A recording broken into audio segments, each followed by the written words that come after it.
As soon as Sung-yoon returns to Earth from the Tower of Trials, he calls his former coach, the same guy who kicked him out of the Hunter Training Center. Sung-yoon wants to take the Hunter exam one last time. The coach just laughs in his face, reminding him that all his previous results were complete failures.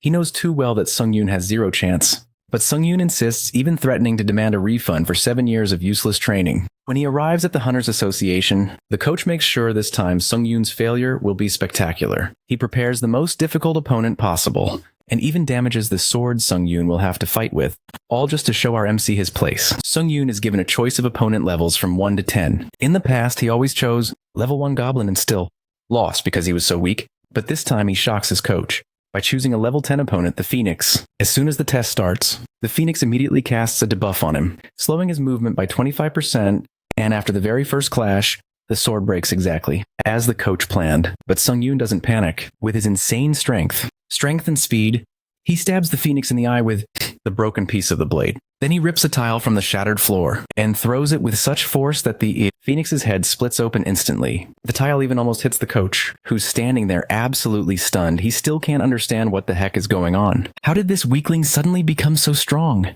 Just a little while ago, he was nothing but a hopeless loser. 7 years ago, a day came when a mysterious calamity struck. A horrifying disaster called a dungeon break took place.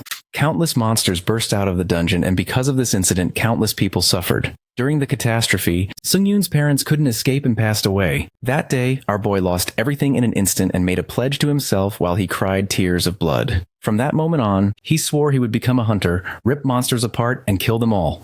Or so he thought. 7 years later, on the very same day the disaster occurred, he was kicked out of the Hunter Training Center, left completely hopeless. His trainer didn't hold back in the slightest when telling him how much absolute trash his talent was. Normally, people who awaken get a few months to train in the exclusive training hall before debuting as hunters, but our guy had already gone way past that limit. He'd been training for 7 whole years, and his trainer didn't want some so-called trash ruining the Institute's reputation. Despite his constant persistence, the trainer denied him again and again, even beating the crap out of him whenever he came back to his house.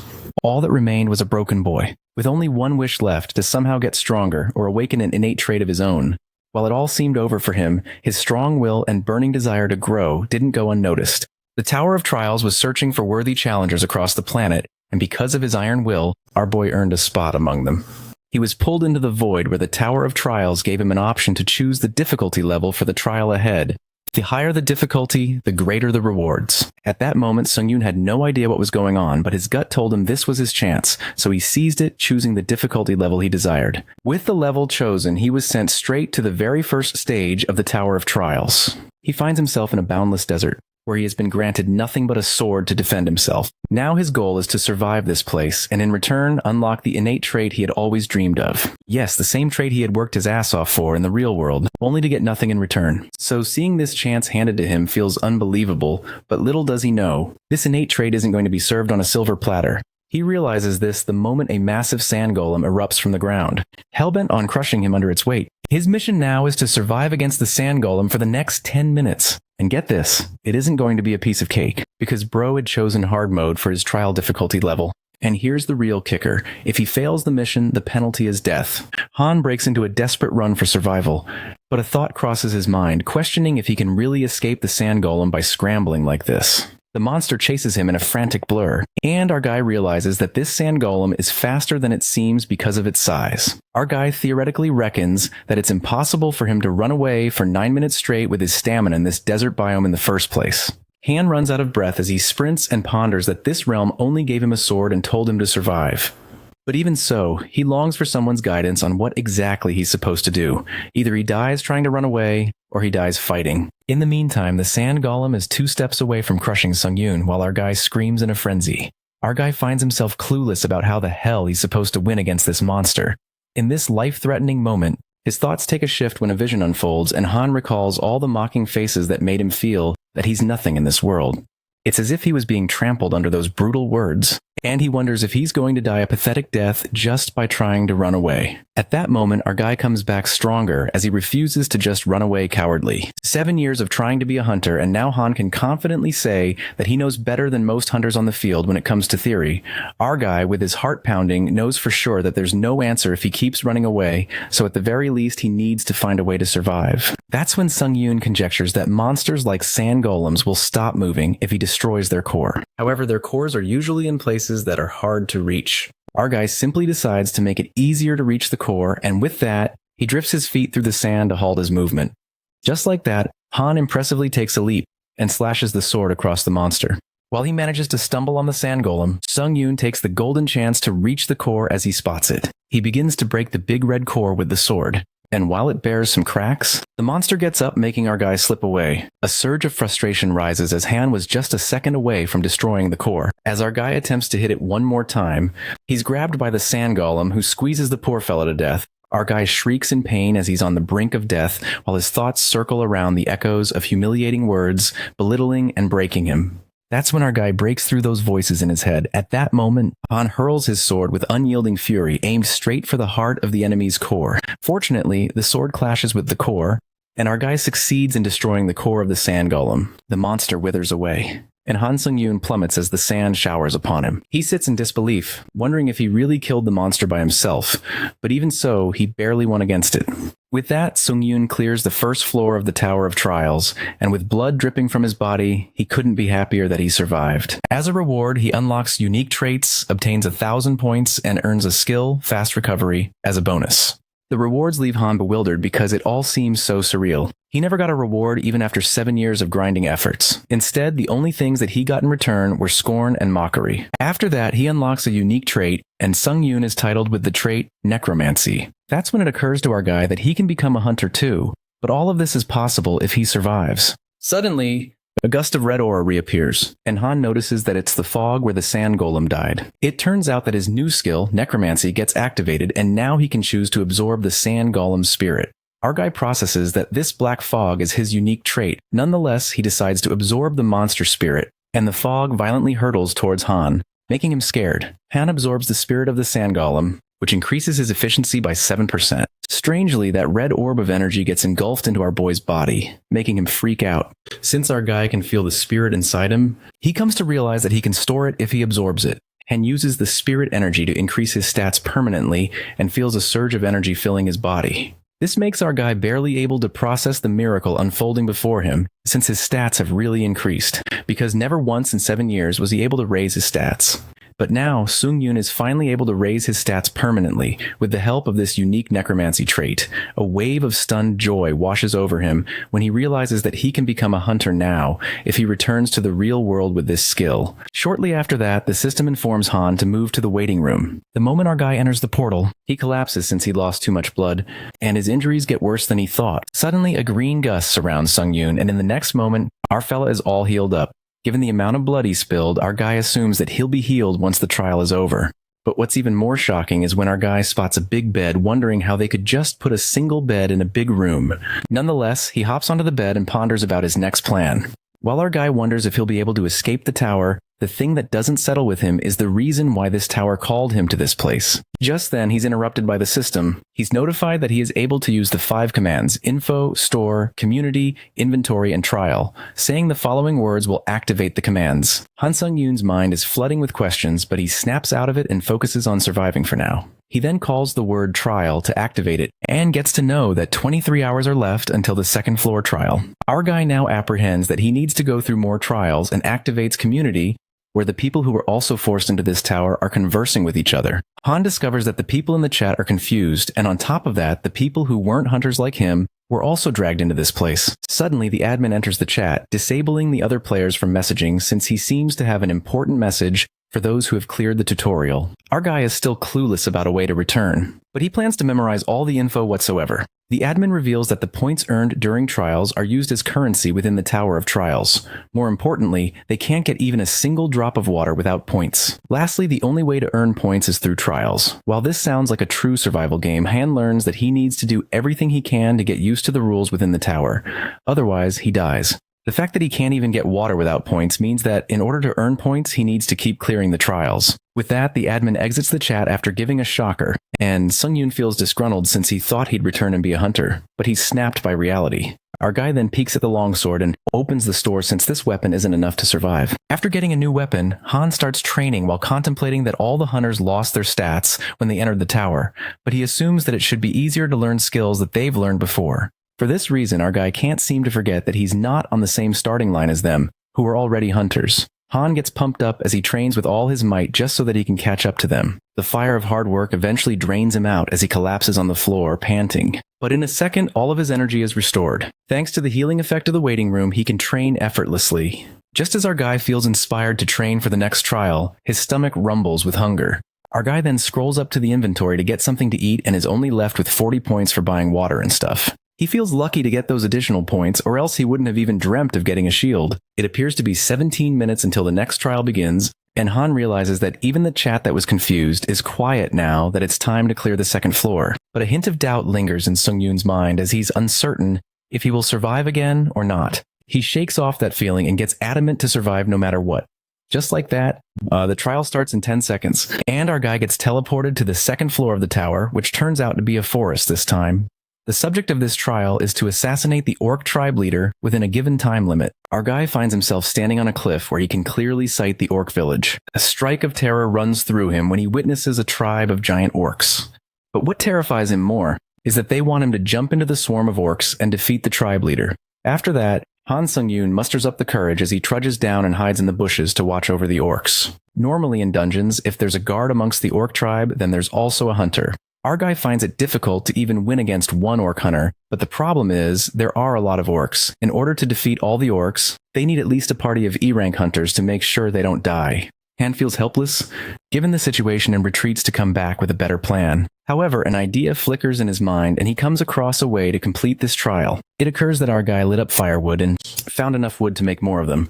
He then stores the firewood in the inventory, and it works. It is then narrated by our main character that it may seem like orcs are lazy pigs, but they're quite a diligent race. They always hunt in the morning and come back when the sun starts to set, so this leaves plenty of time for Han to set up his plan. Our guy figures out that the only way to complete this difficult and outnumbered trial is with fire. Later, Sung-yoon waits for the right time to ambush. According to the Hunter Association, the orc guards aren't always standing and return to the village to eat or take a break. That's when our guy takes the chance and throws the firewood near the orc village. The fire spreads, and in mere moments, the forest that cloaks the village sets ablaze. While the chaos erupts among the orcs, our boy scrambles for his next move. He plans to close off the village with fire so that he doesn't have to worry about facing orc hunters that are coming back from their hunt. Before that happens, Han needs to kill at least 2 orc workers. Just when the orc workers rush to bring water to quench the fire, our guy sneaks up on them and stabs one of them with his sword. After killing an orc worker, Sung-yoon absorbs its spirit, the moment he'd been waiting for. His proficiency then increases by 9%. Suddenly, our guy realizes that a guard orc is standing behind him, and he evades the crushing blow of the orc with his shield. While Han holds up that sword, he uses the stored spirits to increase his stats. Our boy's strength rises, and moments later, he annihilates the guard orc, decapitating it. The skill-fast recovery revitalizes him, and our guy learns that absorbing the guard's spirit has increased his stamina. With his stats increasing, Sung-yoon feels confident, because if this continues, the danger of fighting a guard will go down significantly. The determination is apparent, and our boy reckons that there are 3 orc workers, 1 guard, and an old clan head. Our boy knows for sure that if he manages to take down the guard, then he'll have no problem defeating the old clan head. On top of that, Han feels high-spirited after absorbing the guard's spirit, since wiping out the workers isn't threatening at all. Just like that, our guy attacks the orcs, and after killing the workers, he notices that the guard orc has separated from the clan head, which means it has given up on guarding it. Simply put, this guard orc is the last obstacle he needs to overcome. Our guy slashes through the monsters, tearing them apart. And after killing most of them, he's left with the guard. Suddenly, the clan head creates a fire attack and strikes Sung-yoon. The blaze tears through the air, wild and unstoppable, but Han's shield saves him from the flames that could burn him to a crisp. That fire is stopped by the shield, while the head orc is relieved that he's finished off the perpetrator. Promptly the dust settles, and our guy appears alive with his clothes burnt and his shield bearing marks. It turns out that Han accomplishes an achievement to endure the fire, and with that, the skill fire resistance is created. With his new iconic skill, these orcs are now dead meat as anger flashes across Han's eyes, ready to assassinate them. Our guy confronts the clan head and mercilessly chops off both of its hands. The orc screams in agony as the blood spills, and it immediately runs inside the tent. Just then, Han Sung-yoon walks in and witnesses a sight that leaves him staggered. He finds the head orc protecting its children, who are scared to death, making Han realize that these monsters also value their family. The sight triggers a memory when our guy recalls how his parents shouted at him to run away and survive when they were attacked by the monsters. They protected him and died. After that, the little orc pulls out a knife to attack Han, but our guy thinks it's so stupid and bangs his sword's end on the head of the orc.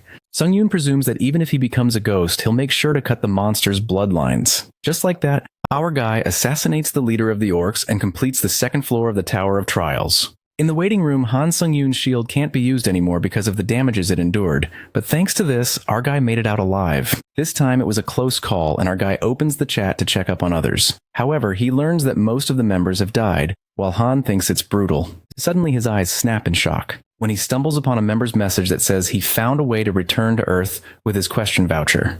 Our guy is totally taken aback and activates information, one of the 5 commands. It occurs that Han can use a question voucher to get a reply from the moderator, and each time he enters a new floor, he'll get a question voucher. It is revealed to us that by sharing the information they found through the question vouchers, the chat room's atmosphere has naturally turned into a place to share what they found. This is the main point of the chat room. The crucial part of info is that there is a temporary return stone for sale that one can use to return to Earth for a couple of days when they complete the 5th floor. Furthermore, there's also info beyond the 7th floor. An extensive system expansion will occur, and items that can make one permanently return to Earth are sold. After processing all the info, Han Sung-yoon presumes that if he returns to Earth with his current abilities, he'll easily become an E-rank hunter. But this pressure takes a toll on our guy because if he had this ability on Earth, it would be a complete scam. The more Han urges to go back to Earth, the thoughts make him low-spirited. He thinks logically that he barely just completed the 2nd floor, and reaching the 8th floor seems far-fetched. Even so, our guy decides to stay positive since his stats, which were nothing, are now averaging and heading towards 20. First, our guy absorbs all the 5 spirits he got by putting his life on the line, which increases his status, and his body overflows with strength. As soon as those spirits are swept in, Han finally gets it. The realm beyond humans they talk about. His strength could be matched to that of a high-ranked monster after he absorbs 5 spirits and runs like a bolt to test it out. Our guy couldn't control his immense speed and bumps into a wall, which makes his nose bleed. It's because of his unexpected growth, so the gap in his physical body is insane. Soon after, Han purchases a big dead tree shield with 2100 points. It's created from a big dead tree, and when Han's stamina drops, the buff is triggered. Our guy thinks it'll be perfect if he uses the reward items from the previous trial from the inventory. He uses the black steel dagger with nice reaction and attack speed, and the assassin's cape that increases all stats by 5 when agility is under 50 and increases speed. Han gets all prepared with his items and plans to get used to them until the next trial begins. With that, he starts relentless training with a strong motive to become strong enough that no one can approach him. Hours later, Sung-yoon enters the 3rd floor of the tower, and the subject of this trial is a duel. Our guy finds himself in a cave and gets notified that the Guardian of Darkness is about to enter. Han braces himself since, like the sand golem, that monster can come from any direction, so better be prepared. The timer ends, and the Guardian of Darkness emerges from the shadows. Even our guy can't sense a single movement of that monster. To our surprise, that monster catches Han off guard when it ambushes him and stabs him in a split second. The Guardian of Darkness appears more dangerous than expected as it smirks. While our guy groans in pain, disoriented by the sudden occurrence, he's then instructed to defeat the Guardian of Darkness, the doppelganger, who moves like Han's shadow. Han Sung-yoon struggles to defeat the Guardian of Darkness and activates his skill Fast Recovery. Our guy realizes his spine would have been cut if he hadn't moved, but then he notices something. Sung-yoon observes the position of his opponent, which is the exact same as his, and notices the doppelganger is copying his moves. Our guy decides to figure it out by clashing with it once, and succeeds in attacking him. But then he learns that it can use a healing skill in an instant. The Guardian of Darkness leaps onto our guy with the exact same moves Sung-yoon pulled off earlier. Han grasps the situation quickly, and decides to use his own skills to take his enemy down, but is left stunned when it attacks him. And somehow, the doppelganger manages to grow stronger in a short time. Han Sung-yoon uses the assassin's cape, activating its innate effect. He decides to end this in a minute. Our guy manages to do some damage to its body, but as he assumes it worked, his arm is cut off, making him scream in pain. Sung-yoon observes the Guardian of Darkness and finds him not moving. Our guy is aware that it will take some time to heal and seizes this as a chance to kill it. But since his hand is cut off, our guy thinks of a way to do it without having the sword in his hands. An idea pops into his mind. And even though he thinks it's an insane thing to do, Sung-yoon thinks it's better to die trying than to die in vain. Our guy uses the shield to hit it, resulting in the Guardian of Darkness collapsing on the ground. And using this as a chance, Han Sung-yoon hits it with the shield with full strength. The system congratulates him for clearing the 3rd floor of the Tower of Trials. Upon entering the 4th floor's waiting room, Han Sung-yoon has been healed of all debuffs and injuries. As he tested out on a wall, he's glad he healed perfectly, and ponders about the spirit of the doppelganger he earned in the cave after clearing the 3rd floor trial. He believes that the spirit is incomparable to the other monsters he faced. Meanwhile, the system notifies him that his trait, necromancy, has reached 100% proficiency, with his rank improving by 1. Sung-yoon reaches necromancy level E, and finds out he can absorb their skills. In addition to that, our guy now also has an additional effect from which he can randomly obtain one of the awakened skills of the spirit when absorbing the spirit of death. Our guy realizes that's how he managed to obtain fast recovery after experiencing near death. Being well aware that skills aren't easy to get, not expecting to have a broken trait like this, Han Sung-yoon decides to test his fate. With that, he enters the community of the 4th floor and feels at home, waiting in the lobby. As our guy is about to swipe the screen, he sees the information given about the next trial, which is an integrated trial in which they would have to work as a party. Sung-yoon sees the comment of one of the competitors, stating that the competition among the hunters would mean killing each other, leaving our guy stunned. The next trial begins with the system informing our guy about him being matched with another challenger, and they would have to defeat the Goblin King within the remaining time. That is 1 day. With that, the system notifies him about the failure penalty being death, and Han appears in front of 2 other hunters. A girl named Lee Ha-yeon starts with the introduction now that they're a team, and lets them know about her specialty in helping the team, being an E-rank hunter back on Earth. The other guy, named Lee Sung-hoon, specializes in close combat and was a D-rank hunter on Earth, which explains his arrogant tone. Our fella reveals his specialty in close combat as well, and lets them know that he wasn't a hunter, but hoped to become one in the world. This grabs Sung-hoon's attention as he gets curious about our guy being an aspiring hunter, making it obvious that he's looking down on him. Our guy is confident that he can play his part, but his teammate mocks him and warns him about being kicked out if he's detrimental to the team. Sung-yoon, being used to this, forgot for a moment about how people treated him back then. But he's also aware of Sung-hoon's skills, hence growing hushed. Our guy is well aware that skills are the only thing that matter in the tower. The system notifies him about the theme of the trial being a 3v3 competition, in which they have to work with their team and complete the trial before the other team does. And with that, the doors of the castle open. Lee struggles to take down the goblins, wondering how the hell they're moving in such an organized way, and calls out the newbie, who's our guy, yelling at him to fight, while our guy complains about him not even paying attention to his surroundings. Lee Ha-yeon announces to help him after she's done with her spell, but is interrupted when Sung-hoon screams at her, ordering her to buff him right now. She reveals her supportive spells are all used up, not knowing what to do when Sung-yoon steps in and informs her that he is going to help his teammates since he needs his help. Ha-yeon tries to stop our guy but fails, concerned about who's going to watch her back, and as she turns around, she is left speechless to witness all the goblins dead. Sung-hoon loses his cool as he fails to defeat the goblins, and blames the newbie for his failure. He's about to get hit when someone appears in front of him and kills the goblin. Turns out it's Han Sung-yoon, who orders him to stay back since he's just getting in his way as his aura now changes completely. Defeating all the goblins, he slices them like butter and accomplishes the title of a goblin hunter. Our guy pulls an Uno reverse on that big guy and says that he's a fucking bother right now. With that, Han Sung-yoon goes like the clappers and slices the goblins into pieces. Lee Sung-hoon's jaw drops when he astonishingly stares at Han, cutting through the enemy like a phantom wind. The spirits of goblins linger, and our boy senses that they can't see his unique trait, sword energy, so he can easily absorb them. He then absorbs the souls and increases his stats. Sung-yoon also gets to know that one of the skills possessed by goblins is also being absorbed. That skill turns out to be a ranger's knowledge that can widen his field of view, and it'll be easier to see approaching enemies. At that moment, our guy experiences the sight of a gun. Goblin and smirks, knowing that he has hit a jackpot. The team meets up, and that incompetent bastard Lee approaches Han and says that the newbie got lucky going against the weak goblins. The guy laughs nervously to hide his scary ass. Our guy cuts to the chase and announces that he'll lead and give commands from now on for the party's better efficiency. Han humbles the D-rank bastard with his death glare real quick and asks Lee if he's got a problem. Lee obediently agrees and asks what's there to do besides that. Sung-yoon then orders him to protect the girl hunter, Lee Ha-yeon, and instructs that girl to continue guiding them from the back. Ha-yeon gladly agrees, and they resume their search. Just like that, our hero flashes through the battlefield and slaughters the goblins.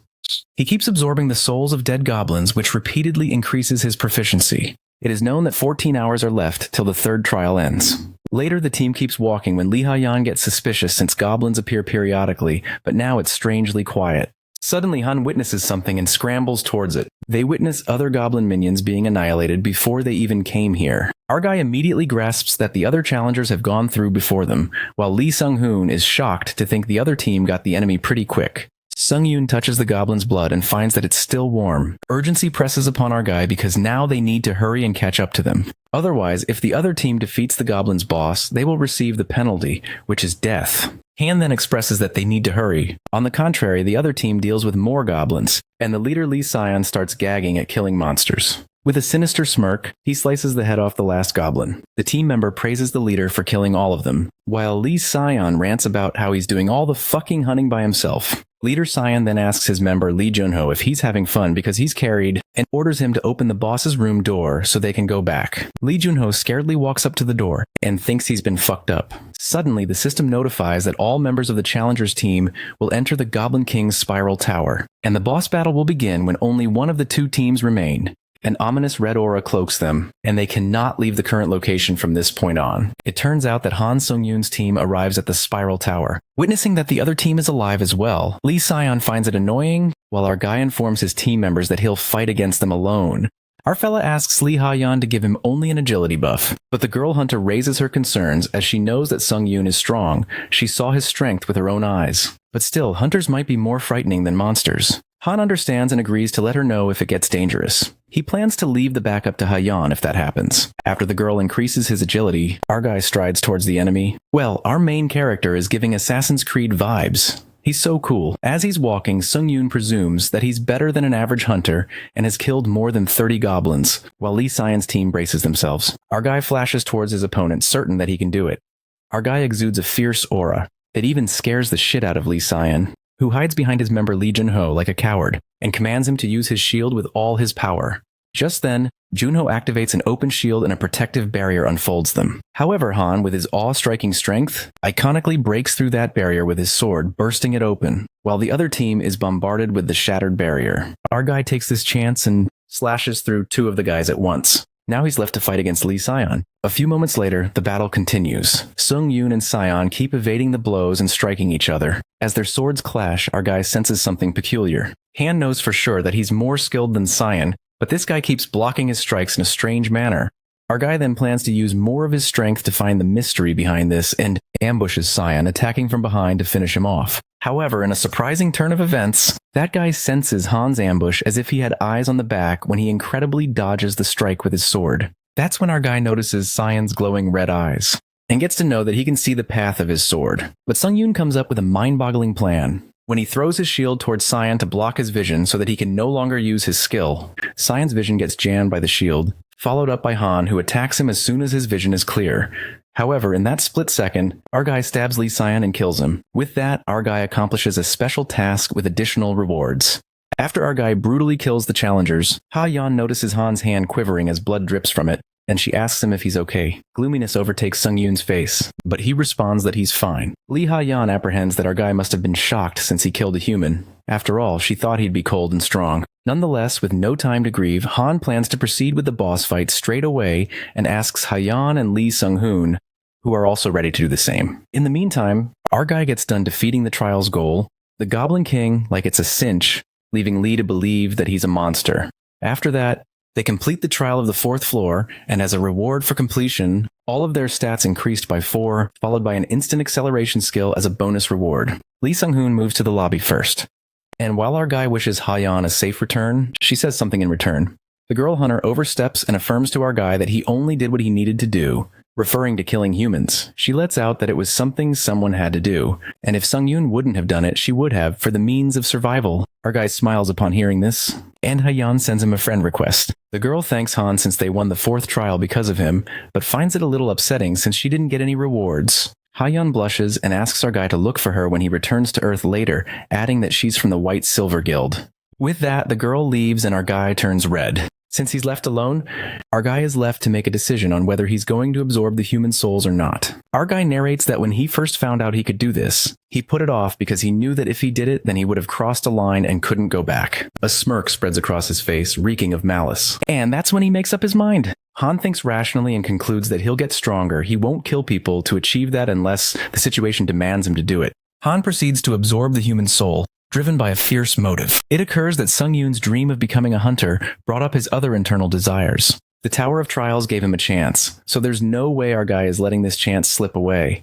Our guy has his burning desire to keep progressing through this tower. After that, Han enters the lobby of the 5th floor where the system expands. Trial Totalization has been created, a system that will grade every challenger's rank. The system asks our guy to enter a username, and he goes with the hunter. In the challenger's rank panel, the first 5 positions are held by SS rank hunters. Our guy finds it intrusive and wonders if he's also in the rankings. He scrolls up and surprisingly comes across his username that's ranked 16th. Sung Yoon is taken aback by his rank since it's a lot higher than he expected.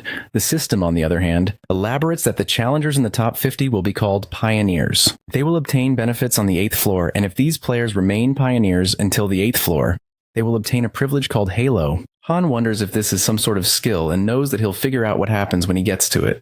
Our guy absorbs the 3 human souls, and as the energy is howling, Sung Yoon feels like he's really surpassed the limits of a human. Later, Han purchases a return stone that can be used to return where he came from for 3 days. Our guy then decides to test it and see if he can bring equipment with him. Using the stone, Han returns back to Earth, and his powers are now on a whole other level. Player Han's wish to return to Earth gets accepted, and after consuming the return stone, our guy returns to Earth as he plummets into a portal.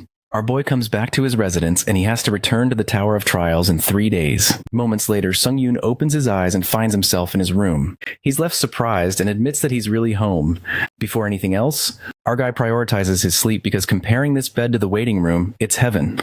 But then a pungent stench crawls up his nose, and Han realizes that he stinks real bad and needs to wash up. As he gets up, our guy discovers the weapons from the tower he brought just in case. And it turns out that bringing weapons from the tower back to Earth really works, which means the other players can also bring their items back to Earth. Our guy then decides to move quickly since he's got a lot of things to do within 3 days. It is then revealed to us that when people start returning to Earth, items will also become plentiful, and the price for the hunter supplies could plummet. Sung Yoon presumes that he needs to sell the dagger before the price drops, and peeking at his notes, he remembers he originally wanted to apply for a hunter exam test and take the exam when he next returned to Earth. It appears he's going to be busier than he thought. In the center, the director of the White Lotus Hunter Training Center, Hwang Manho, receives a call from our guy Han Sung Yoon. Han makes the director recall who he is, and there's no way Manho would have forgotten him. Manho urges Seung Yoon to transfer the membership fees online. However, our protagonist refuses, since he doesn't require a refund. While the director considers whether he can keep the fee, Seung Yoon asks him for a favor in return. Manho refuses to let him use the training center, but Seung Yoon cuts to the chase and asks for assistance with the hunter exam. Director Manho remembers that Seung Yoon failed the test last time and reminds him not to forget his poor overall results. It was a rank F, the lowest possible score. Manho mocks him for having no notable traits or skills. But Seung Yoon piques his interest by offering to pay the membership fee regardless. The director is left speechless since Seung Yoon agrees to pay, so he no longer has any reason to refuse. With that, Seung Yoon closes the deal and requests Manho's help to take the hunter exam today. Later, Seung Yoon takes a bath and examines himself in the mirror. His body seems to be in much better shape now that he has progressed. Seung Yoon snaps out of his thoughts while admiring his physique. Since the test is scheduled for later, he'd better hurry. Just like that, Seung Yoon rushes out of the apartment. He contemplates the ordinary life he always longed for, free from humiliation and complexes. Even just seeing his neighbors pass by feels great to him now. Seung Yoon greets his neighbor, a young woman. She immediately guesses that he is an older man trying to become a hunter. Seung Yoon simply brushes it off as he heads out. The neighbor is secretly impressed by his aura, wondering if he was always this tall. Outside, Seung Yoon tries to find a taxi but struggles to hail one. He then decides to use another mode of transportation. He relies on his own strength, as running is an effective method that will get him there in no time. Moments later, Seung Yoon arrives at the Hunter Association, where he reunites with director Manho after a long time. Seung Yoon leaves the director puzzled when he mentions he's been dealing with peculiar things recently. Hwang Manho is rendered speechless, wondering what the boy meant. In the meantime, Inspector Kim In-hoo informs Seung Yoon that he'll be responsible for grading the test. Inspector Kim explains that Seung Yoon is exempt from the theory tests and interview since he is already familiar with the procedures. They proceed with the hunter test. In the test area, Seung Yoon is equipped with a sword. Manho asks Inspector Kim to make the test difficult so Seung Yoon fails, but Kim In-hoo assures him he has prepared the toughest opponent. Afterward, Kim asks Seung Yoon to choose a difficulty level between 1 and 10. Memories flash back as Seung Yoon recalls how he always chose level 1 in the past. He had even failed against a simple goblin in previous tests, all because he was too weak back then. While Manho is certain he'll choose level 1, Seung Yoon shocks everyone by choosing level 10. Manho's eyes widen in absolute shock. He even calls him a crazy bastard. Soon after, the hunter test begins, and Sung-yoon is tasked with hunting down a phoenix.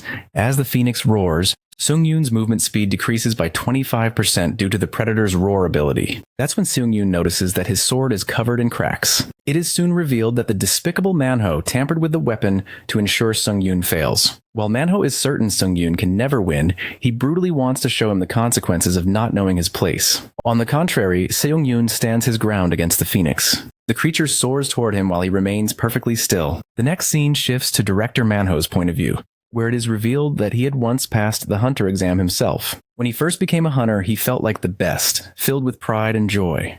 However, the gap between him and his colleagues grew, and eventually he gave up when he couldn't catch up. In the world of hunters, being born with talent is everything. At least, that's how the world works. Hwang Manhwa accepted this harsh reality and stopped trying, justifying that everyone else does the same. The director longs to see Sung-yoon's downfall because he feels inferior to someone so persistent and hardworking. Back in the exam area, the phoenix clashes with Sung-yoon's sword, which shatters with a single hit. Disbelief flickers in his mind as he knows not even a low-grade weapon should break like this.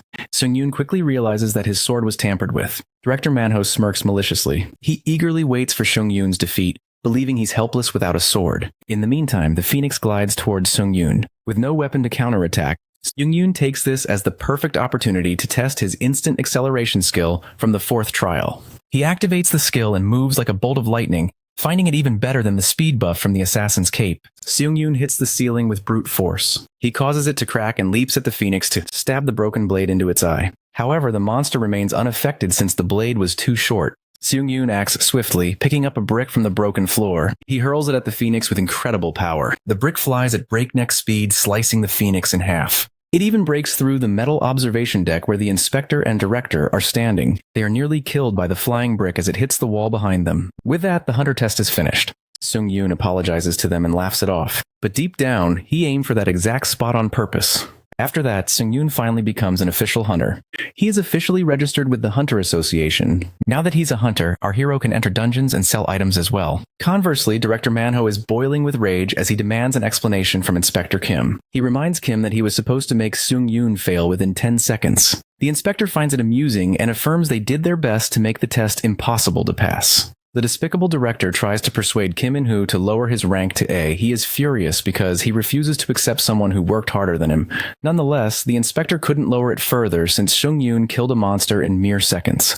While that sounds jaw-dropping, Kim clarifies that giving him anything lower than a D rank would have resulted in a complaint from the association. As Manhwa is utterly jealous of Sung-yoon, he continues to pressure Kim until Sung-yoon enters the room showing off his license. Inspector Kim congratulates him. Sung-yoon walks up to the director and asks if something is wrong because he looks unwell. The director nervously addresses him as Hunter Sung-yoon. It appears Han Sung-yoon is here for payback for all the humiliation he endured. Tension crackles in the air as he reminds Manhwa that he was only a C rank before retiring. The director asks where this conversation is heading, while Sung-yoon reminds Manhwa of how he called him a failure. Suddenly, Manhwa loses his temper when he rushes forward to strike him. It turns out the provocation worked perfectly. Sung-yoon effortlessly evades the punch. As a countermove, Sung-yoon strikes Manhwa straight in the gut. He calls it self-defense. Sung-yoon ends it with an iconic slap across the director's face as final payback. Manhwa is badly beaten and bleeding, stunned that a mere C rank could possess such power. Afterward, Inspector Kim offers Sung-yoon a position as an exclusive hunter for the association. Kim In-hoo informs him that the minimum salary is 1 million won. He persuades him that it's an offer he can't refuse. Sung-yoon is shocked by how high the salary is. Kim justifies it by saying they recognize Sung-yoon's immense potential. At that moment, Sung-yoon humbles the director by revealing he knew he meddled with the test difficulty, leaving Manhwa completely staggered. Despite that, Sung-yoon assures Kim he won't make a problem out of it. But he makes it clear he won't sign a contract with someone he can't trust, before dramatically tossing Kim In-hoo's card away. 2 days later, in the real world, rumors about the Tower of Trials spread quickly as more hunters are summoned. Sung-yoon realizes that everyone is now aware of the Tower of Trials. He sold his equipment at a good price and used those 3 days productively. Now that the time is near, Sung-yoon will soon return to the Tower of Trials. He is teleported back and feels thrilled at the prospect of growing stronger again. He smirks, thinking about how busy he'll be upon his return. Eventually, Sung-yoon is back in the tower, and as expected, he can use his items freely in both the tower and the real world. He puts the items brought from Earth into his inventory. Without wasting a single moment, our hero warms up for the 5th floor trial. Just then, Sung-yoon is welcomed by the first returner achievement and the Eyes of Truth skill is created. The Eyes of Truth skill activates, exuding a purple aura. Using this magic power allows him to view the details of anything and discern the truth behind a person's words. Sung-yoon realizes he has struck it rich with this skill.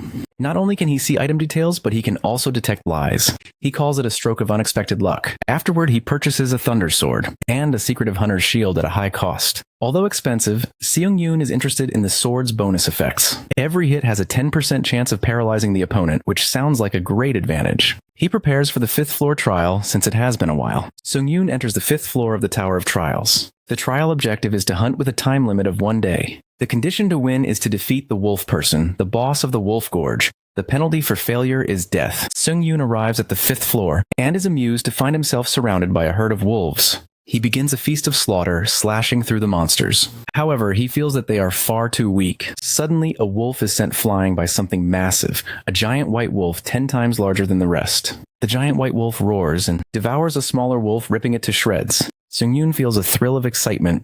This is exactly what a trial in the tower should be like. With that, the white wolves leap toward him. Now that things are getting fun, he slashes through the monsters with his thunder sword like a man possessed. He even worries he's becoming insane given his newfound power. After Sung-yoon effortlessly wipes out the wolf pack, his hunter dagger and fast recovery skills rise to E and D rank. But he feels the hunter dagger skill from the 3rd floor is growing too slowly. He considers obtaining a new sword skill. He then lets the wolves attack him briefly, before annihilating them all. With this, Sung-yoon's 3rd hunt is over. He notices the sword's paralysis effect didn't trigger as often as expected, then begins absorbing the souls of the dead wolves. This increases his proficiency to 16%. Seung-yoon is pleased to see his necromancy proficiency increasing. At this rate, his unique trait will grow. He moves forward, sensing he is approaching the center of the Wolf Gorge. As he goes deeper, Sung-yoon witnesses a pile of brutally slaughtered white wolves, suggesting a territory dispute. However, after analyzing the wounds, he realizes they were made by a sword, meaning someone powerful is nearby. He also notices traces carved into the walls and activates his Eyes of Truth skill to uncover the cause. He learns these are traces of D-rank aura, created by a highly proficient user who left clean slices in the stone. Sung-yoon is still baffled by the many things he doesn't yet know. An unsettling, ominous aura creeps in. Suddenly, Sung-yoon senses energy nearby and runs toward it. He dashes at full speed to catch up. What he witnesses there leaves him completely astounded. It appears that someone mysterious is already fighting in the Wolf Gorge. Eventually, that creature defeats the wolf person, meaning the trial's conditions have been met. The system analyzes the cause of this event. Sung-yoon is notified that an intruder has been detected in his trial, and the goal is modified. He is given a new command: kill the interdimensional intruder. Sung-yoon confronts the intruder, an armored knight from another dimension. He takes a moment to process this, realizing the Tower of Trials exists in other worlds as well. Sung-yoon is in disbelief over this strange occurrence. Unexpectedly, the armored knight mocks him, surprised that a mere barbarian is still alive. The knight demands an answer, assuming Han Sung-yoon is the owner of the trial.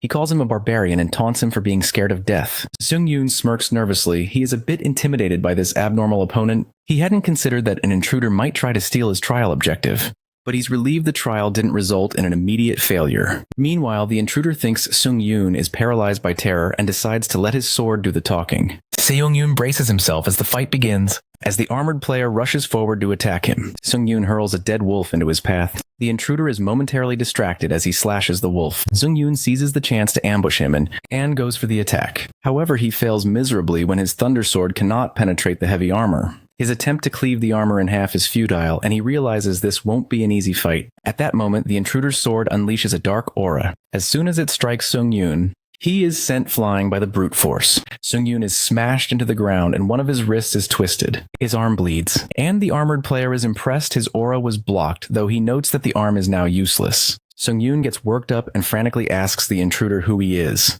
The armored player steps forward, unsurprised that a primitive ape is ignorant of trial invasions. With a broken arm, Sung-yoon looks helpless and asks why he invaded the trial. The intruder states that complaints won't help.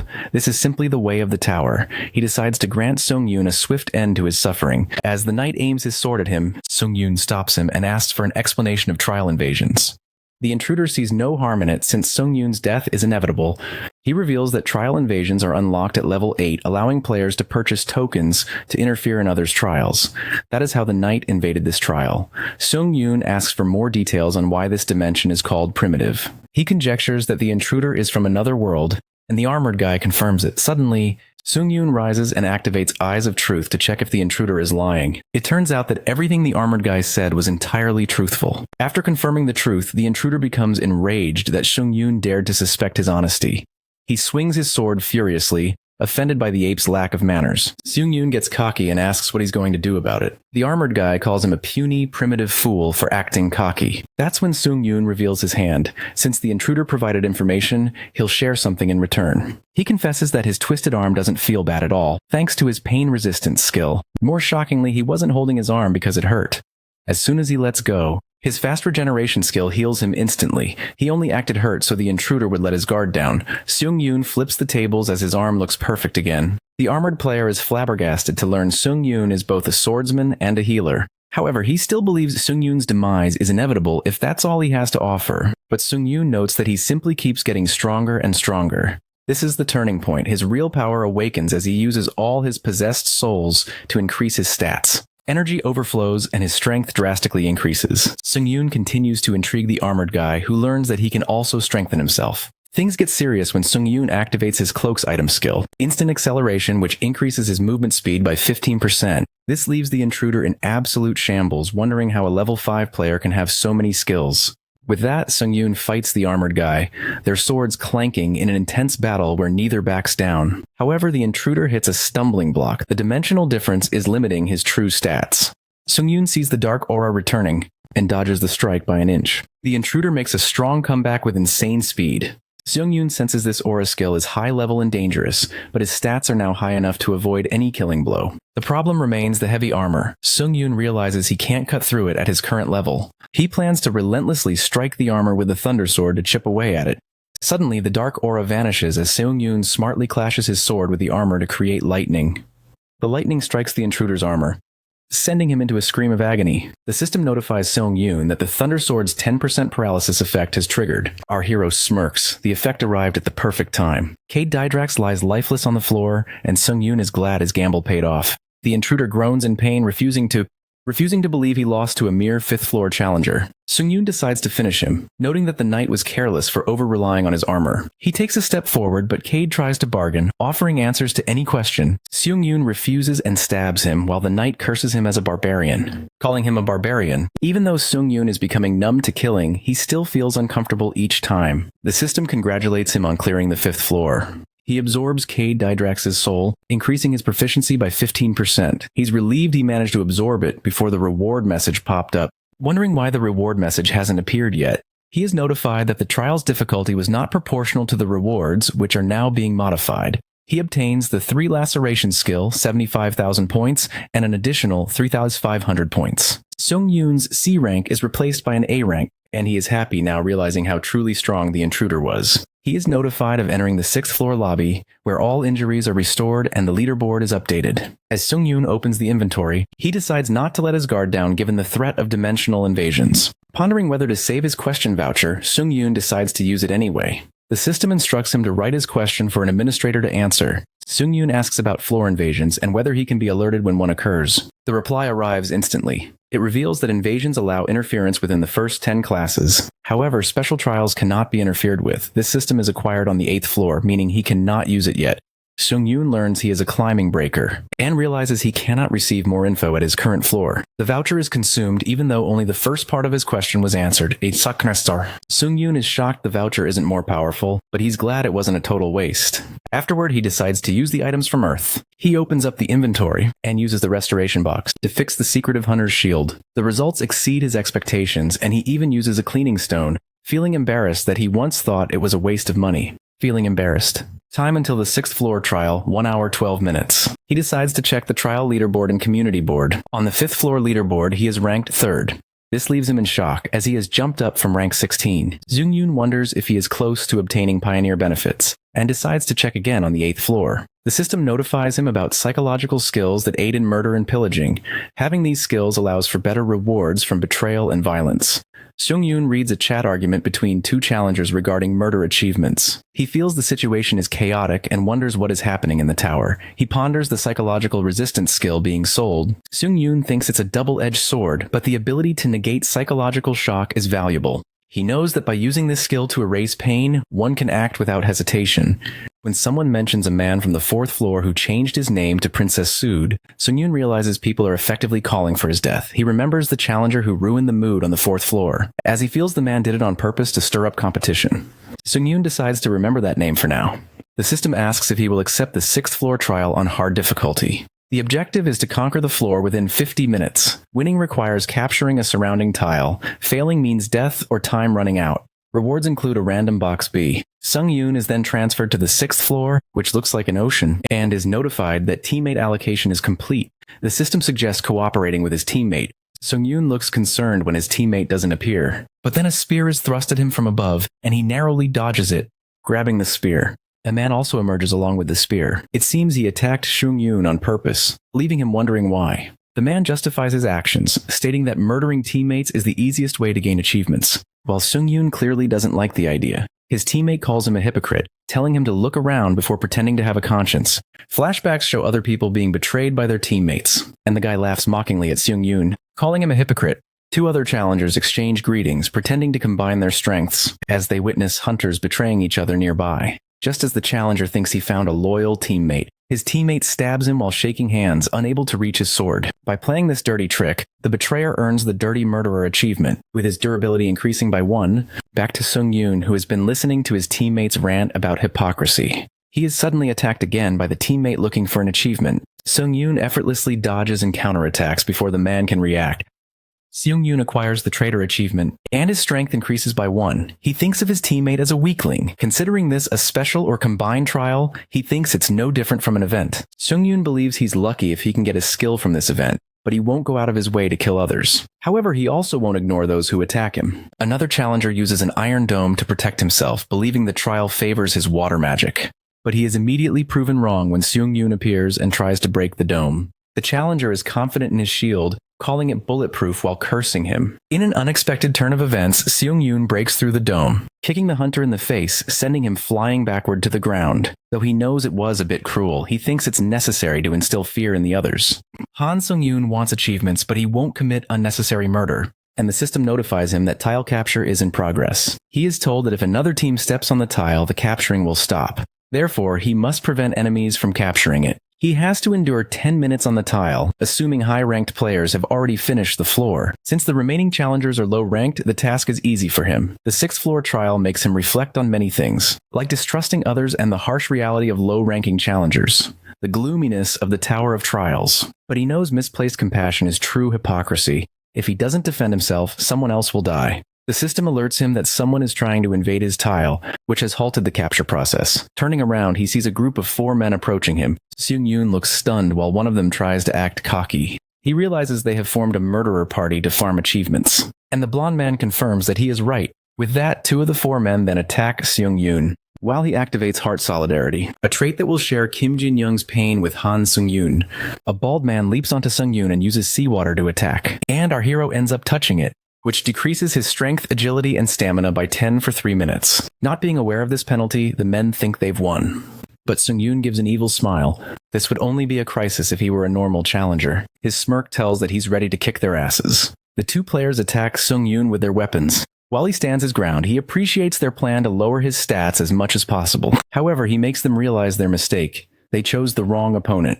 Seung-yoon grabs his enemy by the face and smashes him into the ground with deadly strength. The man's head is crushed in the bloodshed, leaving all of his other opponents terrified. Seung-yoon acquires the 1-hit, 1-kill, and extinction of the weak skills. The extinction of the weak skill increases the user's strength proportionally if their stats are higher than the opponent's. Shortly, a bald opponent attacks him, calling him a son of a bitch. That player is inviting death as his stats are lower, activating Seung-yoon's new skill. The opponent strikes, but terror sets in when our hero evades and lands a kick right in the fat man's face, making his nose bleed. He then ends the opponent by landing a fierce kick on his bald head, crushing him. This blow earns him the Merciless Murderer achievement. With only 2 opponents left, Sung-yoon strides toward them. The other guy suggests to the blonde player that they should attack together. However, that blonde bastard mercilessly chops off his comrade's leg, making him slump in sheer pain. As the player screams, Sung-yoon could also feel it since they're sharing the pain. Fortunately, it doesn't deal him actual damage. The issue is that it's hindering his movement. Meanwhile, the poor boy shrieks and calls the blonde man a monster for betraying a human. The blonde player brutally stabs that boy in the gut.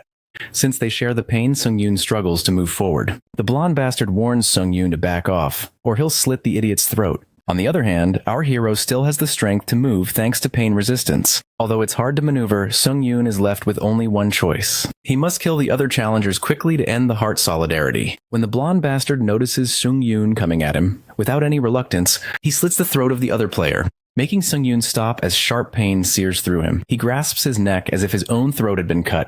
But he knows for sure, if he doesn't act now, there won't be another chance. The blonde player leaps toward him to end him with his sword. That's when Sung-yoon turns the tables when he clutches the blade of the sword, and iconically breaks it apart. Since slitting throats is so thrilling, he decides to make that blonde man go through the same thrill. The blonde player realizes that he's in deep trouble. With the blade of his own sword, Sung-yoon slits his throat and kills him. After that, he achieves Ironblood Climber and 1,500 points. Eventually, the limit is reached and they capture a tile. Sung-yoon's team survives. The players celebrate their triumph with exuberance.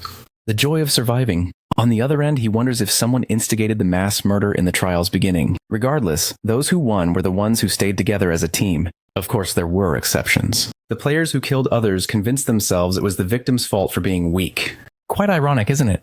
Sung-yoon looks at his blood-drenched hand, feeling like a monster for killing so ruthlessly. With that, they complete the trial, and he receives a random gacha box and 8,000 points. As he moves to the lobby, Sung-yoon absorbs the souls of dead players. Making his unique trait Necromancy reach 100% proficiency, his trait ranks up to D. Just like that, he moves to the 7th floor and discovers he can view his achievements. The panel shows all his acquired achievements across different ranks. He realizes the S-rank first returner wasn't ordinary. He then decides to look into the details. Under each achievement, he is rewarded differently. He also receives a variety of rewards like skills, stats, and points. Just then, Sung-yoon stumbles upon the random gacha box and is taken aback by its ambiguity. Nonetheless, he decides to open the box and proceed with soul absorption. But what happens is totally unexpected. A bright light flashes from the box, and a little green creature jumps out. Sung-yoon is left baffled, wondering if he has to catch this little thing. Without much thought, Sung-yoon begins the catch hunt and chases after the green little monster. After struggling for a bit, he manages to grasp the monster. However, it bites his hand with sharp fangs. Our poor fellow groans in pain, eyes watering. The little monster flips back like a ninja and smirks. Sung-yoon is done being gentle. He went easy on it because it was cute, but now he's going all out. He chases the little shit like a maniac, but he keeps failing. Eventually, he leaps and lands a critical hit, a crushing punch directly onto the monster's head. Afterward, the monster breaks away, and Sung-yoon obtains an item of the highest rank from the gacha box. Since it's the best rank, he believes it's a B rank item, and yes, it is a wrought iron pendant which increases sword skill effects and grants iron protection. The pendant materializes in his hands, and he decides to check it out. The item gets activated, and his skin develops a property that absorbs 10% of all physical damage. Sung-yoon is amazed. It's better than most A-rank items and has both attack and defense properties. Simply put, it's an overpowered item. He feels over the moon since it exceeded his expectations, but there's a drawback. As soon as he's done using it, his magic power is completely drained. It occurs that the exclusive skill Iron Protection deactivates automatically when magic is low. It drains Sung-yoon's magic power rapidly. He decides to save his magic power to use the pendant only during critical moments. He proceeds to check his D-rank necromancy trait when suddenly the panel appears, asking if he wants to enter the trial of the 7th floor. This leaves him confused, as they usually need to wait for the next trial. He is all for it, however he wonders if this is the same for everyone. He then opens up the community where players are discussing the removal of waiting times. Surprisingly, players are happy, as it means they can progress faster without useless prep time. Sung-yoon discovers that everyone's wait time has disappeared. No one is fussing, they just want to go home. He assumes that's because they're low-rank challengers, so it changes nothing for them. What surprises him more is how the atmosphere shifted from the 6th floor. He believes murderers are staying quiet. Nonetheless, he decides to be more cautious of these heartless maniacs. More importantly, he is determined to increase his unwavering skill and takes a peek at his necromancy status. He notices that the basic effect has become more specific. Previously, it only enhanced stats, but now he can use souls for magic restoration or a shield. He's a bit disappointed that skill absorption didn't increase, but he's glad for the new defense. Sung-yoon is curious to test out how great the soul shield truly is. He tosses the sword in the air and cuts his own arm, since he still has the lobby's recovery effect. The sword cuts toward his arm, but in a split second, a soul absorbs the user's injury. The soul of player Song Jin-wook disappears, and our hero absorbs 3 possessed souls. Meanwhile, Sung-yoon is utterly astonished by the soul shield. He realizes he shouldn't absorb all souls so he can use them for shields. Opening up the trial scoreboard, he finds himself in 4th place, disappointed to have dropped down by 1 rank.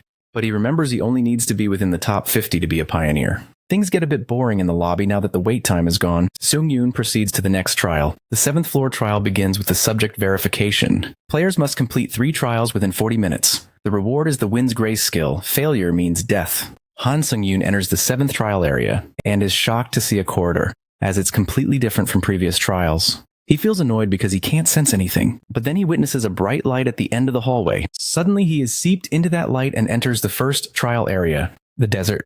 The player is asked to prove that they've overcome their fears. Seung-yoon enters the place where it all started. Suddenly, a humongous sand golem materializes from within the sand. He realizes his gut feeling was right. This is a reproduction of the tutorial trial. Confident that he can defeat it with eyes closed, he anticipates reaching the 8th floor quickly. In the meantime, the monster emerges, and he smirks as the trial difficulty has leveled up. The sand golem is 3 times larger than it was before. The giant sand golem attacks Sung-yoon, who is thrilled to fight the big fellow. He leaps around the monster, but strangely, he doesn't see a core stone, which is the vital point of a sand golem. He realizes the core stone must be deeper in its body because of its size. But these thoughts disrupt his focus, and the golem catches him off guard, wrapping him in its massive hand. Stronger than before, Sung-yoon bursts out with his magic power. He realizes he has no choice but to slice up the monster. He begins slashing the thunder sword across the sand golem, but slicing sand with a knife isn't an effective idea. Nonetheless, he adamantly aims to find the core and destroy it. However, he unintentionally makes the sand golem angrier. The giant golem gets frantic, deciding to crush him to death. It takes a leap to end Seung-yoon while he is scared to death. He starts scampering away, knowing that while dodging isn't a problem, if it falls on him, he's done for. Sung-yoon runs for his life, unable to easily escape it. The golem forcefully tumbles while he makes a lucky escape, camouflaging himself in a sand ridge. He gets pissed and confronts the golem by activating the skill 3 Lacerations, which multiplies the sword's cutting power after every attack. Sung-yoon levels up his game and cuts off the golem's arm in one go. He's shocked that he managed to do it so easily. He recalls how frustrated he was when the intruder invaded his trial, but he thinks he should be thankful since he got an iconic skill from it, although the sand golem can regenerate using the surrounding sand. Our guy plans to continue slicing it up in order to get to the core stone. Just like that, Han becomes a freaking maniac as he relentlessly slashes his knife through the monster. Panting heavily, our guy halts since the monster is persistent and keeps regenerating. He's disgruntled since he couldn't spot the core stone yet despite his efforts. Right at that moment, his eyes widen when he witnesses the sand golem's size reduced 3 times over. Our guy wonders when this big fella got this cute. Even the golem blushes since it's the first time being called cute. It is then revealed to us that while sand is the golem's body's main resource, it doesn't seem like it can continuously use it in this environment. That's why it's this small now. A malicious smirk spreads across Sung-yoon's face, and our guy asks the golem to go on a diet with him. The trial is a piece of cake due to the golem's size, and Han leaps toward it, slicing that sand golem into pieces like a lightning bolt. Shortly, our boy finds the core stone to be on the golem's back. Realizing that it was too hard to slice its thick body, Han reckons that it took him 10 minutes to find the core. And since the total time of the 7th floor trial is 40 minutes, he better hurry. Suddenly the golem throws a punch at Han, but our guy evades smoothly. Thinking this fellow got quicker after the diet, our guy finds it amusing and wants to play with the sand golem for a little longer, but he's short on time. Han gets at the back of the monster and destroys the core stone by piercing it with his sword, and it shatters into pieces just like that. Player Han Sung-yoon proves that he has overcome his fear, and the first trial ends. As soon as the first trial ends, our guy gets swept into the portal right away, and he doesn't even get the chance to take the sand golem spirit. Unfortunately, after trying, Han fails to absorb the dead golem's soul and feels hella frustrated. With that, he enters the second trial zone, and again proves that he has employed his wits. Our guy arrives at the zone and is astounded to see that it's the orc village from the level 2 trial. He finally gets convinced that it is the recreation of the previous trials. The orc village is engulfed in flames, and our guy spots the orc hunters. Sung-yoon presumes this is what must have happened after he burned the entire settlement. The orc hunters witness their own kind's annihilation, and that's when their eyes burn with rage like a vengeful storm. It is narrated by our guy that it's a phenomenon that sometimes happens to monsters that are engulfed in rage. A berserk orc isn't some mediocre grade E monster anymore. Just his luck. The Berserk Orc Hunters dash to seek retaliation and rip Han Sung-yoon to pieces. On the other hand, Han says something heartless, stating that these filthy monsters have no right to feel bad about their loss, at least not when he's here. Hence, he activates the skill instant acceleration and ultimate triad. The one-sided massacre begins when our fella slashes the Berserk Orc Hunters. And as he zooms to finish off the last monster, that orc kneels before our guy. It seems to be begging him to spare his life, and Han steps forth knowing exactly that the orc is feeling like shit. Our guy senses the familiarity, the helpless orc knowing that it's powerless while its entire family is being slaughtered. Upon hearing this, the Berserk orc frantically attacks Sung-yoon, and while our guy evades, he smoothly decapitates the monster with a single sword wield. Just like that, our guy flawlessly proves he overcame his fears and completes Trial 2. To avoid the regret of not absorbing the dead golem's soul in the first trial, Sung-yoon realizes that he doesn't even have a second to waste this time, and hurriedly absorbs the dead orc souls. This time Han manages to absorb all the orc hunter's dead spirits, and his skill proficiency increases by 6%. Our guy reaches 100% proficiency in the skill hunter-style dagger, hence it moves up to rank D, and the same goes for the skill instant acceleration. Moments later, our guy enters into the third trial zone to prove that he has left behind all hesitation. Panting, Han thinks this level just won't even give him a moment to breathe. But this time, the trial zone leaves our guy perplexed. The zone turns out to be the place from the occupation from Trial 6. He tries to make sense that the two trials were the recreation of the previous trials, so he was assuming the third would be the same. Han notices that the layout's a little different, and considering the second trial had nothing to do with using his wits, our guy calls himself a moron for expecting the tower to use common sense. He then opens the inventory and drinks the potion of life, regaining his stamina and magic power by 20%. Our boy gulps down the potion and feels the energy surging through him. After that, Sung-yoon carelessly tosses it into the water, thinking nobody cares about polluting this tower anyways. Just as Han jumps over the rocks, the water springs forth in a frantic manner, making our guy halt in his movements. Our guy is shocked to witness all this commotion just for littering, looking done with this bullshit. He instantly activates instant acceleration and dashes at crazy speed. While running, Han presumes the other two recreations follow the same rules as the actual trials, which means to get through this third trial, he has to find the red occupation tile. Till then, our guy reckons that he just needs to avoid the water, and now that he's faster than the waves, he doubts it'll be able to catch up to him. But the overconfidence gets the best of him when the water rumbles and bursts from the tile that Sung-yoon is on, making him stumble. The system materializes and notifies that our guy has been doused by the trial of water.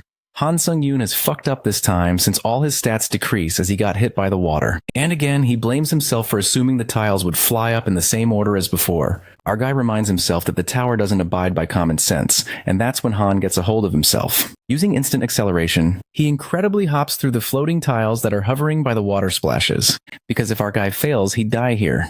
Shortly, our guy spots the red occupation tile at a distance, and just as he's relieved this bullshit trial will end as soon as he jumps on it, his excitement is short-lived when the water splash blocks his way, and Han gets convinced that this water trial is outright trying to kill him.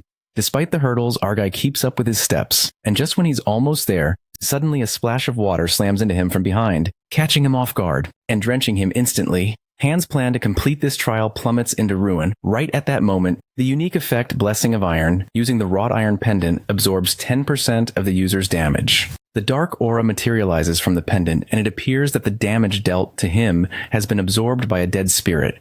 That's when the spirits of the dead orcs are used up to save Sung-yoon. While our guy witnesses the souls protecting him, he presumes that he felt the force of the water, but the protective shield absorbed the shock before it could deal any damage. Han takes the chance and leaps, releasing himself from the water torrent, and runs towards the red tile. But talk about a streak of bad luck. The skill instant acceleration deactivates as the time ends, hence debilitating Han's speed. Our boy is screwed up real bad because all his magic energy gets drained out, and he's seriously done for if this speeding skill deactivates.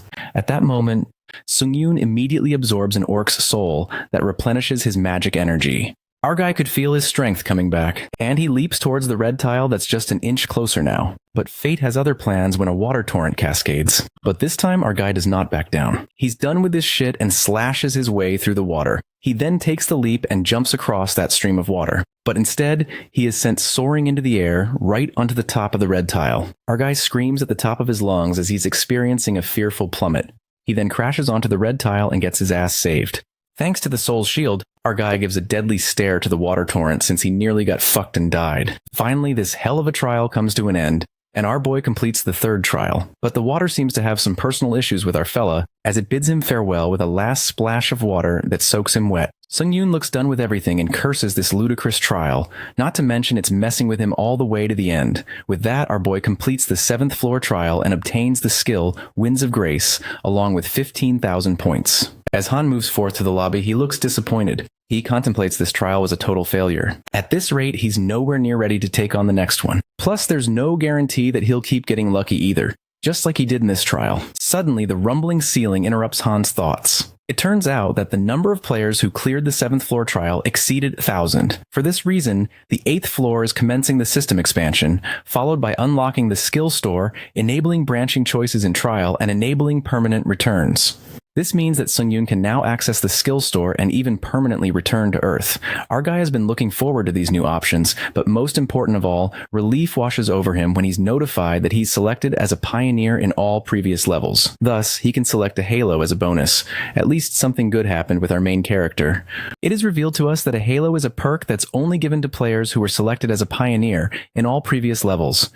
Moreover, Han learns that each halo can affect the player's innate trait or skills, so they are instructed to choose carefully. This makes our guy realize that the decision about choosing a halo is extremely crucial, given that he's never seen the Tower of Trials ever giving him advice like this. Shortly, Sung-yoon is asked to choose one of the halos, Ruler, Hunter, or Monk. He proceeds to read their descriptions, and the Ruler Halo is the most suitable for him since it's closely linked to the user's innate trait and greatly enhances the user's potential. On top of that, the Tower of Trials is outright telling our guy that it's the most suitable halo for him. But getting curious, Han looks at the two others, and the Hunter Halo doesn't sound so bad either, as it's closely related to increasing skills and stats, followed by effects which greatly accelerate the growth of stats and skill proficiency. But the Monk one sounds like a dud. So Han respectfully passes on this one and is left to choose between either Hunter or Ruler Halo.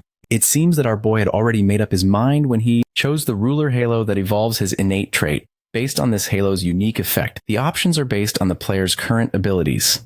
There's a summoner that allows the user to expand absorbed dead spirits to raise powerful undead warriors. And the two other options are Sword Mage and Artisan. Our guy simply chooses the summoner since it suits him the best, and it's added to his innate trait, Necromancy. After that, the unique power skill synthesis gets created, and a new status window materializes before Sung-yoon. At last, our guy gained a halo and feels overwhelmed as the dark aura seeps in. Han then checks out what skill synthesis is and learns that he can combine 2 skills as desired to make new ones, finding it totally incredible.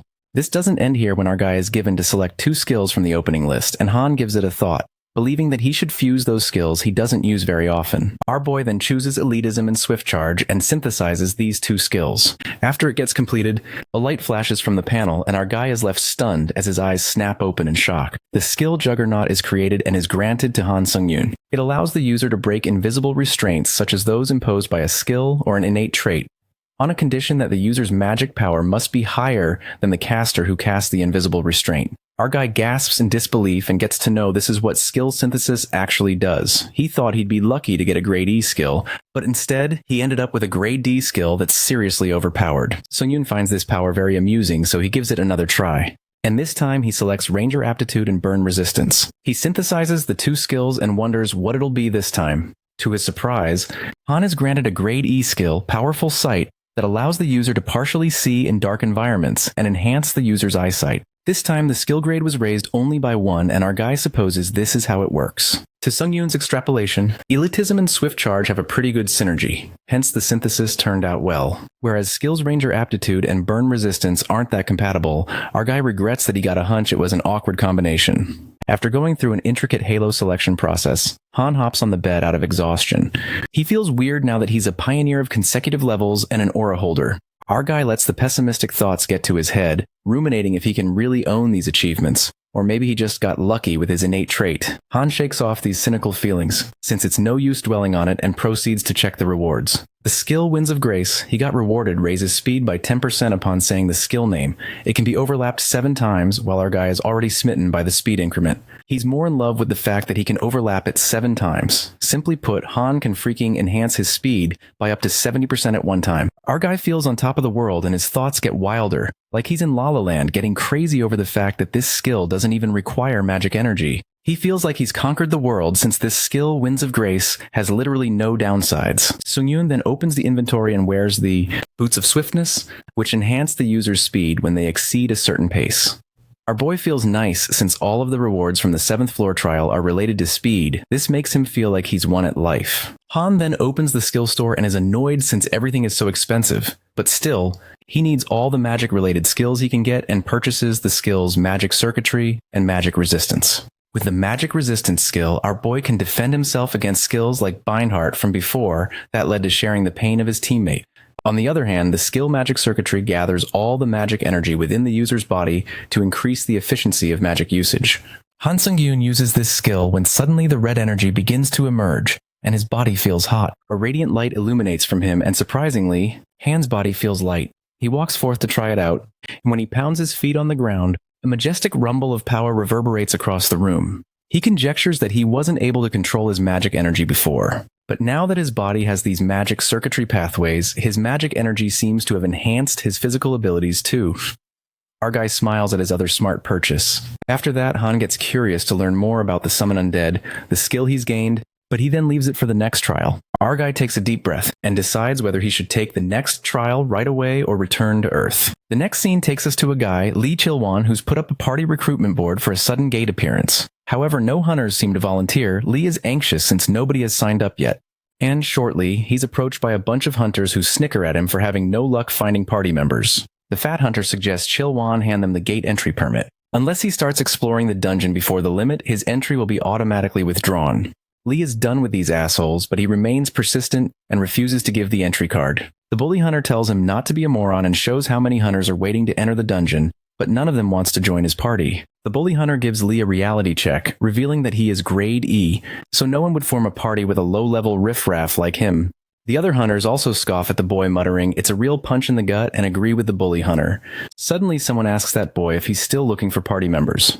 Well, that guy turns out to be our boy Han Sung-yoon, a C-rank hunter. Our guy asks Lee if he's qualified to join, and the boy happily nods. Meanwhile, the fat hunter doesn't like the sudden interference of Han and grabs his shoulder. He asks our fella if he's cutting the queue, but our boy smirks and straight up tells that bully hunter to join Mr. Lee Chilwon's party if he's got a problem. The hunter gets pissed off and tells Han he can't talk down to him like this, calling him an asshole. Our guy gives off a deadly stare and warns that hunter to take his hand off his shoulder, or else he'll break it. Suddenly, our guy emits a dark aura that scares the shit out of that fat hunter. The aura sends shudders down his spine as the fat hunter wonders what this aura really is. The sidekick of the bully hunter assumes that it's his aura and he's scared the boy away. But the bully hunter sweats and in his head calls his sidekicks morons because this aura ain't his. After getting scared to his wits, the hunter decides to let it slide since the Hunter Association officials are watching them. The fat guy, along with his sidekicks, strides away quietly. The boy Lee scratches his head in worry since everything is screwed up already. Our guy then calls Lee out and suggests that they should head on since it doesn't look like he's going to get anyone to join. Lee asks him in disbelief if he's suggesting that just the two of them should enter the dungeon. Later they both enter the dungeon, and Lee Chil-won gets alerted as he glances right and left. But our guy tells him not to be so nervous and states that he'll be able to take care of most monsters up to grade D. Lee is surprised to hear this and recalls Sung-yoon saying that it's his first time inside a dungeon. Our guy doesn't exactly lie when he says it's his first time, presuming that the Tower of Trials technically isn't a dungeon. Hunter Lee gets a bit anxious, and not to sound rude, he informs Sung-yoon that exploring dungeons means putting their lives on the line, and there's something he tells our boy before they go. Lee explains to Sung-yoon that between grade E and grade C hunters, they might think that low-grade hunters are much weaker so they're more likely to die. But the reality is, the mortality rate of grade C hunters is much higher. Grade E hunters take the side of caution since they're aware of how weak they are, whereas grade C hunters have sky-high confidence, and that's what leads them to make fatal mistakes. Lee warns our boy that dungeons are more dangerous than they think, and frankly, seeing Sung-yoon's confidence is making him worry even more. While our guy understands why he's worried, Hunter Lee takes the role of the leader. Although he may be a low-grade hunter, he has plenty of experience. Our guy doesn't feel so sure about this, since he'd feel better if he led from the front. Nonetheless, Han agrees and Lee takes the lead for both of their safety. They start going inside, and our guy decides to see how Lee does for now. Shortly, they encounter a lizard man monster, and Lee gets tense as the lizard man is a skilled weapons user, so it's going to be a tough battle. Chil-won plans to distract the monster and instructs Han to attack its weak point when he gives the signal. Our guy nods and decides to see how an experienced hunter like Lee handles things. In the meantime, the lizardman leaps forward to attack Lee. And while we all expect this boy to fight back, this dumbass begins swishing his sword and tries to shoo it away like it's a freaking cat. Han, standing at a distance, is baffled as he notices that this dumb fuck Lee is scaring the monster away. Our guy seems to have no time for dilly-dallying since he used a temporary return, so he only has 3 days on Earth, which he can't waste on a single lizardman at the very start of the dungeon. That's when Han Sung-yoon steps in to cut out the bullshit and lends a helping hand to Lee, while Hunter Lee lets out that he'll get hurt if he charges like that. Our guy uses instant acceleration and zooms like a rocket. In an instant, our guy slices up the lizard man, making the blood splatter. This leaves Lee slack-jawed, while Han poses incredibly and thought he'd help since he's in a rush, hoping Lee would understand. After witnessing that fight, Chilwan nods as he has no problem with it.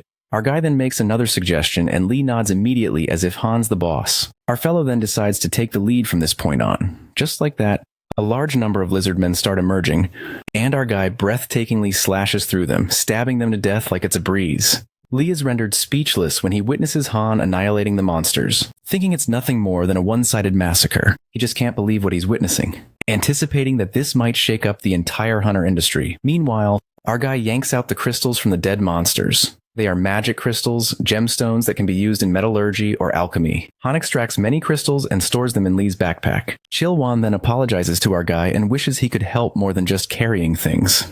The boy lets out that he won't even complain if Han takes the bigger share of the reward. As they are busy talking, suddenly a lizardman ambushes our boy. The moment it's about to stab with the sword, our guy evades the futile attempt smoothly and flings the lizard man upwards with brute force. The monster gets crushed after smashing into the wall, and that even causes the rocks to topple. Sung-yoon then suggests that they should talk about the reward once they are out, or they might get themselves in trouble if they don't focus. He promises to keep Lee safe as best as he can. With that, Han absorbs the dead souls of the lizard men, and while all the souls are being absorbed, our guy pretends to yawn to avoid suspicions. After all the souls seep in, Sung-yoon isn't quite happy to see a 0.7% raise in proficiency, assuming that grade D monsters won't help with proficiency at this point. Just then, a gate materializes, and Lee can't believe they made it to the boss battle gate. He contemplates that he has never dreamt of attempting the boss battle. In fact, he would be over the moon with clearing the dungeon halfway. But as long as he sticks with Sung-yoon, Lee believes that they might actually clear the entire dungeon. Moments later, our guy asks Lee if he's ready to enter the boss battle gate. The boy advises Han to take a break, but our guy is ready to go as well. With that, they enter the gate and witness a Lizard King as expected. The Lizard King stomps towards them while Lee asks Han how he's going to take this thing down. The boy yells at him to think of a plan or something, but our guy looks chill about this as he responds that he doesn't really have a plan. Well, this is exactly the kind of cocky attitude Chilwan was talking about. Sung-yoon is surprised by the Lizard King's incredible speed that doesn't suit its size, but our guy can easily match its speed. The Lizard King attacks Sung-yoon, and he goes flying back and smashes into the ground. This leaves his teammate worried sick for a moment since he thought he was dead. Our guy recovers from the damage and believes that it should obviously be this difficult in order for him to test his new skills properly. Seeing the Lizard King's scales damaged, Han feels it's overshadowing something bad. And at the same time, the Lizard King lets out a purple light, which triggers the skill slow movement.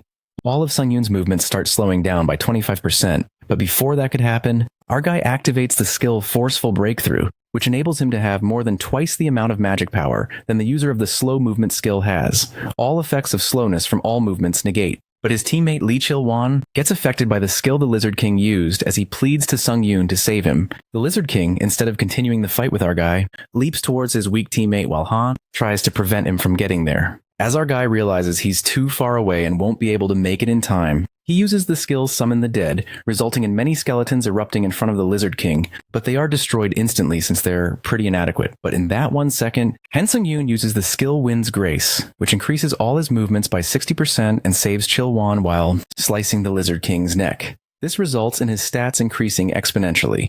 Due to absorbing the Lizard King's soul, increasing his strength, agility, stamina, and durability by 1.5, our guy also absorbs the Lizard King's skill, Spiritual Eyes.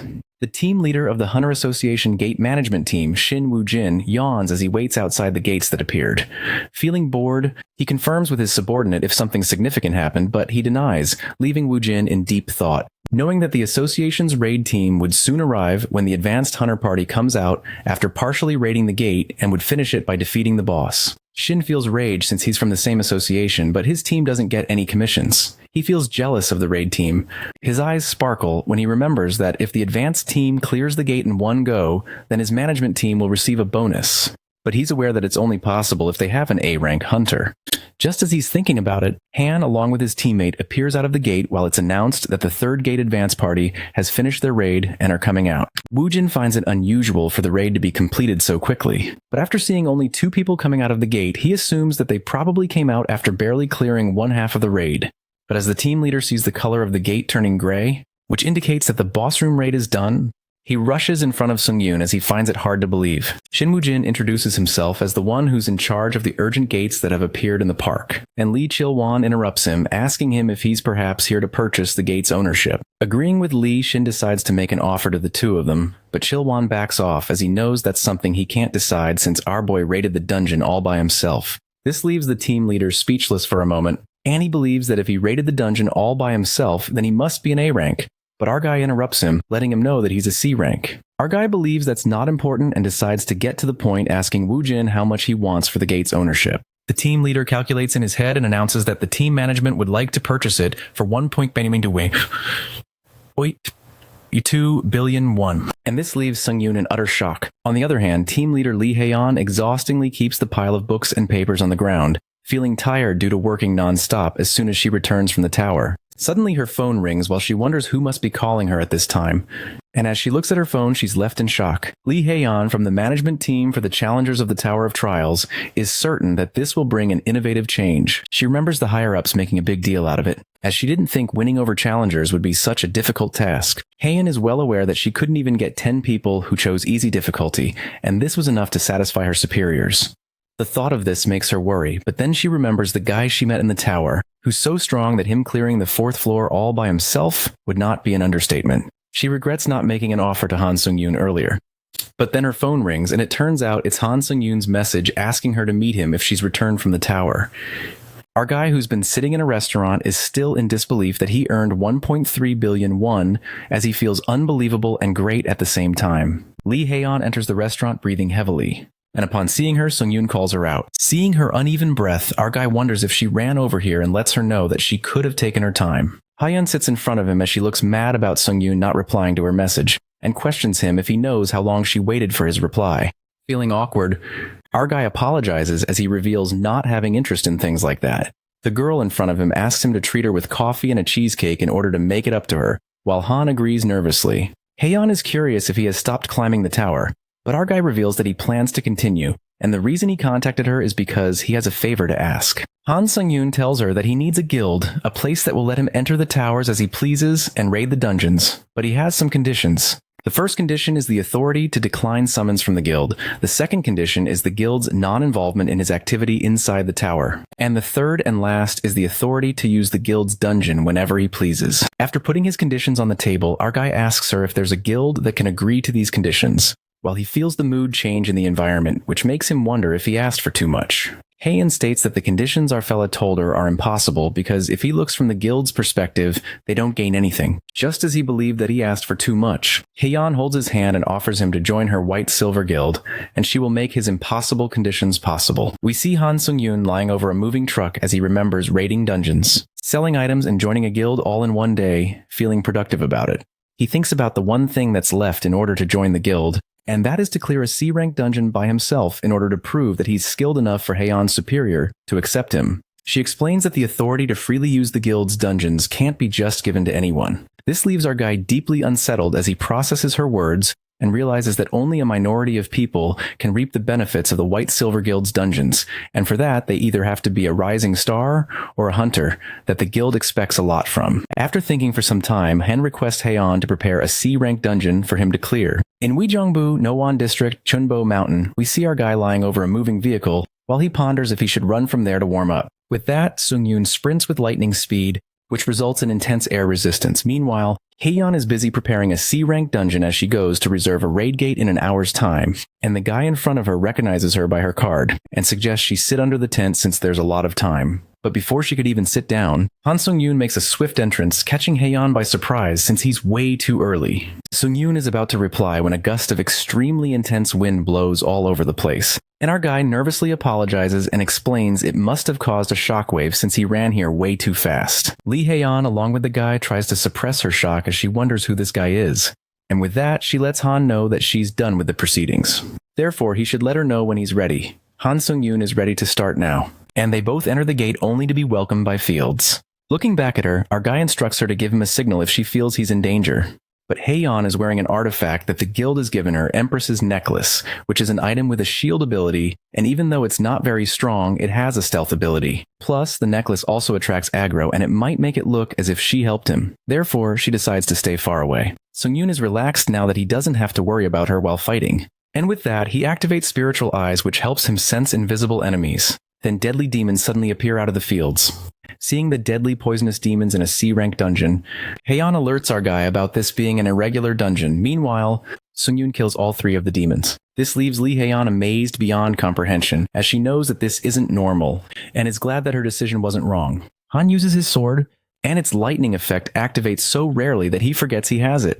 With that, he clears the vicinity by killing the last demon and lets Haeyeon know. Lee Haeyeon couldn't believe her eyes, seeing our guy clear the boss room in under an hour, and solo at that. What's even more surprising to her is that this isn't a regular dungeon. Plus, the deadly poisonous demons aren't monsters that can be taken lightly, and they're one of the monsters that C-rank hunters are recommended to kill in a party play. Observing his potential, Haeyeon believes that Han Sung-yoon is going to grow even more, to the point where she can't be compared to him. Due to all possessed souls being used, Sung-yoon's stats increase, and his strength, agility, stamina, magic power, and durability increase. Our guy assumes the dungeon boss will not pose much danger, and decides to enter the boss room along with Haeyeon. She finds it a bit strange that they can't feel the monster's presence to this extent, and is interrupted when the monster appears right on top of them, going straight for her. All of this happens in a blink of an eye, but Han Sung-yoon saves Lee Haeyeon by carrying her in his arms when she alerts him to look behind him. The monster lets out blue flames and destroys the place, but our guy rushes to a safer spot and lets Haeyeon know that he moved them there without her consent since it was dangerous, asking her to understand him. Haeyeon reassures him, and our guy decides to finish it off.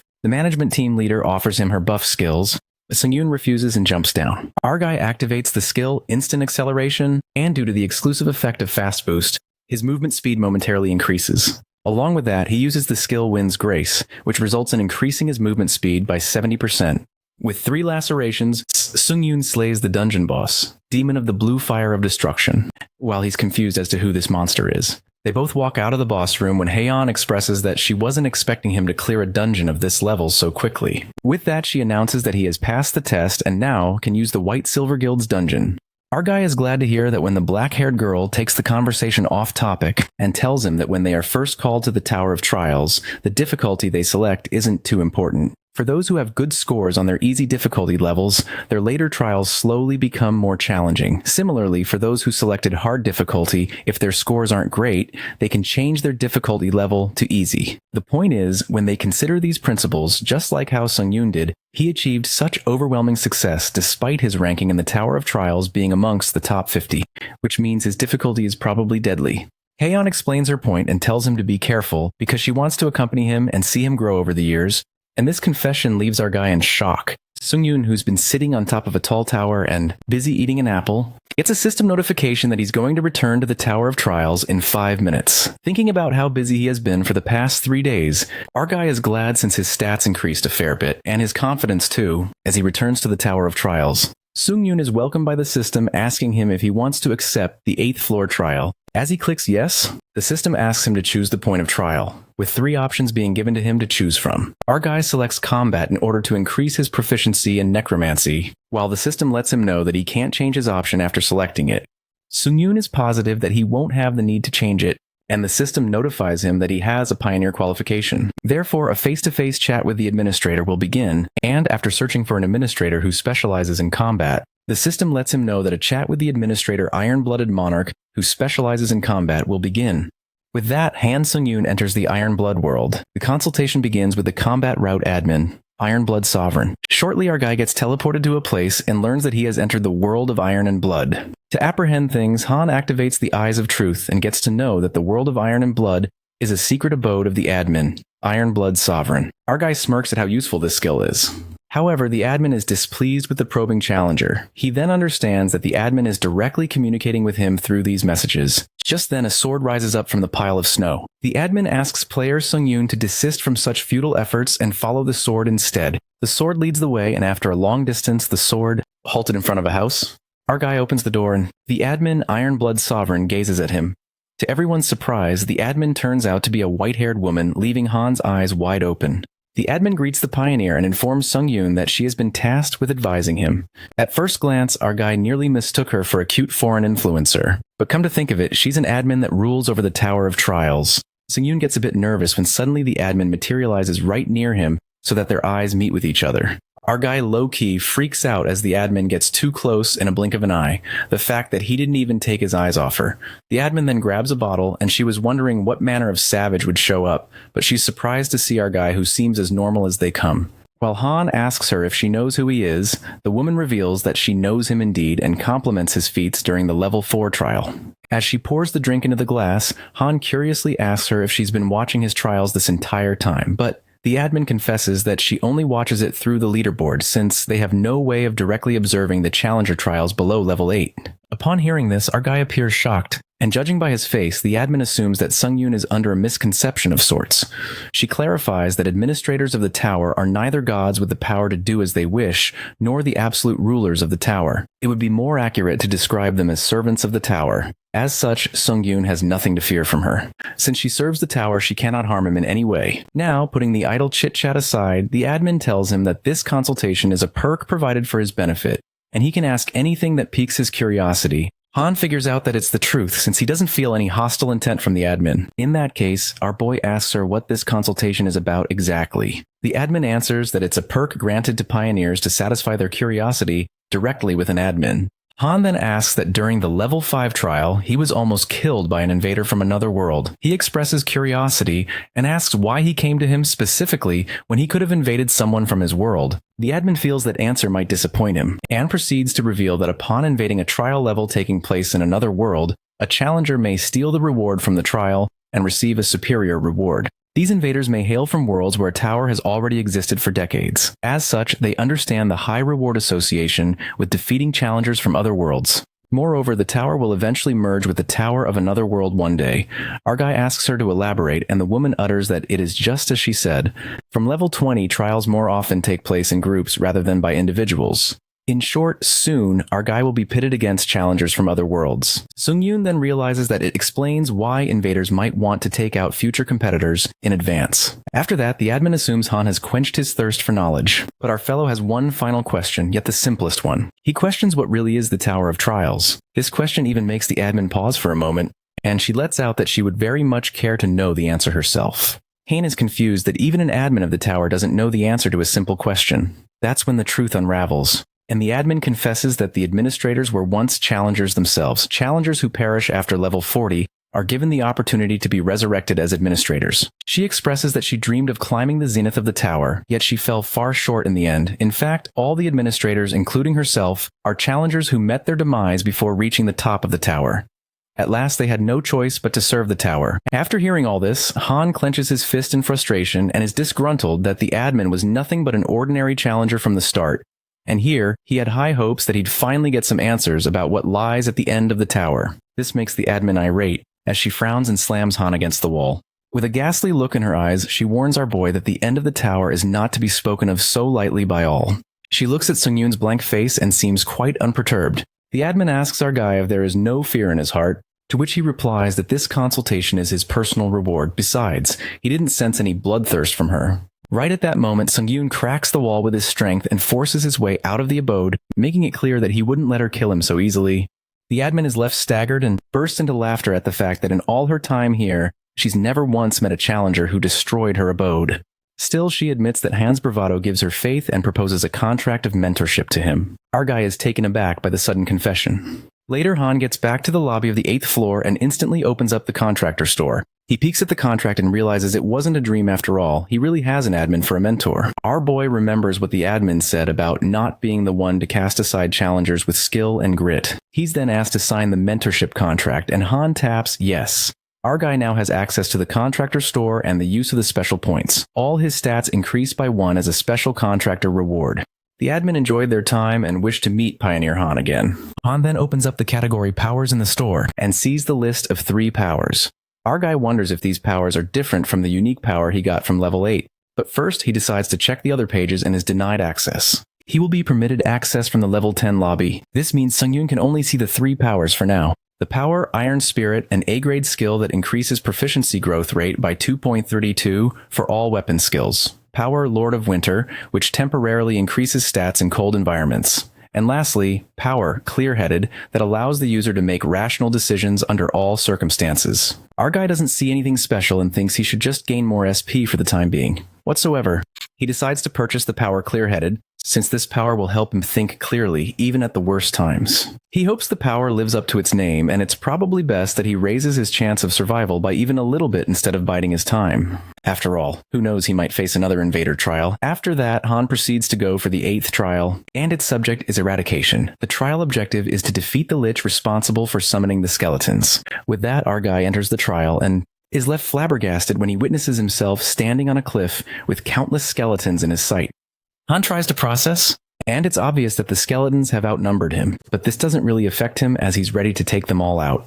With that, our guy plummets into the sea of skeletons, and is more relieved when he figures out these skeletons can't even put a dent in his armor. Then begins the skeletons' massacre when Sung-Yoon slashes their heads off and their bones scatter. While our guy slices his way through these skeleton bastards, he thinks they'll need something stronger than skeletons to beat him.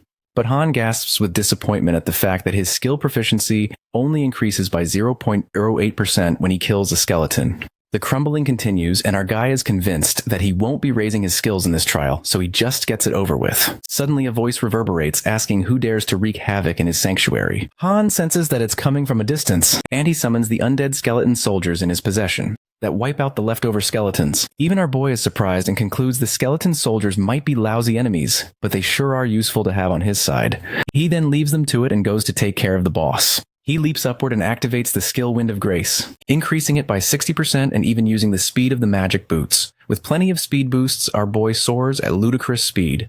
And with the castle in sight, he discovers where the skeleton boss is. Han confronts the Skeleton King, who gives him a deathly glare and is quite infuriated at a mere mortal's boldness to intrude upon his sacred sanctuary. The king opens up the book to cast spells to make Sung-Yoon pay a heavy toll for his impudence. That's when giant titans emerge, and our guy notices that these monsters are as strong as the sand golem. The Skeleton King expects our guy to be scared shitless at the extent of his folly. However, Han chooses to be cocky, and provokes the king by asking if he doesn't have anything stronger to throw at him. Our guy says he'd be disappointed if this is all the king has got. He smirks like a villain and pulls out his dagger. The Skeleton King simmers with anger at the humiliation and calls Sung-Yoon a foolish mortal, for his loyal guardians will tear that insolent mouth of his to shreds. The Titan monsters frantically stomp their way to crush our fella. Our guy activates instant acceleration and decapitates the monsters in a flick. In the blink of an eye, Han slashes through those monsters and gets closer to the king, ripping its legs apart before that. A subtle joy gushes through him when his skill proficiency increases by 1.2 after absorbing the souls of the Titans. At least, higher level undead give him more proficiency points. The Skeleton King, who was talking big, is now lying helpless on the ground and questions Han on what manner of savage beast he is. In the king's imagination, our guy grins diabolically and scoffs at the lich that got too cocky. Han then steps forth to end the king. But then his eyes land on the book. Recalling how the lich seemed to be able to control the monsters at will somehow, an evil thought flickers in his mind when our guy plans on using the lich's skill to farm his proficiency. After that, Sung-Yoon asks the lich if he can summon more of these guardians. The king wonders why the mortal needs to know, while our guy thinks they're done here given that the lich can't summon. However, the lich warns him not to get closer and confesses that he can summon. Han asks how soon he can summon those guardians, and the king responds that he can summon them in minutes after they perish. Han discovers that he can summon even more right now and commands the lich to summon the monsters again. The king appears baffled since his guardians couldn't even put a scratch on a warrior of Sung-Yoon's caliber. Our guy gets tired of the shit talk as he aims the sword at the king. The king immediately opens the book to save his ass and summons all his guardians at once. The pages flick and the monsters emerge. Our boy annihilates them at once, and the king will suffice, however. Han lets the lich know that they're just getting started, and asks him to recall his skeletons that are still standing and use that energy to summon guardians instead. Our guy torments the king as he brandishes the sword at him to make him work. Later, the endless slashing of monsters continues, and the poor lich is drained to the bone, wondering for how long he will endure such torment. While the lich is regretting his life decisions, our guy, being the savage beast he is, makes it clear that they're only done when he says they're done. Han relentlessly slices up the monsters, and with each kill, his proficiency increases. Moments later, his innate trait necromancy reaches 100% proficiency and increases by 1 grade, which means now his necromancy trait is at grade C. Our guy smiles at this, while the Lich states that Sung-yoon is the true monster here and the devil himself looks upon him with disgust. The Skeleton King curses our guy's name forevermore, even in death, as the poor Lich languidly withers away. Han learns that the king's bones are cracking every time he summons a guardian. Hence, he's on the brink of death. With that, our guy strides closer, hoping the Lich would last a bit longer, but unfortunately, it's time that he wraps things up. The king calls him a repugnant human and Han chops its head off, killing it instantly. He then receives an achievement, The Devil May Weep, and absorbs the Lich's dead spirit.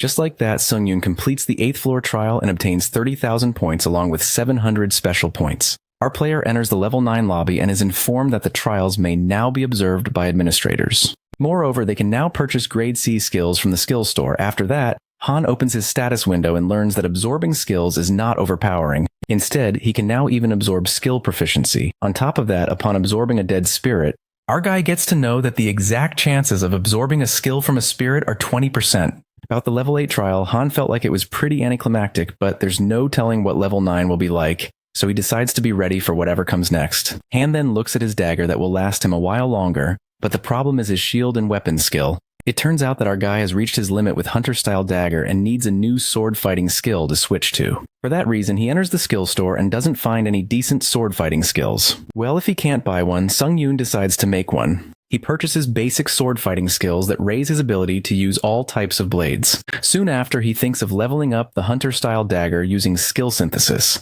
But first, he needs to consider which skills it's compatible with.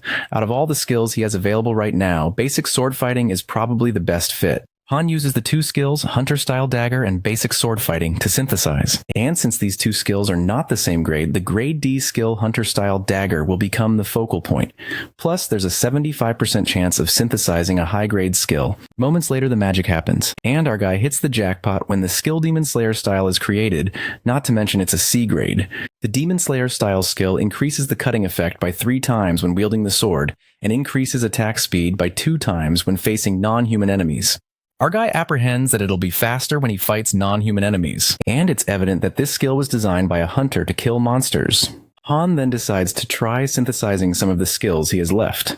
But the tension creeps in, but our fellow tries to tell himself that gambling is a vice, and looks up at the skill compatibility and skill rate first. After testing out the skills, Sung-yoon stumbles upon Ash and Blood and is amazed that it raises his regeneration ability 3-fold, and it feels like cheating already. Plus, it even reduces 40% pain whenever he takes damage. But unfortunately, he can't test this skill in the lobby since the lobby heals the damage anyway. Our boy then ponders that he's come a long way from when 100 points was a lot to spend. With that, he lifts the lobby's automatic healing function by deducting 50 points. Now that he's used up all the dead spirits in the 8th trial, Han supposes the protective shield shouldn't kick in. He raises his sword and pierces it into his hand multiple times. Thanks to the skill Ash and Blood, Han's arm heals up in no time, and our boy is amazed because he basically has a way of recovering from physical damage without needing to go back to the lobby now. In addition to his new healing ability, he still has his dead spirit shield, which means he doesn't need a shield anymore. But our guy still keeps the shield since it's got sentimental value. He then opens the community but finds nothing worth reading from the looks of it. Now that Han doesn't even have time to wait, he thinks there's no time for dilly-dallying and goes on to the next trial. The level 9 trial theme is Arena, and the objective is to kill all the monsters inside the arena within the time limit. The reward for the trial is the skill Call of the Wild. Suddenly, a notification alerts Han Sung-yoon that the 9th floor is currently unsafe, and reveals that this trial has been invaded by a challenger from the martial arts world. The invader has seized the objective of the trial. Our guy ends up at the 9th floor trial and encounters the martial arts invader who seems to have wiped out all the monsters.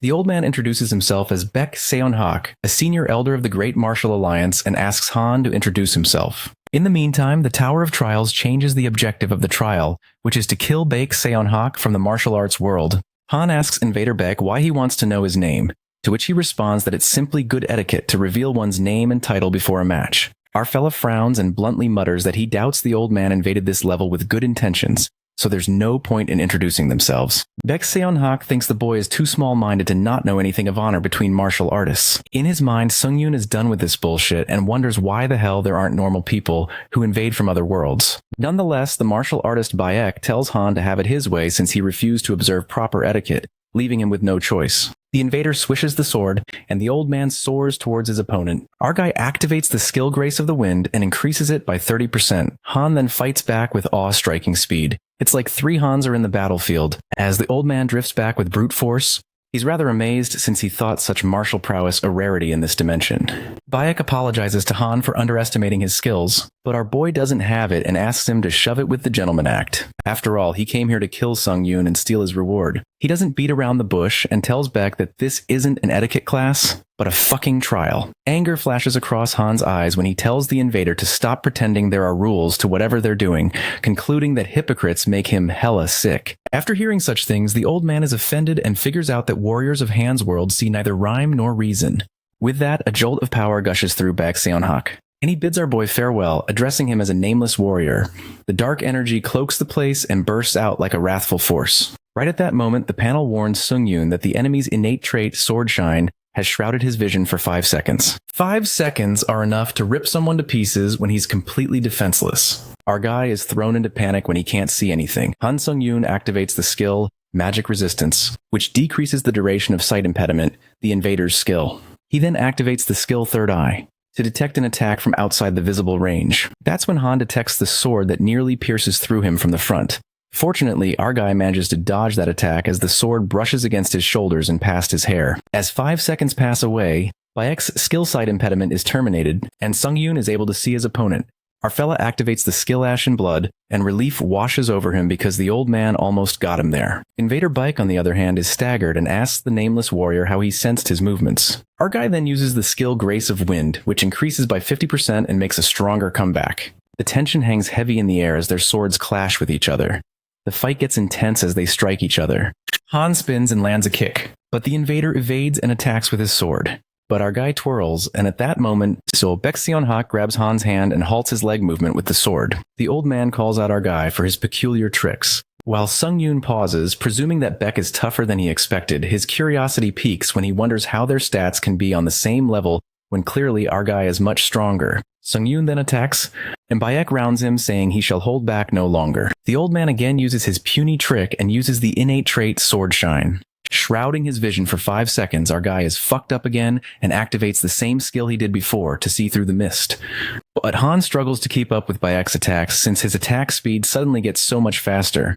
He then activates the skill Blessing of Iron using the wrought iron pendant, and his skin absorbs 10% of all physical damage, but these skills don't seem to do much, and Han is grabbed tightly by his opponent's magic skill. Shortly, the invader's skill gets terminated and the mist disappears. At the right time, our guy drifts back as Bayek wields his sword and takes the least damage. As only his arm cuts off, Han Sung Yoon smashes away with crushing force and bites his own hand to activate the healing skill. He heals his arm. And the invader calls this another puny trick. Beck lets out that he fancied Han as a gifted martial artist at first, but now he sees that his little bag of tricks is nothing but a borrowed boon. Han, clenching his fist, tells the old man to speak for himself and is aware that he got his innate trait from the tower. Our guy returns like thunder after silence and activates the skill Grace in the Wind, escalating it by 70%.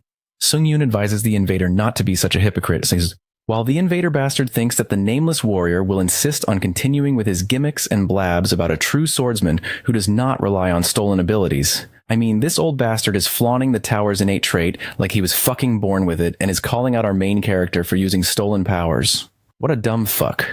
Our guy seems to have enough of this bullshit when he charges back with the dagger. But he blocks it with the sword, asking Han if he has no honor. Sung Yoon responds that apparently he does not and asks the old man how it feels to die from a parlor trick. Even Beck struggles to hold the attack due to Han's power. The scene then takes us to Baek Seon-hak's point of view, where he narrates that he has invaded dozens of trials in dozens of worlds. It was with this very sword that he cut down countless otherworldly players. Those who hailed from planet Earth were often lacking in every aspect to the point that it was likened to a pot of honey left unguarded, more like treasure that didn't need to be won over. The fact that players of Earth could not even touch a single strand of hair on his hand depicted how useless they were.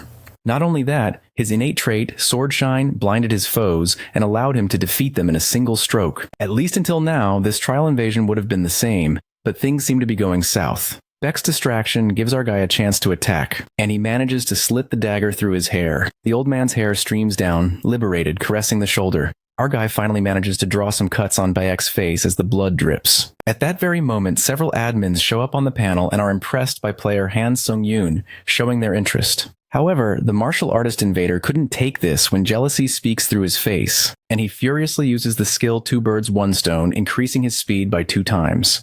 The old man literally activates all the skills he possesses just out of spite. The invader exudes a fierce aura, and a snickering giggle escapes Han's mouth when he repeats the invader bastard's words that the skills were nothing but trivial tricks. Quite ironic now that he's using all of them at once. Both of the opponents spiral out of control, and the system notifies that trial invasion penalties are in effect, decreasing their stats by 8 points. Some skills are currently unavailable.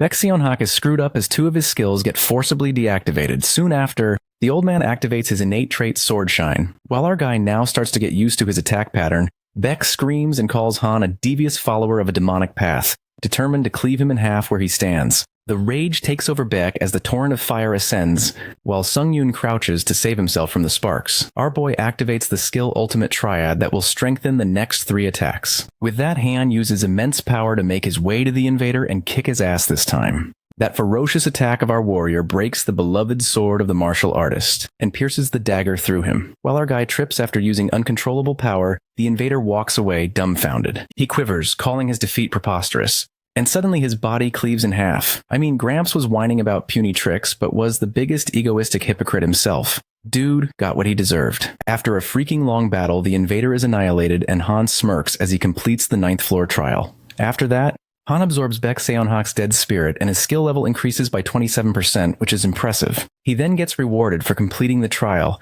but for some reason, the reward he received does not match his difficulty level. Hence, the rewards get adjusted. Our guy almost forgot that rewards can change, wondering what he'll get this time. It turns out to be a C-grade skill, 6th Sense, as the trial clearance reward, and he even receives 35,000 points. Han ponders about the skill 6th Sense. That's a slightly higher grade skill than the original reward Call of the Wild. Our boy then proceeds to move to the lobby of the 10th floor to look more into it. When his path gets blocked as multiple panels materialize before him, the admins of the tower applaud his performance. Han then stumbles upon the message about his trials being observed by admins. And to sum it up, he managed to impress a bunch of admins in that last fight. Since it's about as much recognition, our guy feels like he deserves to feel some pride at least. Just then, the admin Lord of Iron and Blood is displeased by the excessive attention showered upon her contractor, Han Sung-yoon. She also advises her contractor to refrain from hubris. Unexpectedly, the admin White Crane shows up and wishes to add power to his contractor-only store. Han's eyes widen with shock as he couldn't believe that White Crane was giving him free power. That's when the admin Lord of Iron and Blood, his contractor, begrudgingly allows our guy to accept the power. Han hopes there are no strings attached, but his admin advises him that the other admins may gift contractors with powers to earn their favor. This raises suspicions in our fellow's mind. Come to think of it, why would an admin want to get in his good books and earn his favor when he already has a contract? Han then asks if he'll have run-ins with other admins, to which the White Crane smiles bashfully and remarks that he will meet quite a few. Sung-yoon's contractor, Lord of Iron and Blood, remarks that gifts from other admins are mediocre and hardly worth any of his trouble. Our guy, upon hearing this, is even more confused about the admins giving him mediocre gifts just to earn his favor, which certainly means they want something in return. Still, he doesn't need to look a gift horse in the mouth and takes what he can get. The White Crane admin adds the power-intense sword aura in Han's contractor store. The admin smiles and bids the player to remember this favor. Our guy promises to use it well. With that, Han moves to the lobby of the 10th floor, the new common area, and wonders if admins can see while he's in the lobby. To confirm it, he calls them out to ask if anyone's watching. But nobody answers. At that moment, our guy feels flattered as he couldn't keep his calm and opens the contractor store. He witnesses the White Crane's skill and learns that he can inject magic energy into his sword to create a sword aura. Here our boy thought it was some kind of mediocre power, but he's amazed by it. Sung-yoon also says that he's got access to a list of new skills. Han gets some OP skills this time. Power. Total rejuvenation can strengthen the user's skeletal structure into combat force. Power. Iron Blood Sword allows the user to summon a magical sword of iron and blood without using the user's magic energy. Lastly, power. Touch of Death raises the effectiveness of necromancy and black magic twofold and mildly decomposes the enemy's body. Even our guy agrees that these skills are serious game changers. But sadly, since he's low on SP, for the moment the only power he can buy is either bodily rejuvenation or intense sword aura. Our guy thinks hard whether he should buy it or collect more SP. He ruminates that the old man, Baek Seon-hak, from level 9, was an absolute beast to fight against. So if he wants to survive enemies like him, He needs as many powers as he can. With that, our guy purchases the skill Intense Sword Aura, and when activating it to test it out immediately, Han wields the sword and his ultimate triad skill infuses magic energy into the sword as well. But this feels completely different. Our boy surmises that the ultimate triad forces an explosive wave of magic through the sword, whereas a sword aura allows energy magic aura to flow gently through the sword like a river. He uses the skill for quite a time and learns this Intense Sword Aura skill raises the magic exhaustion rate by 2% every minute, which leads our guy to conclude that his magic exhaustion will be about 100% in 50 minutes. Just then, he deactivates the skill and decides to be careful with his magic reserve from now on. Shortly, Han gets reminded about the reward skill he got from the 9th floor, the 6th sense, which tends to make his instincts sharper. It is useful to him to have a sharp intuition that he can use to make reliable decisions. Nonetheless, our guy is curious about the community, wondering if players are talking about the new common area. In the community, everyone's talking about the common area being full of foreign players and interacting with them. But what catches Sung-Yoon's eyes is when he gets to know that he can trade powers with the admins. Since there are so many players here, our guy sees it as a good opportunity. Thus, he decides to go to the common area himself and take a look. Moments later, Han gets teleported to the common area, which seems like a nice place. A mere hunter arrives at the common area. In the meantime, some Korean hunters discreetly peek at the guy, guessing that asshole looks like a Korean hunter. The other guy recognizes that he's a grade A hunter from South Korea. Suddenly, a murderous intent comes creeping in when the guy lets out that he's sick of Korean hunters acting all high and mighty, asking if they're allowed to kill other players outside the common area. The grade A hunter who's walking away is suddenly struck by magic energy, hindering his movements. The hunters from earlier emerge from the bushes and one of them tosses out his sword. While the poor boy has no way to escape, the evil hunter assumes that these Korean hunters knew everything there was to know about the hunter world. The guy gets a bad feeling from this, and since they're not in trial, he didn't expect player killers here. The player killer aims his sword at the boy when suddenly a nun hunter interrupts and warns the murder maniacs to stop, or else she'll use the community chat room to expose them to everyone. The bastard player rises up and agrees on one condition. He asks that girl hunter to take her clothes off, ending it with a malicious smirk. This killer bastard tells them to put down every item they have and do as they say, so they might let one of them live. The murder maniac's preposterous intentions are obvious, while the girl hunter freaks out at their obscene demand.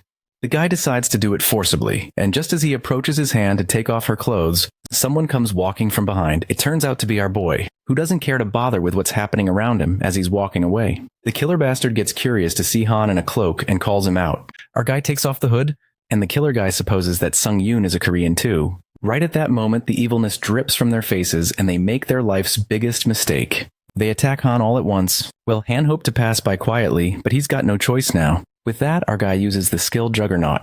And surprisingly, he uses his new skill, Intense Sword Aura, and a magic sword emerges out of the blue. Sung-Yoon then tells the killer guys to remember they're the ones who started this mess and gets ready to kick their ass. Our guy loses his cool and activates instant acceleration. He dashes at the speed of light, and by the next second, he slashes the killer player's sidekicks across the neck with his dagger like a freaking child's play. Han smirks like a true villain and bolts towards the killer freak, who hides his ass by drawing an ice shield. Our guy whacks the ice shield to break through it and shatters it instantly. A strike of terror runs through that coward killer player, who begs for mercy and asks Han to spare his life. But our guy doesn't spare a useless life and stabs that dagger through his throat after killing the three bastards. Han absorbs their dead souls and increases his proficiency by 6.4%. The girl hunter apologizes to Sung-Yoon as she wanted to help him, but the fight was over before she knew it. While she heads back, the boy asks Han if he's a ranker, to which he nods. At least he's always been in the top 10 on the leaderboard. The boy is happy to cross paths with Han and shows him gratitude since he would have been dead if he didn't come along. Our guy says that it's nothing and warns him to be careful on his way, but he's not really a goody two-shoes. Han helped this boy just in case those thugs were going to attack him next. As our fella is about to depart, the boy stops him and makes an odd request. He requests Sung-Yoon to let him keep these thugs' corpses. The boy elucidates that if Han lets him keep them on top of saving his life earlier, he agrees to give our guy a power for free as a token of thanks. Of course, our guy couldn't miss out on a free power. After that, the guy uses his skill Devourer and consumes those dead bodies. As promised, he sends one of his powers to Sung-Yoon, and the power appears to be Wings of Steel that gets added into our guy's contractor store. Han couldn't be happier to have another power in his bag. The boy then mentions that the skill he sent Han lets him summon wings that attach at his back and allow him to levitate. Our guy assures him that he'll put it to good use, and low-key he can't wait to try this new power in the lobby. Meanwhile, the admins fight over Han Sung-Yoon as everyone tries to win his favor.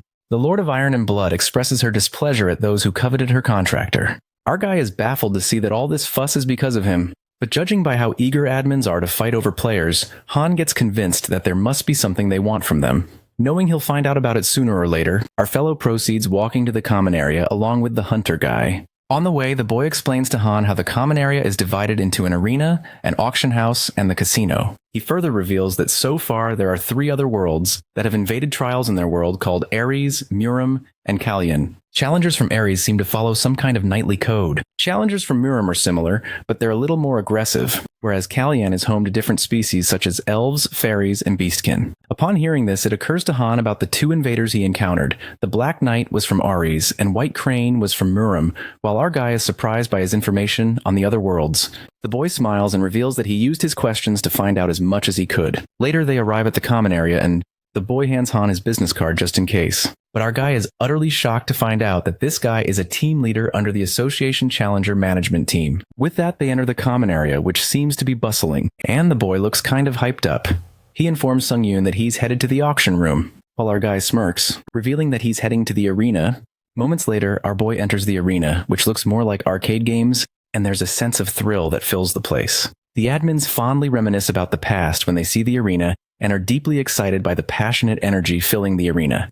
Sung-yoon then finds himself a seat and the arena system gets activated. Our guy is asked to select either bets or duels, and he presses the help button. It is revealed that the arena is divided into bets menu and duels menu. Upon selecting bets, the players can bet points on duels between other players.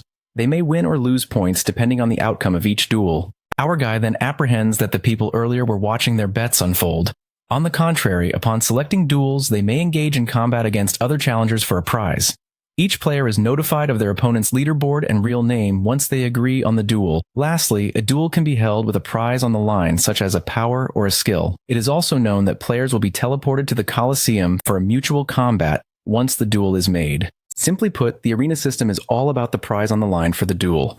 In that case, our guy looks up to the players to see if anything catches his eye. On the other hand, the hunters in the arena are obsessing over Hunter Catherine, the Inferno Witch who happens to be in there. The players are fascinated to see such a cutie from the States in real life. Meanwhile, Catherine Bennett struggles to find a decent player for a duel who has guts, wondering if her record keeps putting everyone off. She bets more challengers would duel with her if the number of wins were hidden. Bennett seems to be in the 6th rank on the leaderboard with 17 wins in total. Even the admin Master of Flames scoffs at the display of cowardice, and Catherine couldn't agree more that this place is filled with scaredy cats. The boredom nearly gets her, and as she's done wasting her time at the arena, a notification makes her turn around. It turns out to be a duel request from our boy Sung-yoon with 0 wins in the duel. Catherine is impressed by this newbie's bold move to challenge her for their first duel and smirks. She then accepts the challenge and enters the Colosseum. The opponents face each other and Catherine likes Han's gallantry to choose her as his first duel opponent. Nonetheless, the duel begins, and the girl gets cocky when she advises our guy to think of this duel as a learning experience. The fire magic emits from her, and Bennett activates the skill Birth of Fire, creating a giant flare of fire that chases Han. Our guy evades the blazing attack, and while Catherine acts arrogantly, thinking it's over, Sung-yoon flips things 360 degrees when he activates the skill Sword Chi Master, and jaw-dropping, it slashes that giant fireball in a split second. Catherine is staggered by the sight, while our guy scoffs at her words for calling this duel a learning experience. Now Han shows who's the real boss and is the one who gives her the learning. The next scene takes us to a serene place where we see an administrator observing Han Sung-yoon's fight through her water mirror. She's amused to see that our guy has already become adept with the sword aura. She smiles and thinks it was a stroke of genius to grant Sung-yoon rather efficacious power, and from this point on, she ought to build a rapport with him faster than the other administrators. She covets that maybe player Han is perhaps the one who could remedy her failures and fulfill her dream at last. In the Colosseum, Catherine attacks our guy with multiple blazing balls soaring his way as Han evades. Using instant acceleration, he flings upward and slashes the fireballs. As our boy soars away, his assassin cloak gets caught in the fire and nearly burns his entire cloak. With that, Han plummets to the ground, and presumes that without the skill Grace in the wind, the special effect from the cloak was barely enough to keep him afloat. But the trouble doesn't end here when Catherine gets well prepared with her power of flames, determined to see how long he'll last. Meanwhile, the Lord of Iron and Blood watches Catherine's encroaching flames in amusement. The other admins are also fascinated by her flame power. Our guy, on the contrary, wields his dagger to slash the flares of fires with the power of intense sword aura. However, by every minute the magic exhaustion increases as Han utilizes this skill. He feels like this fight will get tougher if it keeps dragging on. At that moment, our guy absorbs Baek Seonhak's dead spirit that increases all his stats. He absorbs the electric sword aura skill from the old man. This skill imbues the user's sword aura with electric charge and lightning damage, along with allowing the user to strike with a sword wave. Our guy is confused about what sword wave really is, supposing it's referring to the fact that he can use a long-range attack with his sword aura. While our guy is distracted, Catherine disrupts his thoughts and tells him to quit daydreaming. Sung-yoon yanks out of his thoughts and witnesses blazing arrows above him that are waiting for a signal to attack him. The encroaching fire arrows follow Han like shadows, while our boy keeps running away to dodge them. Just then they strike him from all directions. Our fella activates the skill Ashen Blood and takes the risk of making this work the first time. Nonetheless, Han decides to do it since it'll be a good practice. He holds his sword upward that faces the flames and activates 2 sword aura powers at once. The dagger unfolds in the powerful aura, and when Han wields his weapon, a radiant yet violent power breaks free that tears through that blazing orb majestically. While Catherine is too busy gasping at the terrifying yet breathtaking sight, she realizes that the magic aura is about to hit her. She immediately forms a fire shield to protect herself and plans to strike back. But our guy ruins her sweet plans when he emerges from behind and aims the sword at her neck. Catherine Bennett is scared shitless and accepts her defeat. Just like that, the player Catherine concedes defeat and Han wins the duel along with a grade C skill, Gale Force. Our guy then returns to the arena and is amused since he took Catherine on as a light practice for using his sword aura. But she turned out better than he expected, not to mention she burned his cloak to a crisp. He then decides to make note of her name and peeks at the new skill he's got. But it appears that our guy gets scammed since the skill Gale Force is only for stabbing. Our guy peeks at his score and gains a win, but he's only getting started. Sung-yoon goes on to his next duel with Uwaki Yuji, who's 11th on the Japanese server leaderboard. As the duel commences, Yuji lets out that he was looking forward to facing the 3rd best player in Korea, but he mocks our guy real bad, calling him a weakling dressed like a bum.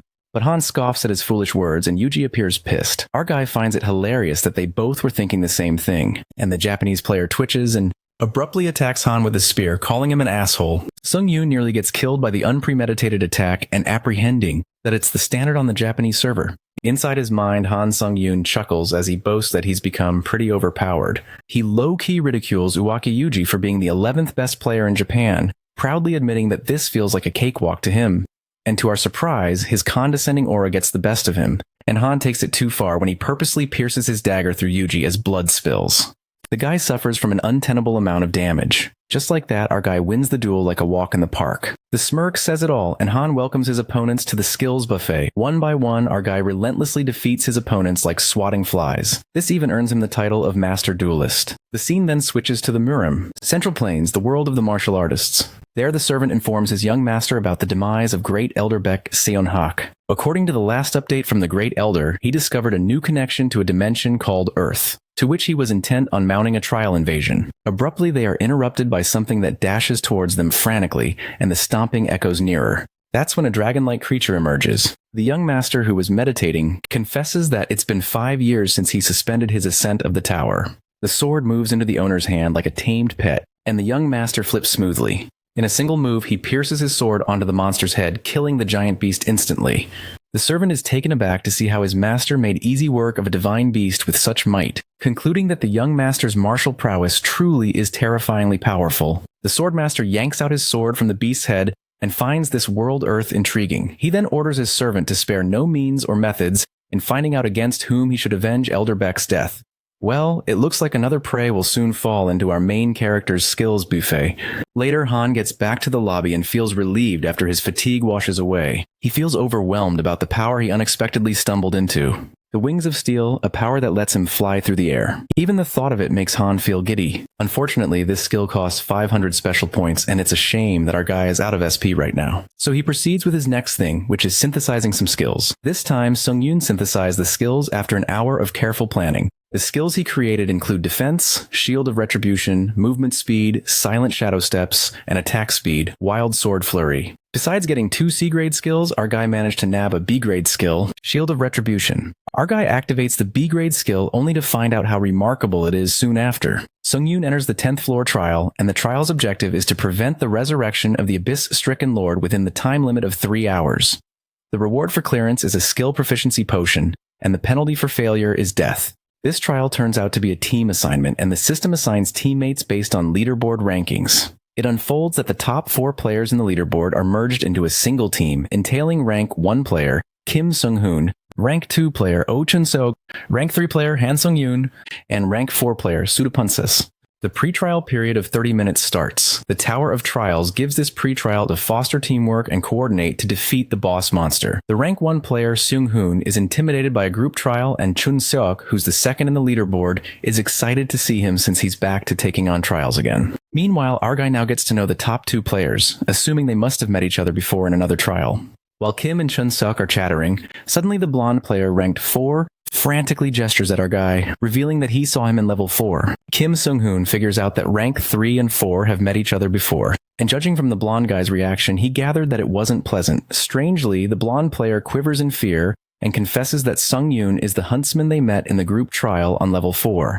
He also remarks that our guy is a murderer who uses killing achievements to gain power. It is then revealed to us that Kim Sung-jin, also known as Sudapunchis, is a compulsive liar, so deceiving others was simply second nature to him. This guy stirred up fights using any means possible and reaped the rewards amid the chaos. So he basically stole the rewards by tangling everyone into a fight. That was his chosen method for survival. Even in the unfamiliar world of the tower, he found his propensity for deception to be just as effective. Nonetheless, the admin false clown grins and guffaws at contractor Kim Sung-jin's conceit. The admin's vibe surely goes well with the evil, deceitful Sudapunsis. While our guy could sense the devilish intent from that guy, Sudapunchis presumes that he's caught Han off guard, given his reaction, and plans to push them a little more. The blonde guy, using his devious means, accuses Han Sung-yoon of slaughtering his own teammates in cold blood. Our boy finds this ridiculous, and as he tries to speak something in his defense, Kim Seung-hoon summons his weapon and accentuates that a solid team of 3 is better than a divided group of 4. Rank 1 player makes it clear the trial can't be taken lightly and asks which one of them is telling the truth. Kim concludes that the one who lied will be eliminated. The tension crackles in the air, and our guy surmises that if things go sideways in the worst case scenario, he'll have to fight all 3 of them at once. Right at that moment, Oh Chun-seok steps in as a real game changer. He acts as the only sensible player, and given that Sudapunchis has met ranked 3 hunters on level 4, Chun-seok switches it up on him and infers that Sung-jin must know the huntsman's real name. Rank 2 guy is a literal genius when he traps Sudapunchis in his own deceitful game, and makes him recall that the nickname system only came into effect at the level 5 lobby. In that case, as long as Sung-jin knows the hunter's real name, they can be sure they've met before. But Sudapunsis' cockiness kicks in, and he confidently reveals the hunter's name to be Lee Chulman. The guy is diabolically insane and gets convinced that there's no way to prove anyone's identity in this place. Oh Chun-seok addresses our guy as Chulman, asking if he has anything to say. That's when the tables turn, and Han pulls out his hunter's license, thinking it's beyond ludicrous. A sense of relief washes over Sung-yoon, feeling glad that he mistakenly bought this after he returned to Earth. Our guy reveals his real name. While Sudapunchis is frozen in sheer shock, now that things are coherent, Kim Seung-hoon knows who he should eliminate. Even the admins mock his unconvincing deceit and enjoy the outcome of his pathetic nature. The irony that the admin messiah of lies called him pathetic is just hilarious. Sung-jin is screwed up big time, but our guy interferes and appreciates rank 1 player Sung-hoon's offer. But our guy insists on taking care of this himself. Han lets out that he's pretty pissed off right now, and Sung-hoon leaves him to it. On the other hand, Sudapunchis wonders if he's going to fight one-on-one. But the malicious intent creeps in when he presumes that he's made a bad impression on the other 2, but he can still kill this moron Sung-yoon. This way, they will have no choice but to let him live since they don't want to risk taking on a 4-person trial with just the 2 of them. Sudapunsis grins evilly, while our guy is amused by the story he just made up and assumes that Sung-jin will take accountability for his words. But the cocky blonde guy doesn't take this shit and lets out that all he has to do is survive. Sudapunsis opens his magic book to use the powers and clarifies that Sung-yoon's not the only one here who can fight. The blonde guy uses swamp spirit's tendrils to coil around Han's feet that slither up his legs. However, our guy breaks through them in an instant with the magic resistance skill as our boy soars towards that bastard. Rank 4 player finds it annoying that Han had an anti-magic skill. Sudapunsis activates a shield, and as it clashes with Sung-yoon's sword energy, the ground rumbles and barriers crack. The fight looks intense, and the first ranked player thinks it's best to keep their distance. While Chun-seok is fascinated by the good view of the fight, but Sung-hoon has enough of his whining and drags poor Chun-seok away from the fight, who bawls his eyes out. On the other side, rank 4 player shoots multiple encroaching magic orbs at his opponent. Our boy evades them flawlessly and lands a deserving punch right into Blondie's guts. The boy drifts away, but he snickers and deviously makes the huntsman become his prey. Our guy then looks behind him and witnesses charged magical orbs, making him wonder if they are the orbs Sungjin shot at him earlier. Right at that moment, those magical orbs descend in a torrent of lightning that strikes directly at Han, while rank 4 dude gets his hopes up high, thinking it serves that asshole right. However, his eyes snap open in shock when Han appears unaffected and activates the red shield. The new skill, Shield of Retribution. The shield takes the damage, and our boy asks Sudapunses what's the matter since they just got started. While our bro really bowed ahead with the Uno reverse card, Sungjin is thrown into shambles when he witnesses his spell getting blocked so effortlessly. Our guy chases that deceitful bastard who hides away like a coward, but Han insanely slashes through the rocks just to find him. Meanwhile, as this continues, rank 2 player Chunseok asks Sunghoon if he's heard about player Han Sungyoon. Kim Sunghoon apprises that he does not recognize Han from the hunter rankings, while Chunseok conjectures if he hasn't heard of Sungyoon, then it means that he wasn't even a hunter in the outside world. The rank 2 player wonders if it is even possible for a civilian to get this powerful. Seunghoon finds it practically impossible for anyone other than top-ranked hunters like themselves, but what's even more shocking to him is that this is not even the full extent of Sungyoon's strength. The rank 1 player even dwells on the possibility that player Han Sungyoon might be on the same level as him. This leaves Chunseok quite shocked as bro Sunghoon rates Han this highly.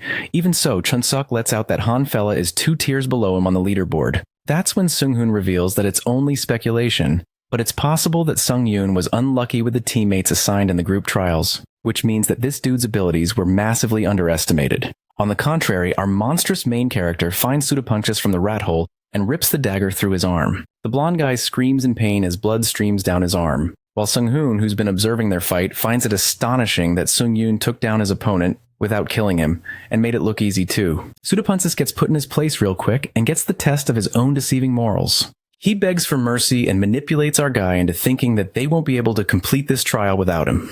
His lies seem so real again when he tries to convince his teammates that this tower won't let them pass this trial with one person missing. Sungyoon turns out to take advice from his 2 teammates, but they tell him to decide as he wishes. At that moment, Sungjin Bastard takes this chance and strikes the sword towards Han, but our guy escapes it somehow, like he saw it coming, and that's when he loses his cool. Han runs forth to stab his dagger, but slashes Sungjin's magic illusion. The blonde guy dashes back and activates his unique skill, Last Surprise, that raises all his stats by 10. The rank 4 player regrets it as he wanted to keep one last trick up his sleeve and goes berserk when he calls Han a piece of shit and wants to kill him. The magic spell summons chains that try to burst forth Han's Shield of Retribution. Just then, our guy uses the skill Grace of the Wind and increases all speeds by 40%. The chains wreak havoc as they strike down. Our guy remains unscathed and clarifies that it would be safer to take on the trial with just the 3 of them than with a scumbag like him. The only thing Han wants to hear from Sudapunches was that, and upon this, that liar bastard lashes out at him. The scene crackles with intensity when Sungyoon releases all the accumulated damage using Shield of Retribution, and a blinding flash appears that marks the end of Kim Sungjin. This is what a liar like him deserved after all. After that, our guy takes his skill, the Vampire Count's old tailcoat. Well, he needed that one since his cloak was burned. It's a special tailcoat that creates a blood-red protective barrier using either stamina or the user's blood. Secondly, our guy also gets the Sanguine Demon Sword, and its blade bears a bloody aura. It facilitates the circulation of demonic chi through blood meridians. Han thanks Sungjin for the sword at least, and promptly, Kim and Chunseok jump down to meet with him. Chunseok is obsessing over how incredible our guy was out there, and Sunghoon deduces that it's over now. After that, they are informed to prepare for the imminent trial as pre-trial ends soon. The 3 of them get moving, and as they walk forth, they pass by a massive horseman statue. Chunseok speaks his wild thoughts in hopes that the statue does not spring to life or something, but Kim Sunghoon states that it's entirely possible since it's the Tower of Trials, not Night at the Museum. At that moment, our guy dubiously peeks at the statue and could feel the ominous vibe creeping in. Later, they arrive at the place of trial that's lightened up by blue crystals, where they witnessed 3 more creepy statues tied by chains. They find themselves standing in front of a headless armor statue and believe that it's the Abyss-stricken Lord himself. That's when the 10th trial begins, and the system alerts that the Abyssal Guards will spawn. The players must stop the resurrection of the Abyss-stricken Lord. Suddenly, the place begins to rumble, and the Abyssal Guards come to life as they break through the chains and surround the 3 of them. Sunghoon is all up for a nice warm-up, while our guy advises them to aim for the guards' heads. Han elaborates his logic that they need to stop the guards from reaching their lord with the head that they are carrying on their backs. Since this sounds easy and simple, player 1 suggests they each take 1 guard. And with that, the 3 strongest hunters confront the statue guards. The guards stomp with their heavy steps and big-ass swords. Sung-yoon plans to take the guard in one go with his sword aura and swishes his sword towards the enemy. However, the guard makes our guy drift back when it swings its sword.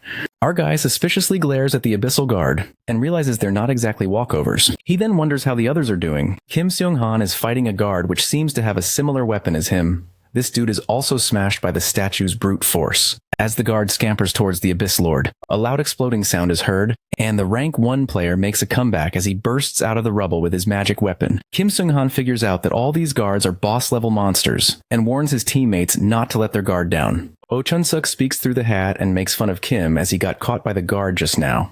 Chun-suk settles that hat on his head and he doesn't want to pull it out because it cramps his style. This guy appears serious for the very first time, and now that the guard made him wear this ridiculous thing, it's as good as dead. The second-ranked dude creates an iconic magic bow and arrow. He shoots 3 arrows that burst like massive bombs, but the guard evades them and leaps towards him. Oh Chun-suk guesses that charging a long-range caster is the textbook tactic, at least if he was just an ordinary mage. Watching the first 2 players in their element, Han Sung-yoon gets to know that they're like the weak challengers, and this gets him all fired up to fight even more fiercely. Finally, our boy can just focus on his fight. With that, Han dodges the sword strike of the guard that hits the ground. The rocks fling upwards, and our guy spins in a classic way to kick those rocks directly in the guard's direction. Sung-yoon activates the Wind's Grace skill and increases all speed by 50%. But strangely, he runs past the guard, and it turns out that he steps on the guard's shadow. He uses the skill Silent Shadow Steps to increase attack speed for blade weapons by 10%. Just like that, Sung-yoon jumps high and slashes his dagger charged with electric aura, tearing apart the guard's mask. On the contrary, player Kim Seung-han uses a lightning strike to destroy the guard's mask, and Oh Chun-suk incredibly pierces his weapon that cleaves the guard's head in half. Unexpectedly, those 3 statues get away, and Sung-yoon infers that it's because their lord's head has been smashed to pieces, so they won't be able to revive it anytime soon. They seize the chance to strike while the iron's hot and leap towards the statues. As they sprint after those guards, suddenly a rumbling sound distracts our guy. It turns out that those cunning abyssal guards were running towards the statue from the entrance that was riding on the horse. To everyone's imagination, that statue comes to life, and with the help of the guards, it makes a leap to reach the Abyss Lord. That horse guard flips the tables when it jumps from the horse with a mask to put on the Lord's head, while Sung-yoon runs as fast as he can, but our boy is too late since he won't be able to reach it on foot. At that crucial moment, our guy uses the last card up his sleeve, and using all his strength, hand yanks that dagger with crushing force that hits the mask, breaking it into pieces. Chun-suk calls it a nice shot, while the horse knight shouts in disbelief and wears the crown that had fallen from the mask. The horse knight appears enraged and puts on the crown. What it does next leaves everyone in absolute shambles. The horse knight slits its own throat. The players scamper to stop this disaster, but they get too late as the knight tears its head apart and puts it on the Lord's head. As the hunters jump in for an attack, a violent cascade of energy hits them, and the conditions get fulfilled when the Abyss Lord gets resurrected. Our guy is left speechless, and now the special objective of the trial is to defeat the Abyss-stricken Lord. The system nullifies all damage with the power of invulnerability. They also get to know that this boss monster can only be hurt by a challenger with higher average stats than itself. Han Sung-yoon wonders what kind of power the boss monster even possesses. Meanwhile, the Abyss Lord summons a sword and exudes a dangerous aura when it holds the sword. The Lord's sword strikes the ground, which literally could rip one to pieces since the ground breaks apart, and all 3 of them drift away to escape the deadly power. Our guy is utterly staggered, and he's really curious to know what kind of overpowered ability it is. The fact that they can't even hurt it makes Han question himself.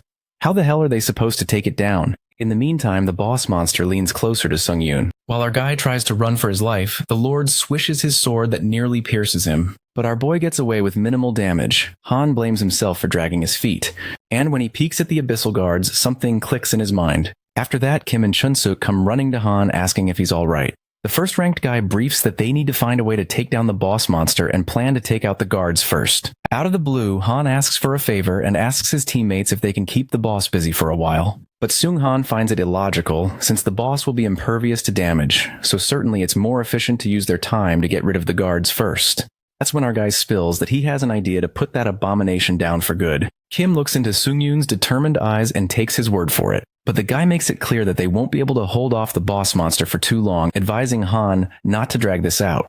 With that, Kim and Chun-suk leave to distract the boss monster. Our guy is left to take care of the guards who are stomping his way. On the contrary, Sung-yoon uses his power, Lightning Strike, but it doesn't even scratch the Abyss Lord. The boss monster spirals out of control when it activates the power Lordly Grace, which makes them bow down to the Lord and forbids them from any movement without permission. It looks like the two top players are doomed as they're not allowed to move until the Lord says so and tumble to the ground to bow down to him. The Lord strikes the sword and the power reverberates. The terrifying power writhes with rage and approaches their way, while Chun-suk and Kim are helpless, unable to dodge the attack. Kim uses magic resistance to partially undo movement restrictions, and stands in front of Chun-suk to protect him. The rank 1 player takes the damage as the energy strikes him. He coughs blood and falls into Chun-suk's arms. Both players have no power to survive the crushing power of the Lord. Chun-suk carries his fellow friend, who's on the brink of death, while the Lord aims the sword at them to annihilate them. The tension hangs heavy in the air, and just as the sword is about to crush them to death, our guy arrives at the perfect time and saves his teammates with the Shield of Retribution. Han apologizes for keeping them waiting and absorbs the dead souls. Guards he's wiped out. All his stats increase permanently, and Han releases all accumulated damage using the Shield of Retribution. Our guy activates the Sword Aura skill that makes his sword glow with awe-striking power. He then takes a leap and slashes his sword in a frantic manner, and its aura strikes the boss monster, cracking his body. The boss monster screams and activates his lordly grace to refrain everyone from any movement without permission. Our guy surrenders under the Lord's power as he bows down. He grits his teeth in anger and activates 2 skills: Juggernaut and Magic Resistance. His skill fully undoes all movement restrictions. Our guy incredibly breaks through the Lord's power, and this alone makes 3 of his skills: Juggernaut, Magic Circulation, and Mana Circuit increase to a higher grade. The Lord counterattacks with his sword, and our guy grins like a psycho as he saves himself with the shield. Even he himself thinks that he's in actual danger for once, and yet he can't stop smiling. Actually, Han knows the reason for that. It's because he wants to win. Just like that, our guy fearfully jumps into the mouth of danger and relishes the challenge of becoming stronger. It's a primal desire that burns inside his soul. Meanwhile, Chun-suk is talking with brother Kim and asks if he's watching Sung-yoon fight because that dude might be the real deal. Kim Sung-han, being the top ranker, feels odd to be watching the battle from the sidelines for once. But still, they ought to congratulate Han. Kim admits that our guy has certainly earned his way to the top of the rankings. On the battlefield, the vibe is intense as the Lord's deadly power tries to burst forth the Shield of Retribution. But it's all part of Han's plan when the Shield of Retribution reaches the maximum damage accumulation. Our guy risks his life as he plans to shrink the shield blast's range so that the damage output will be as concentrated as possible. That's when our guy releases all the accumulated damage using his shield. Han Sung-yoon grins diabolically when he uses the skill Grace of the Wind and increases all speed by 70%, completing the overlapping status. The skill fully overlaps, and along with that, Han increases his speed for blade weapons by 10% using the skill Wild Sword Flurry. Just like a true monster, our guy slashes the sword across the boss monster's head, decapitating it in an instant. Finally, Han destroys the Abyss-stricken Lord, the target of the trial. It appears the admin Lord of Iron and Blood is smitten as she watches her player's potential and believes that it may be boundless. It is then revealed to us that ordinary players who dare to ascend the tower prepare themselves so stringently as if to eliminate even the mere hint of danger, and painstakingly climb the levels one by one while wasting their precious time. Player Han Sung-yoon, on the other hand, is the total opposite. He embodies an extraordinary talent that would be a rarity in any dimension. It's as if he's possessed by some preternatural will to become stronger. Well, that's exactly it. According to the Lord of Iron and Blood, the dilemma is that as time passes and Han ascends higher, the other administrators will certainly begin to take interest in him. So the admin ensures that her bond with Sung-yoon cannot be outdone by her rivals, so that she may achieve her long-awaited ambition. Well, the burning desire to achieve her ambition is similar to our main character. Han Sung-yoon defeats the Dark Monarch, hence completing the 10th floor of the Tower of Trials, and a potion for increasing skill proficiency is sent to his inventory as a reward for completion. Along with that, our guy obtains 60,000 points, 1,000 SP, and an additional 1,000 SP as a reward for completing. Since Sung-yoon contributed the most in the special task, he obtains a great number of SP points as a reward for the special task, and our guy is happy with the additional rewards. Chun-suk is beyond shocked as he wonders how Sung-yoon did this, and our guy reveals to him that he had a skill he was able to use and got lucky with it. Sung-yoon points at Seung-han as he admits that he has surprised him in many ways and decides to talk about this in detail later, after he sends Sung-yoon a friend request and heals his wounds. Challenger Kim Seung-han and Oh Chun-suk send Sung-yoon a friend request, and with that, they part ways. Since more than 1,000 people have completed the 10th trial, system expansion will now begin, and the category Dimensional Travel is added to the store, with which Han Sung-yoon can now travel to other dimensions.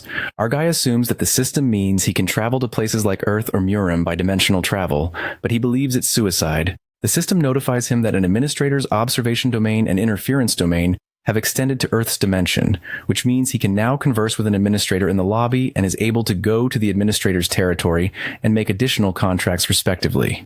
However, the system warns him that only one additional contract can be made, and it will be restricted after the contract has been created, but he can terminate the additional contract anytime. Our guy thinks deeply about it for some time, but then decides to organize the things he got from the 10th floor. Firstly, a potion for increasing skill proficiency, and upon consumption it can increase the proficiency of the skills by 20%. As our boy consumes the potion, it is asked of him about the skill he would like to choose to increase his proficiency in, and our guy chooses Wind's Grace without another thought. The system confirms his choice, and the proficiency of the skill Wind's Grace increases by 20%, and reaches 100%, hence increasing its rank by 1. After that, Sung-yoon absorbs the soul of the Dark Monarch and his stats increase permanently with his strength, agility, stamina, magic power, and durability. Our guy also obtains a new skill, Mana Management, which is an amazing skill. Han Sung-yoon is interrupted when administrators White Crane Swordmaster and Iron-Blooded Monarch invite him to their territory at the same time, and this leaves our guy in a tough spot. It sounds more like a double date. Sung-yoon accepts the invitation and arrives at the Iron and Blood territory, where he meets the admin, the Lord of Iron and Blood, who laughs confidently. Knowing he would choose her, she reveals that she won a bet because of him. And our guy realizes the reason why he was invited at the same time is just because of a bet. Noticing her clothes, Sung-yoon asks her if she's not cold. Our guy decides to ask her about the mana management skill he obtained, wondering if she could tell him anything about it. The admin believes it's a very good skill and decides to talk about it briefly before they enter the abode.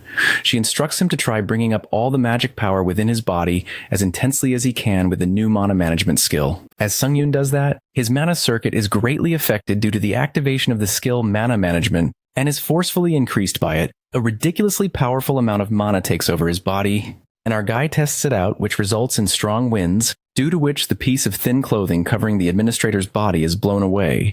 And Sung-yoon witnesses this. After that, when they both are eating, the white-haired woman expresses disbelief about Sung-yoon being such a devious guy. Our guy gets flustered and tries to explain that she's mistaken, but she laughs and tells him to try activating his magic skills one by one with mana management when he has time. And as his understanding about the skill increases, it will lead to each of his magic skills leveling up.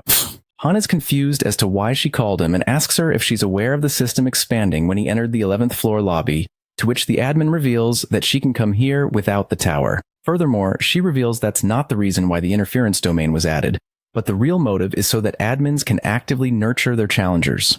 When our guy fails to understand what she means, the Iron-Blooded Monarch decides to show him and use his interference domain, hence gifting the challenger with an authority. A new authority of Iron-Blooded Sword that has been engraved in our boy's soul. Feeling overwhelmed, our guy asks her if she can give authorities out like that, and the admin refuses strictly, leaving Han confused. The white-haired monarch believes she's done enough for the tower to do this, but Han fails to understand why she's helping him so much and choosing him. That's when the admin confesses that she sees potential in him and explains that administrators are rewarded for nurturing their challengers. But the motive isn't positive, and they're actually just investing in their challenger because of their own earnest wish. Sung-yoon wonders what an earnest wish is, but before they could continue, the admin White Crane Swordmaster invites him again to his territory, not once, but multiple times. The Lord of Iron and Blood decides to end the conversation upon seeing an impatient fellow, and bids our guy farewell. Sung-yoon accepts the invitation and is moved to the administrator's territory, the forest. Our guy looks around him and finds the place to be perfect for his training. Since he was curious about the training method the Iron-Blooded Monarch told him about, he decides to test it out now and uses mana management. His proficiency of the skill Laceration increases by 8%. Instant acceleration is forcefully increased and ranked up to rank B. And lastly, the proficiency of the skill counter shield increases by 7% due to mana management as well. With that, Han decides to use Sword Chi, but it doesn't activate through mana management, which leaves our guy confused as he finds it strange. The system reminds him about the White Crane Swordmaster, who's waiting earnestly for him, and our guy decides to do this and walks ahead. While walking, Han Sung-yoon assumes the admin to be an old man due to the nickname they're using. And as he reaches his destination, a white-haired beautiful girl awaits him, Introducing herself as the admin, White Crane Swordmaster. Our guy is left wonderstruck, and White Crane wonders if there's a problem, but Han assures her that he's just fascinated since he's seeing the admin he has communicated with through messages. White Crane offers him to sit as they talk, and Sung-yoon feels so refreshed after sitting down, as he now understands why she sits here instead of a chair. The admin reveals that she watches over him from here, ever since he fought Baek Soon-hak to the death on the 9th floor. Sung-yoon asks her why she would give her authority to a challenger she met once, as he thinks it's a waste, but the pretty girl strongly disagrees with him and believes that he needs to understand his worth accurately. Furthermore, she reveals that the great Elder Baek couldn't achieve lightning sword chi even though he once was a great swordsman in Murim, and he lost a portion of his strength when entering the tower. Therefore, she believes that defeating a challenger like him is a great achievement. With that, she also reveals that she's the one who was contracted with Baek, so there's no need for our guy to deny it. This leaves Han Sung-yoon speechless as he assumes that she might have a grudge against him. But the White Crane Swordmaster interrupts his thoughts as she tells him not to bring the mood down, and that he was just an easy challenger to earn points. The administrator lets him know that she's made contracts with many challengers before, but has never invited a challenger here, except for Sung-yoon. With that, she straightforwardly offers him to make an additional contract with her. Our guy is curious about what benefits he will receive if he does what she says, and she lets him know that if he agrees, she will make him the Administrator White Crane Swordmaster's disciple. When Sung-yoon asks her for further elaboration, she explains that an administrator can only appoint one disciple in their life, and being called an administrator's disciple in the tower means you have formed a special contract. Also, challengers who are disciples are able to purchase all authorities of that administrator. Upon hearing this, Han Sung-yoon is shocked as he realizes how important a disciple contract is, and thinks about the iron-blooded monarch who didn't even explain this to him, even though our guy is her disciple. Sung-yoon tells her about the additional contract being terminable anytime, and asks her why she is doing this once-in-a-lifetime contract when it's so disadvantageous to her. The administrator lets him know that she's doing this in order to fulfill her earnest wish, just like the iron-blooded monarch, and it's because she needs the sharpest sword. The best sword that won't bend or become blunt. She believes that Han Sung-yoon has the potential to become the sharpest sword. Our guy, on the contrary, is confused about the word earnest wish, since the iron-blooded monarch said it too, and he couldn't stop himself from asking the administrator what an earnest wish is. White Crane Swordmaster elaborates about what an earnest wish is, revealing that an administrator's earnest wish comes from their past regrets, which stem from their memories, and simultaneously it's an authority granted by the tower to the administrators. Like the Tower of Trials, it's a trial that can only be given to the challengers who are contracted with admins, and when it comes true, the challenger will obtain a reward. She lets him know that if her earnest wish comes true, Han Sung-yoon will be able to change the past, and this leaves our guy in utter shock. Our guy is in disbelief as he wonders if something as impossible as this is even possible. But the administrator believes that he will get to know if her words are true or not, since he has been climbing the tower. This response satisfies Sung-yoon, and he has another question which he hesitates to ask about at first, but then asks anyway. Our guy asks her how much he has to climb in order to make her earnest wish come true, and the White Crane Swordmaster feels shy while telling him that it would be the lobby of the highest floor of the Tower of Trials. At last, the contract has been achieved, and the administrator is overjoyed over the great decision our guy made as she claims that he won't regret it. Han Sung-yoon is now acknowledged as Administrator White Crane Swordmaster's true disciple, and due to the disciple's benefit, the effectiveness of authority and skills of the Murim dimension will increase by 10%. Plus, the mana has increased by 3 due to the disciple benefit, and with that, our guy is now acknowledged as a disciple of 2 administrators, and as a benefit of being a disciple, our guy feels like he can't let go of a chance where he can instantly get stronger. But his thoughts are interrupted when the pretty administrator asks him if he's heard anything else from the iron-blooded monarch about the person who is looking for him. Sung-yoon refuses, and the admin's head hurts as she wonders what Ironblood is thinking, because it definitely looks like she trusts our guy completely. White Crane Swordmaster states that she trusts him, however she must tell him something, but it's going to use all of Han Sung-yoon's question vouchers as she asks him if that's okay. Sung-yoon doesn't have a problem with that since he's just been saving them up and doesn't really have a use for them. Challenger Han has used all of his question vouchers, and the administrator reveals that in the Murim dimension, there is a great power called the Murim Alliance. And Baek, the person our guy killed on the 9th floor, held a high position as a High Elder of the Murim Alliance. Due to that, there is someone who's looking for our guy in the Murim dimension. And this info leaves our hero in denial, because he definitely does not want someone from the Murim Alliance looking for him to kill him. But the administrator assures him that instead of that, the Murim Alliance is currently in a clutter because of the battle for the High Elder's vacant position, as our guy wonders who is the person that wants him dead. The pretty white-haired girl lets him know that it's the sword dragon from a Namgung family in Tokyo. Shinjuku, the Blue Heaven Sword Dragon, Namgung Hyuk. He is someone who has made a name for himself among the martial arts champions that have lived in the Muram dimension for centuries and is called a genius. Although the ultimate reason he's looking for our guy is for revenge, the real reason is because he's just simply curious. The administrator warns Sung-yoon as she doesn't know when it will be, but if our guy ends up facing Namgung Hyuk, he needs to prepare to put his life on the line. With that, Sung-yoon has moved to the lobby of the 11th floor while he summarizes the information he just got, that the Muram's psychotic murderer is looking for him. Our guy purchases the Authority Wings of Steel C+, and Return Stone F+, and decides to level up like crazy before running into Hyuk Namgung, his bloodthirsty enemy. Sung-yoon returns to Earth using a Return Stone and gets confused after seeing countless messages and missed calls from Ha-yeon, making him wonder if something happened. Our guy uses the Wings of Steel and departs for the Hunter Association, where we see people gossiping about something that happened in Japan. Han Sung-yoon reaches there, leaving people shocked as they wonder if that guy did just fly. Inside the building, Ha-yeon, along with her senior,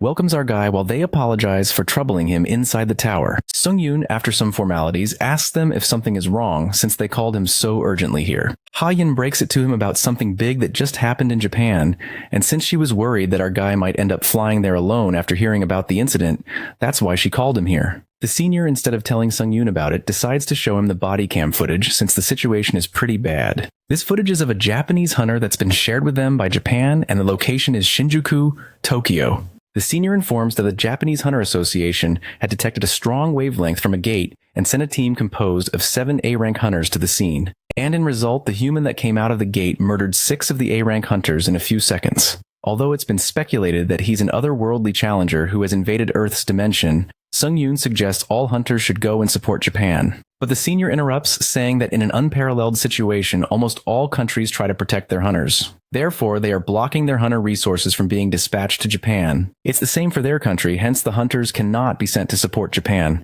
With that, the senior shows the body cam footage of the only survivor of the 7, where we see the Blue Heaven Sword Dragon, Namgung Hyuk, telling the world that he has come back to avenge Baek Sun-hak. After hearing the name, a wave of uneasiness runs through Han Sung-yoon, as he was not expecting to meet him this quickly. Upon seeing our guy's serious reaction, Lee Ha-yeon lets him know that it's not compulsory to go, and with that she suggests that they should go and eat something first since it's been a while since they've seen each other. Han Sung-yoon tries to say something, but the black-haired girl looks concerned, and our guy announces that as per the request from Japan, he will go to Shinjuku in Tokyo. Lee Ha-yeon loses her cool as she questions him why he keeps doing such reckless things, not even thinking about other people's feelings, even if it's just a little. Our guy pats her head in a reassuring way, and lets her know that it's something he needs to resolve. The scene takes us to Hyuk's past, where young Hyuk holds a sword while the kids in front of him look at him with fear as they think it's too much for a light spar. Baek appears and praises Hyuk as he witnesses the sword chi at the age of 13 and believes that he's achieved more than he did when he was young. The old man pats little Hyuk's head and warns him that martial arts are not to harm humans, but are a path for transcendence. Therefore, he shouldn't harm anyone without a reason. The Tower of Trials selects a challenger from the Muram dimension. And as time passes, Namgung Hyuk grows strong while people cheer for him, but he's not satisfied. His desire isn't satisfied just by climbing the tower. He's sorry to his grandfather as he uses dimensional invasion tickets because he has the most fun when destroying humans. Hyuk no longer feels satisfied by killing evil people, and going around Muram to kill people is not allowed. But he thinks that a guy named Han Sung-yoon might make this fun for him as he smiles easily. Han Sung-yoon reaches Japan, and a lady shows him the way inside the room, escorting him through the way.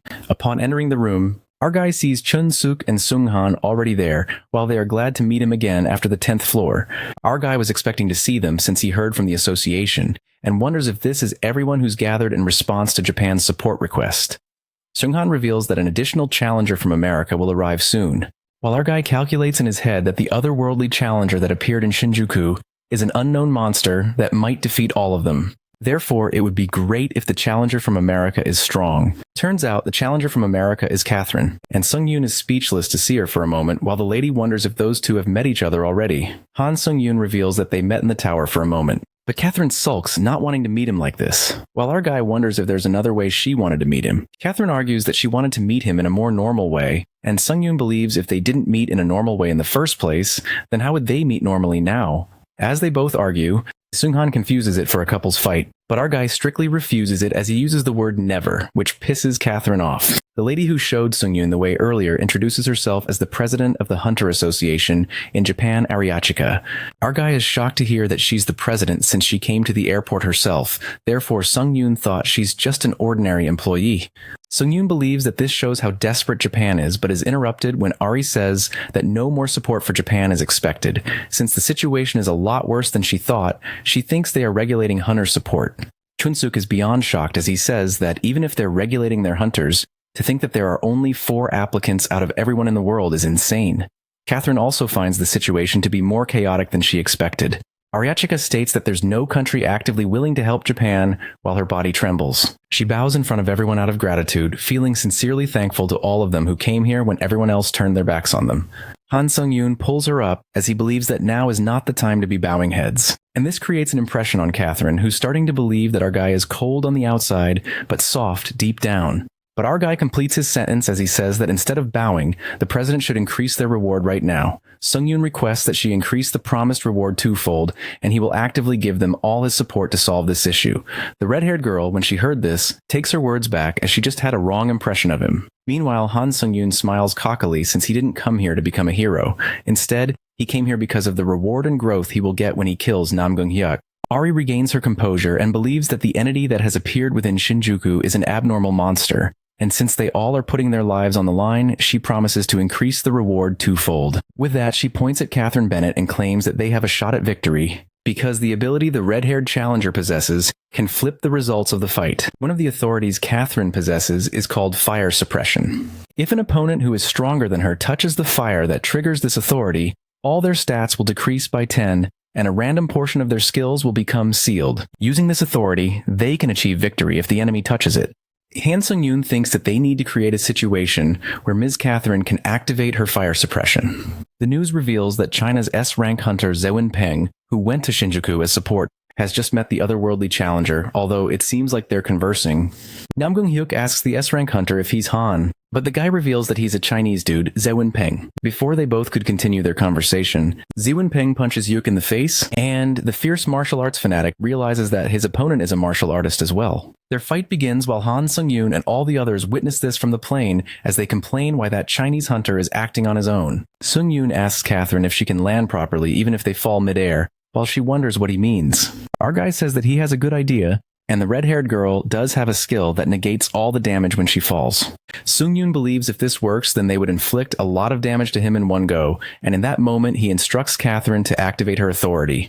Without explaining further, Han Sung-yoon apologizes in advance and grabs Catherine as they jump from the plane and uses wings of steel. Chun-suk is happy to see that our guy has not changed one bit, and with that they both jump off the plane as well. Catherine, in midair, argues with Sung-yoon, but our guy is not even listening to her as he finds it good that the Chinese hunter is taking up Nam Gung-hyuk's attention. Our guy instructs the red-haired girl to use her authority if she sees an opening, and with that he decides to go first. Meanwhile, Zewin Peng and Hyuk are busy fighting, as Nam Gung wonders what type of martial art that is, and pushes the Chinese hunter back as he goes flying. Before he could take a breather, something hits him with full force, and then we see Han Sung-yoon standing right in front of him. Nam Gung-hyuk gives our guy a sharp look as he questions who he is. Sung-yoon smiles at Hyuk as he says that he was looking for him so much, and now that he's here, he doesn't even know who he is. On the contrary, young Master Hyuk's hands swell and throb with a searing pain while our guy makes a destructive entrance, admitting that it wasn't the best idea to plummet full speed from the sky.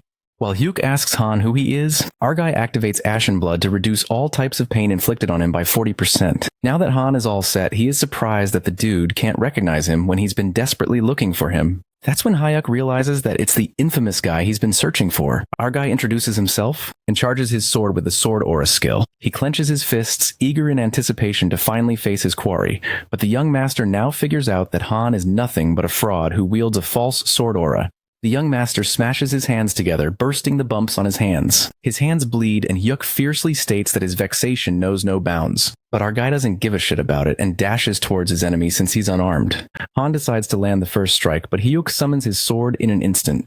The sword fight begins as their weapons clash, and our guy gets saved by a thread since a direct hit would have been fatal. Han then uses Ashen Blood to reduce his damage, and for the time being, he hides behind the shield. He expected Hyuk to take a fair bit of damage after his flying attack, but it was in vain. Our guy grows a bit weaker since another counterattack from his opponent broke right through his shield of retribution. At this rate, he won't have any use for the shield's reflection effect. Sungyun then witnesses the might of a true sword aura as Hyuk's sword glows. On the other hand, the Swordmaster mocks Han for using self-healing skills, calling him a coward who would resort to cheap tricks given by the tower. Our guy then flashes the electric sword aura towards Hyuk, but the guy remains unaffected as if it's nothing. Right at that moment, the young master is bombarded by attacks when Kim Seung-han and Oh Chun-suk ambush him, which he impeccably evades. While Hyuk is distracted, Catherine emerges from behind and strikes him with her curse of flames. However, to her surprise, her power doesn't activate, and the young master hops on a street lamp with his sword pointing skyward. The place rumbles when his sword emits a powerful aura, and Hyuk clarifies that he will not have worthless pests spoil his fun. It is known to us that after numerous life-or-death encounters, the hunters all instinctively sense one thing: there is no defense against this attack. Yes, it's Hyuk's sword aura that is terrifyingly powerful, enough to obliterate anything that comes in its path. The young master goes stark raving mad when he launches the deadly attack while the three of them run for their lives. That energy literally cloaks the horizon. The scene takes us to Han's flashback where the admin White Crane asks Han Sung-yoon to consider the modest teachings a token of her appreciation.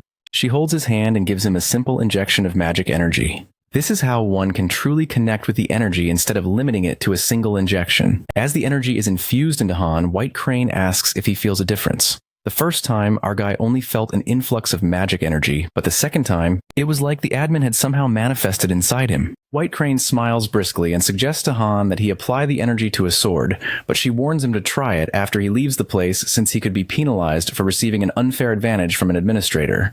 Coming to the present scene, Hyuk's flaring power echoes across the sky, engulfing the horizon. On the contrary, our guy becomes the first self-taught sword aura user through independent enlightenment alone in the Earth dimension. The Tower of Trials applauds Han for his achievement. He receives the achievement Unity of Sword and Body, and with that, Sung-yoon's sword aura finally completes. Han asks if everyone is alright, and Catherine assures him that everyone's okay thanks to him. Deep down, Catherine ponders how Han neutralized Hyuk's sword arc by meeting it with his own in a split second. The realization hits her that these two players are far beyond their level. The young master laughs maliciously since he expected nothing less from Sung-yoon and says that he almost disappointed him.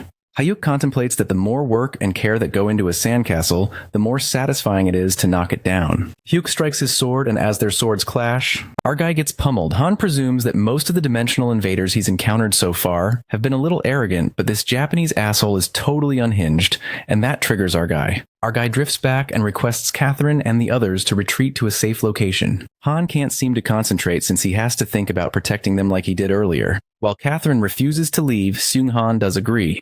It's hard to swallow, but Sung-yoon is totally right. Deep down, the rank 1 player feels ashamed since it's another trial in which he's of no use.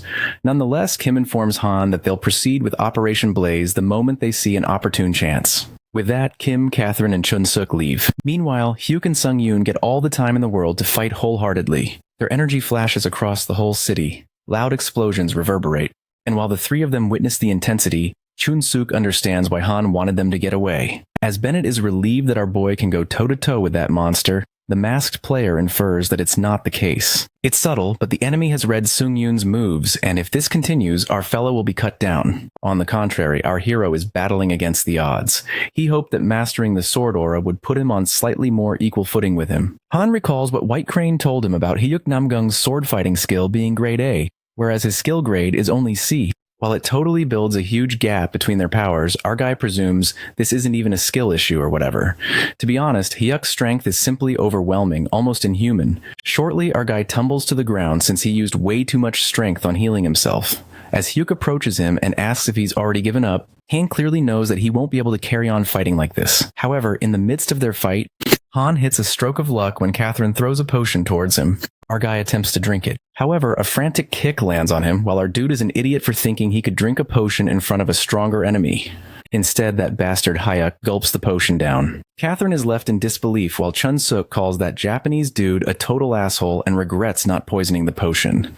After that, Namgung smirks and believes that it's human nature to cling to hope, thinking it's the same for Sung-yoon. That potion heals a moderate amount of Hyuk's stamina. He ridicules humans for giving themselves false hope about having a chance to win if they give it their all and leave this place alive. And yet, when optimism is torn to shreds and every glimmer of hope turns into a pallor of despair, only then does this guy plan to derive joy from broken spirits. Right at that moment, Hyuk becomes more monstrous, and a hellish glint flickers in his gaze. The battle continues, and they cause massive destruction with merciless force. They plummet to the ground when Hyuk's eyes meet Han's.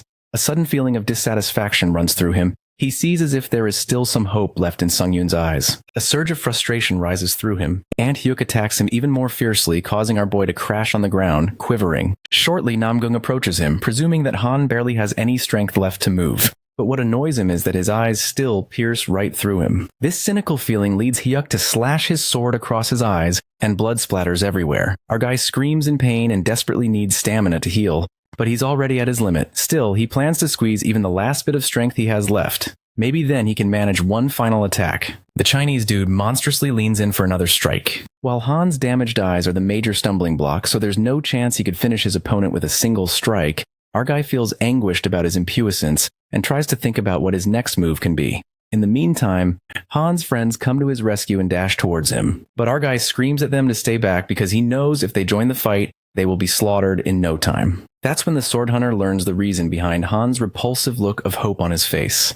It was his little insect companions. Nevertheless, Catherine jumps in with her power of flames, but she fails to keep up with Hyuk's unfathomable speed and gets slashed by his sword from behind. The masked player calls out Catherine and fights Hyuk with his lightning power, but the inevitable happens. Namgung attacks Kim with deadly force, slamming him into the ground so hard that it bears cracks. Blood drips from Han's eyes while the young master grabs Catherine by her hair, aiming his sword at her. The monstrous guy slightly caresses the sword on her neck, and while she screams in agony, he asks Sungyun if he can smell his companion's burning flesh. Our guy furiously asks Hyuk to let her go, calling him a sick freak. The young master's face lights up with a smile when he peeks at Han's dreadful face. This is exactly what he wanted. In the next moment, Oh Chun-suk takes the chance to move sneakily and strikes Hyuk with his ice power. The fellow manages to trap Hyuk's hand along with his sword, and dashes away after taking Catherine. He instantly heals her as much as he could while running. Seconds later, that evil bastard breaks free from the ice hold and gets furious at that meddlesome pest. Just then, Hyuk catches up to them in a single leap. Meanwhile, Chun-suk enfolds the girl into the energy orb to send her as far away as possible. This is the best he could do for now. During this time, the energy orb bounces away, and as Chun-suk looks for cover to hide, Hyuk grabs his head. Hyuk slashes his sword at him, but his freezing power bears the damage. Watching his companions getting beaten to death, the guilt overtakes Han. He ponders that even after 7 years, nothing has changed. He thought he grew stronger. His ascension was boundless, but he's still powerless to protect anyone. As the guilt festers within him, abruptly, an army of rats comes rushing towards him. It turns out those rats were running for something, survival. Having mistaken the ensuing fight as a natural disaster, thousands of rats came pouring into the open to make a run for survival. As for our hero's survival, thanks to these rats, he finally found a perfect way to use his one final attack. That's when Sungyun's mental gears spin magnificently. And after killing all those thousands of rats, he absorbs all the dead souls to replenish his stamina. On the other hand, the sword hunter cuts off one of Shunghan's arms and holds it. Right at that moment, our guy tells Hyuk that he's crossed the line, calling him a disgusting... The sword hunter snickers, not sensing the imminent danger, and waves Kim's slashed arm around because he's enjoying Han's desperate struggles. In a split second, a violent flaming punch lands directly on Hyuk's gut. The use of the power of flames on Hyuk seals the use of sword aura for 10 minutes, along with decreasing his stats. That guy turns out to be Zhuan Peng, the hero of China, who lets out that this bastard Hyuk failed to take his life. It appears that Zhuan has passed on Catherine's flames and just came to hit Hyuk. Now that his part in this fight is done, he leaves. Namgung is hurt badly and is defenseless because his sword aura has been sealed by the curse of flames. Suddenly, the area is surrounded by floating swords and it happens to be a forced duel. That's when a dueling zone gets established for a radius of 100 feet using the innate trait Forced Duel. All other players except Hyuk and Sungyun are prohibited from entering this zone. Even without his sword aura, Hyuk snickers like a maniac since he can use his fist aura. His cocky ass is pretty damn sure that Sungyun, bereft of his sight, has no defense against him. While it may seem it's the end for our main character, the plot twist enters. In that intense moment, our hero can't remember exactly when it was that he gained the third eye skill and became able to detect attacks from out of sight.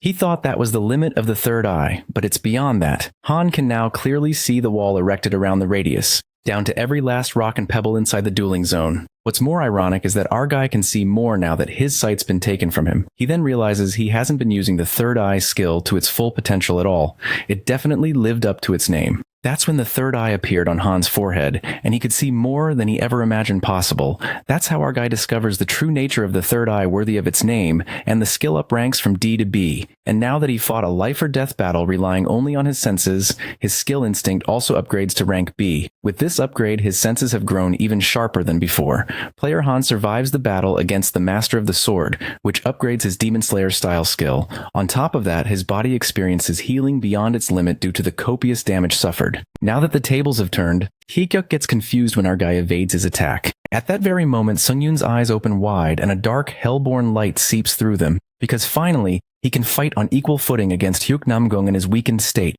Well, things take a drastic turn when the Mirror Master struggles to fight with our guy, wondering what manner of trickery this is. Hyuk feels his movements growing sharper at every turn, and so does the edge of his blade. Well, it's because our guy activates the skill Silent Shadow, which makes him move in the shadows. Han goes all out when he maximizes all his speed skills, including Grace of the Wind and Instant Acceleration. He moves at the speed of light and increases his attack speed for the blade using the Wild Sword Flurry skill. Our guy launches his sword attack, but Namgung evades impeccably. At that moment, Han ponders that he's using every last ounce of his power, but this is barely an even match. He feels like he can't go on like this, and the thing is, his stamina is going to deplete when Hyuk's stat debuffs are lifted in 10 minutes. Simply put, Sungyun has to end this while the Mirror Master is still under the Curse of Flames. Hence, there's only one thing that can break this stalemate, a wild card. Our hero raises the sword and flings it with overwhelming force. Namgung smirks like a devil and dodges that sword like a breeze. He calls Han's attempt moronic and a foolish gambit born of desperation. The Swordmaster's cockiness gets the best of him when he leans in to land a blazing punch, and a chilling stare flashes across Han's eyes when he calls out, "Iron Blood Sword." Right at that moment, the sword materializes out of the blue and on Han's command, pierces right through Hyuk. The guy is left staggered by the sudden occurrence and blood drips from his mouth. With the sword stabbed inside him, Hyuk realizes that Sungyun has struck his chi core, so he must act with all haste to recover fully. It appears that the 10 minutes pass away, the Curse of Flames ends, and the forced duel also gets lifted. The duel's barrier starts fading away. While the Swordmaster regrets getting distracted by this child's play, he yanks away that sword and tells Han they should continue this duel another time. Hyuk holds a red stone when the gate materializes, leaving everyone slack-jawed. The Chinese dude Zuin figures out that he's trying to return to the Murim dimension. In that moment, they all had a powerful sense of premonition. If they failed to kill Hyuk Namgung once and for all, he would return to Earth one day to cause an even greater calamity. But they can't let him get away, and Chun Suk, Catherine, Kim, and Zuin charge at the Swordmaster. The words get away pound in Hyuk's ear, and his pride crumbles badly. A blaze bursts forth from the blade, rattling the entire Shinjuku district and drowning the horizon in glow. The buildings crumble, and the blaze breaks through Sungyun's shield of retribution. That power burns one of our guy's arms. It withers away like the wind. While Catherine sobs as she witnesses his arm, she shouts, but Han tells her to calm down, reminding them that the enemy is still standing in front of them. At that moment, the Swordmaster calls out Han and clarifies that from their very first encounter, he would have slain him in a heartbeat if he desired, asking him if he dares to continue. These words make our guy's blood boil, but he's got nothing to say to that. Murim Master turns back and assures Han not to fret, as he shall come again for him soon. After the guy leaves, Sungyun falls to the ground while everyone runs to him. In the Murim dimension, the servants greet their young master who's just returned, but Hyuk is in pretty rough condition as he coughs up blood. He simmers with anger, determined to drown Han Sungyun in the depths of despair, even if it's the last thing he does. The scene takes us to a hospital near Tokyo, where President Harry rushes to Han, who's finally awake. His body is wrapped in bandages due to severe injuries. Watching his arm, the president admits that he has sacrificed so much and expresses gratitude toward our boy. Abruptly, our fella activates the skill, Ash and Blood, and his arm regenerates in a split second, leaving Harry slack-jawed. But after that, our guy looks for the other members and goes to check on Catherine first. Han slits open the curtains only to find Catherine sitting undressed. Our guy is welcomed by a slap. Outside, Oh Chun-suk is walking with the help of crutches when he finds our guy in the hallway with a slap mark printed on his face. Our guy lets out that he was in Catherine's room, who was full of energy. Nonetheless, Han asks him about Kim Sung-hoon since he hasn't seen him around. Chun-suk responds that he did see him in the morning, adding he has got a lot on his mind. The guy elaborates that Sung-hoon Hyung lost his right arm in the last battle. Later at the hospital roof, Han finds Kim there, who greets the sword demon. Our guy is confused by that nickname while Sung-hoon glances at his arm, which is now all healed up. The masked guy asks Sungyun if he healed with his skill, and he's amazed by our guy's incredible power. The masked dude admits that Han has a knack for surprising him, and proceeds to reveal his arm, which is only halfway healed, saying he was not so fortunate. Just then, Han apologizes and blames himself, saying things wouldn't have been this bad if only he had been stronger. But Sung-hoon replies that there's no reason for an apology since he has a skill that allows him to function normally. Han speaks his mind and confesses that he's rushing his way up the tower like a man possessed, for the sake of getting stronger. He admits that he was completely obsessed with no regard for anything else. He became an emotionless monster, while Kim finds nothing wrong in fueling himself with the greed of getting more powerful, and yet he also believes that it is just as important for the mighty to protect the weak. At least, this is the conviction which he fights for. Han seems to have learned a lot from this mission, something crucial he shouldn't have forgotten. Hearing this puts Kim's mind at ease to know that someone powerful like Han is not a bloodthirsty monster. But being honest, when they first met in the tower, Sung-hoon wasn't sure of his intentions. At that moment, Kim lifts his mask to smoke a cigarette, and as our guy takes a glance at his face, his eyes snap open in shock. Our boy recognizes who he is while Kim grins, apologizing for not introducing himself earlier. After that, all the hunters who'd been back from the mission are photographed, and Han gives an interview. Later, our boy hands Catherine a choker she'd lost. All the hunters wear their tower costumes and leave. Since our boy is the only one left, he drapes his red tailcoat and feels different. He smiles and ponders that the association guys must have upgraded it during repairs. In fact, all of his gear is in perfect shape. This is the least they could do after the hunters put a stop to a national disaster. He hops on the bed and thinks how the last 3 days with the return stone went by in a flash. Han wasn't hoping to become so famous and stumbles upon an image from the fight that had already spread. He assumes the Japanese Association must have been filming them from a chopper, and reads the comments that give him the nickname Sword Demon. He learns the reason why Sung-hoon called him by that name earlier. Nonetheless, our guy is surprised since he had no idea that under that mask was the Lightning Lord. It is then revealed to us that the Lightning Lord stood head and shoulders above everyone. So even among the 30 great S-class hunters in Korea, he brought down gate after gate at a speed no S-grade hunter could match. He was worshipped as a hero in Korea. The scene then takes us to Sung-yoon's flashback, where the Lightning Lord Kim Sung-hoon hands him a card and tells him to consider this a recruitment call. Kim asks our boy to reach out whenever he'd like. Coming to the present, Han's stay on Earth comes to an end, and he decides to hold up that recruitment call for now since he'd better train and live up to the Sword Demon nickname. With that, our boy travels back to the Tower of Trials. He enters the lobby of the 11th floor and ponders about the lessons he's learned in his fight with Hyuk, and learns that he doesn't have enough stamina. Although the skill Ashen Blood heals up most wounds more than any other skill, the Regan effect doesn't kick in when stamina is low. This is why our guy thinks it's time he learned a new way to recover stamina. Sung-yoon keeps scrolling the skill store since he finds nothing to his liking, but then he stumbles on a way to stop overthinking and just buy everything he can. With that, our guy buys every skill he finds helpful. He gets auto stamina Regan that restores a total of 0.07 stamina every 180 seconds. He also purchases the skill Lunar and Solar Synthesis, which increases base stamina by 100% when exposed to light. Our guy then activates Skill Synthesis and synthesizes the most compatible skills, the Solar and Lunar Synthesis. It is created into a C-grade skill, Photosynthesis, that increases base stamina by 200% and allows users to absorb magic energy from light sources, combining the advantages of both skills. Han is happy with this new skill, and presumes that if he synthesizes the vampire skill, Call of Blood and Photosynthesis, he'll surely hit a jackpot. However, to his disappointment, the new skill, Blood Covenant, that is generated didn't raise a skill level and completely wiped out the effect of photosynthesis. Sung-yoon concludes this skill was a dud, and in that case, he buys another vampire skill and tries combining the failed Blood Covenant and Call of Blood one more time. After they are merged, a new B-grade skill, Blood Prophet, is generated, and he can now extract health, stamina, and magic energy from the blood of a living being and control blood as well. Our guy wonders what it even means and cuts his hand in order to find out. As the blood begins to pour out, it turns out that Han can control blood in a literal sense. As the blood droplets move on his command, he can make it into whatever shape he wants, and even push drops of blood out without having to cut himself open. This sounds hella impressive, and Sung-yoon decides to save that for when he needs a lot of blood. Our guy gets certain that the Blood Prophet skill will come in handy. After that, our guy made the most of his time. He upgrades Eyes of Truth using the Synthesis menu. An A-grade skill, Fireworm's Eye, is created that imbues Han's eyes with the Fireworm's power, and allows him to see things that can't be seen normally. On top of that, this skill has a secondary effect that allows him to gain info on objects, and the user can discern when someone is lying through Dragon Sight.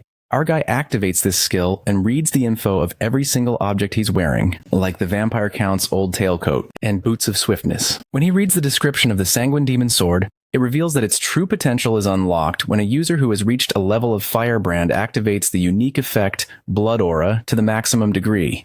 That's when the realization hits Han that Firebrand is the level of power that took Namgung-hyuk to decimate the entire Shinjuku district. He infers that only someone on the same level can unlock the Sanguine Sword's true potential.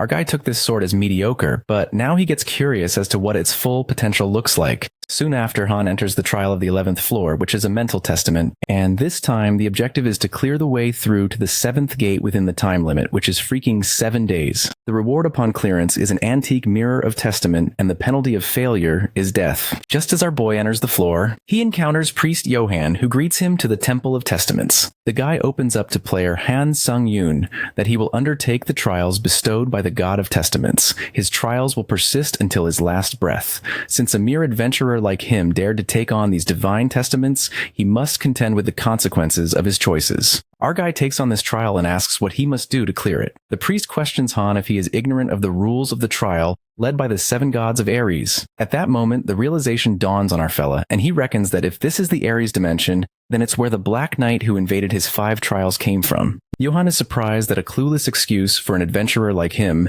made it into this dimension, but nonetheless, he explains how this trial works. He reveals that the trial takes place in the Temple of Testaments, testament of the body, mind, and faith. After player Han undergoes the first testament of body, he advances to the ultimate yet most difficult trial, the testament of mind. Now about the gates. There will be a high priest in each trial chamber whom he must persuade or kill in order to advance to the next chamber. Bluntly put, Han needs to do whatever it takes to get through the gates. The priest smirks and thinks he has divulged enough, so now the answers are for Sung-yoon to find. With that, the first testament begins, and Priest Johan turns out to be our guy's opponent. He immediately leaps towards our fella, and not to mention his power seems terrifyingly strong. At first, Han halts that punch with his hand, and soon after, his punch clasps with his opponent's hand. As their hands clasp, our hero ascertains that this big guy is equal to the challenger who's achieved pioneer status in the hard level.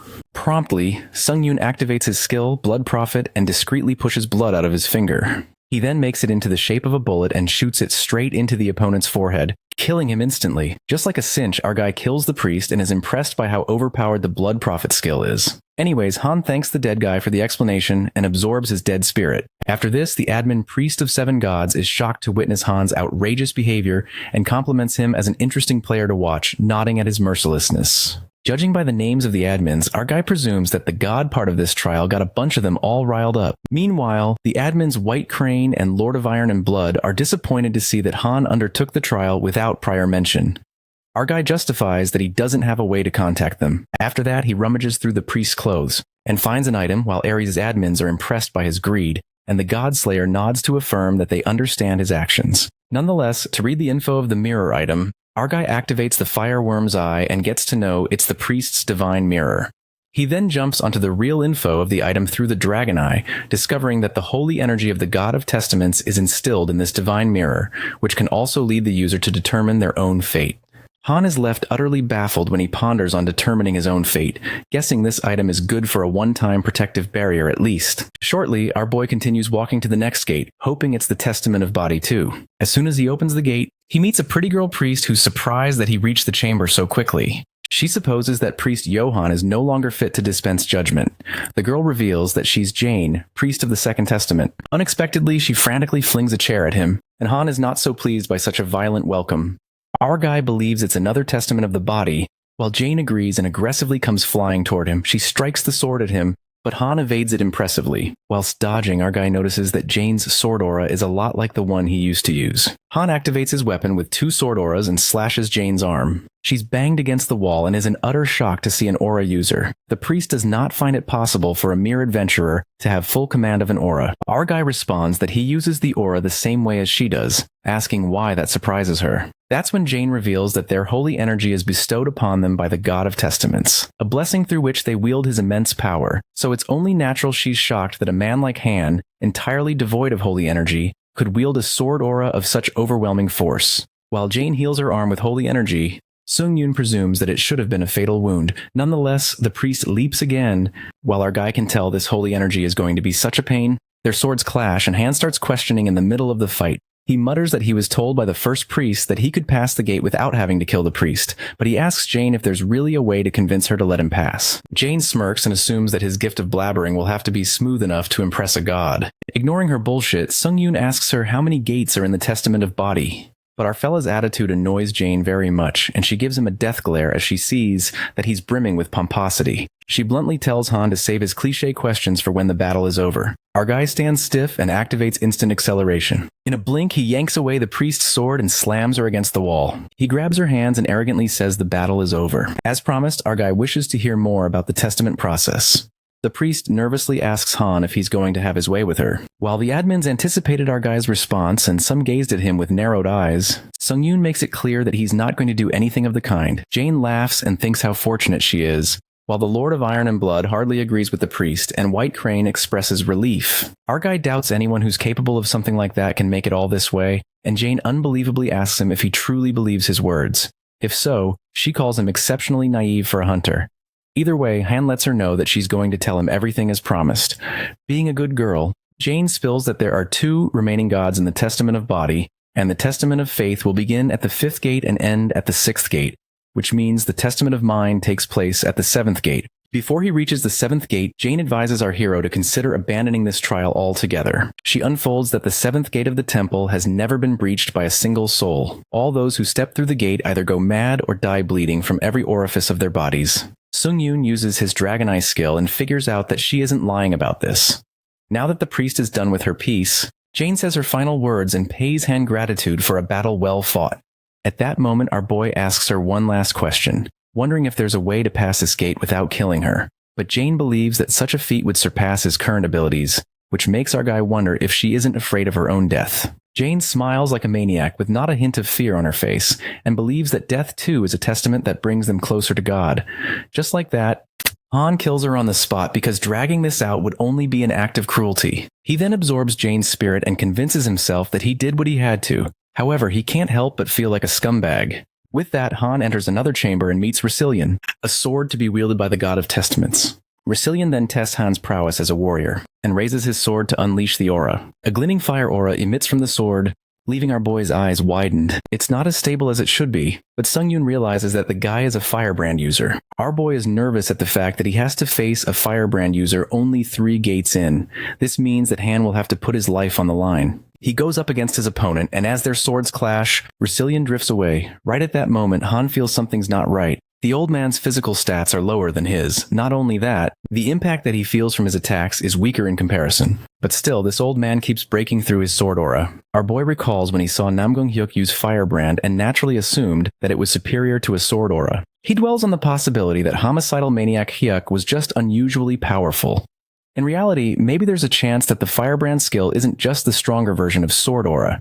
To test his hypothesis, our boy clashes his sword with his opponent's and figures out that time after time, it's only the sword aura that breaks. Meanwhile, the swordsman steps forward and clarifies to Han that his aura will never break his sword. Strangely enough, that old man reveals the only way to shatter his blade is to command that which cannot be seen. That's when our guy sums it up that this swordsman is a Firebrand user, even though he's weaker than him. It's almost like when a kid who sucks at studying beats his test score. A wicked grin spreads across Han's face. He calls that old man's prattling bullshit and only focuses on breaking that dude's sword. Sung-yoon puts all his strength into breaking that sword. But the swordsman emphasizes that only those with command over the unseen can wield a sword that will cut through all things in the universe. It is then one will conjure an aura of overwhelming power. Han continues to strike his sword with the opponents, when suddenly his sword emits a stronger aura. At that very moment, our hero's sword breaks through Resilian's sword aura and slashes his face. Our guy then apprehends the difference between a sword aura and the Firebrand's sword flames. He learns that to activate a sword flame is to foster a sense of intense mental determination, sheer willpower in other words. Priest Resilian coughs up blood and smiles, expressing joy about Sung-yoon surpassing his sword flame. The man oddly looks happy for our guy for wielding the true Firebrand and praises him. Our guy is baffled as he wonders why the old man is happy about it.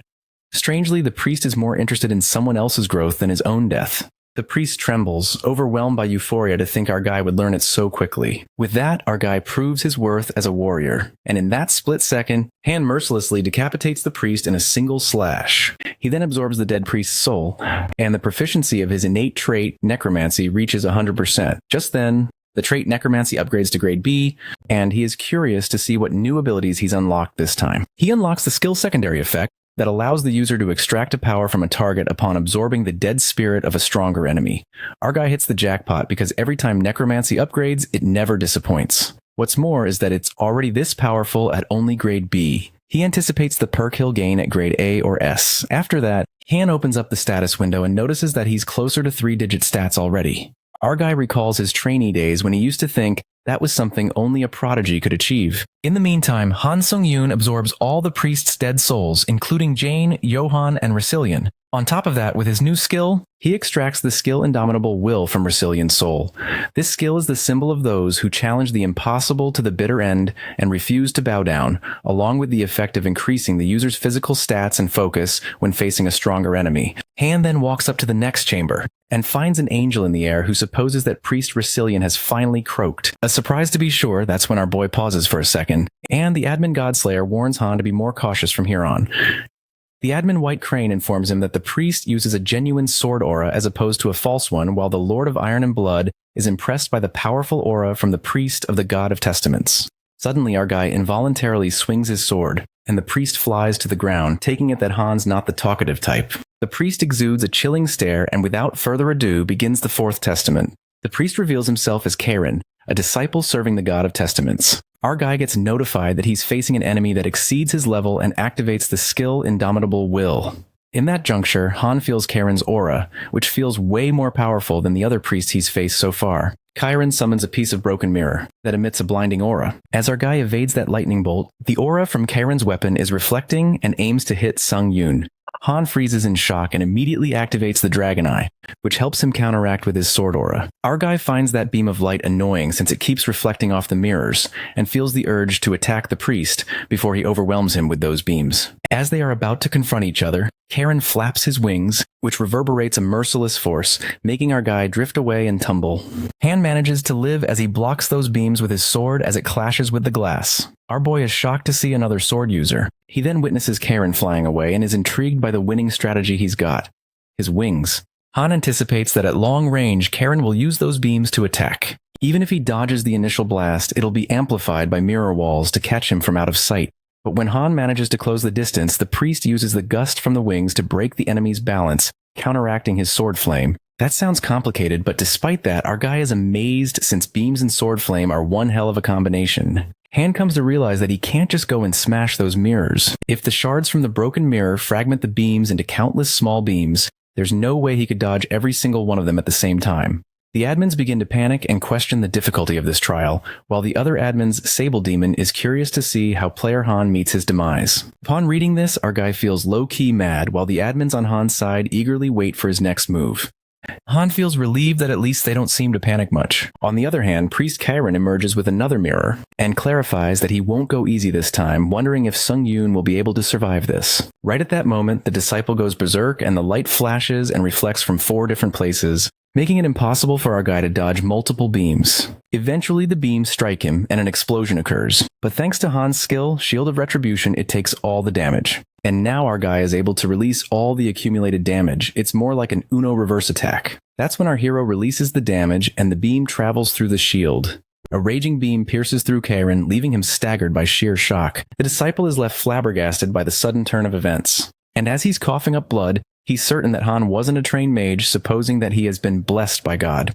But our guy responds that he doesn't know anything about God's blessings. With a hole pierced in his body, Priest Karen concludes that Han neither fled from his testament nor suffered defeat from it.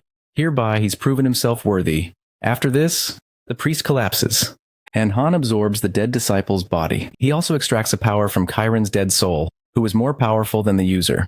Abruptly, our boy's soul gets imbued with the power of holy energy that he gets from the priest, and he realizes that must be the power the priests here were using, just like hunters use magic energy.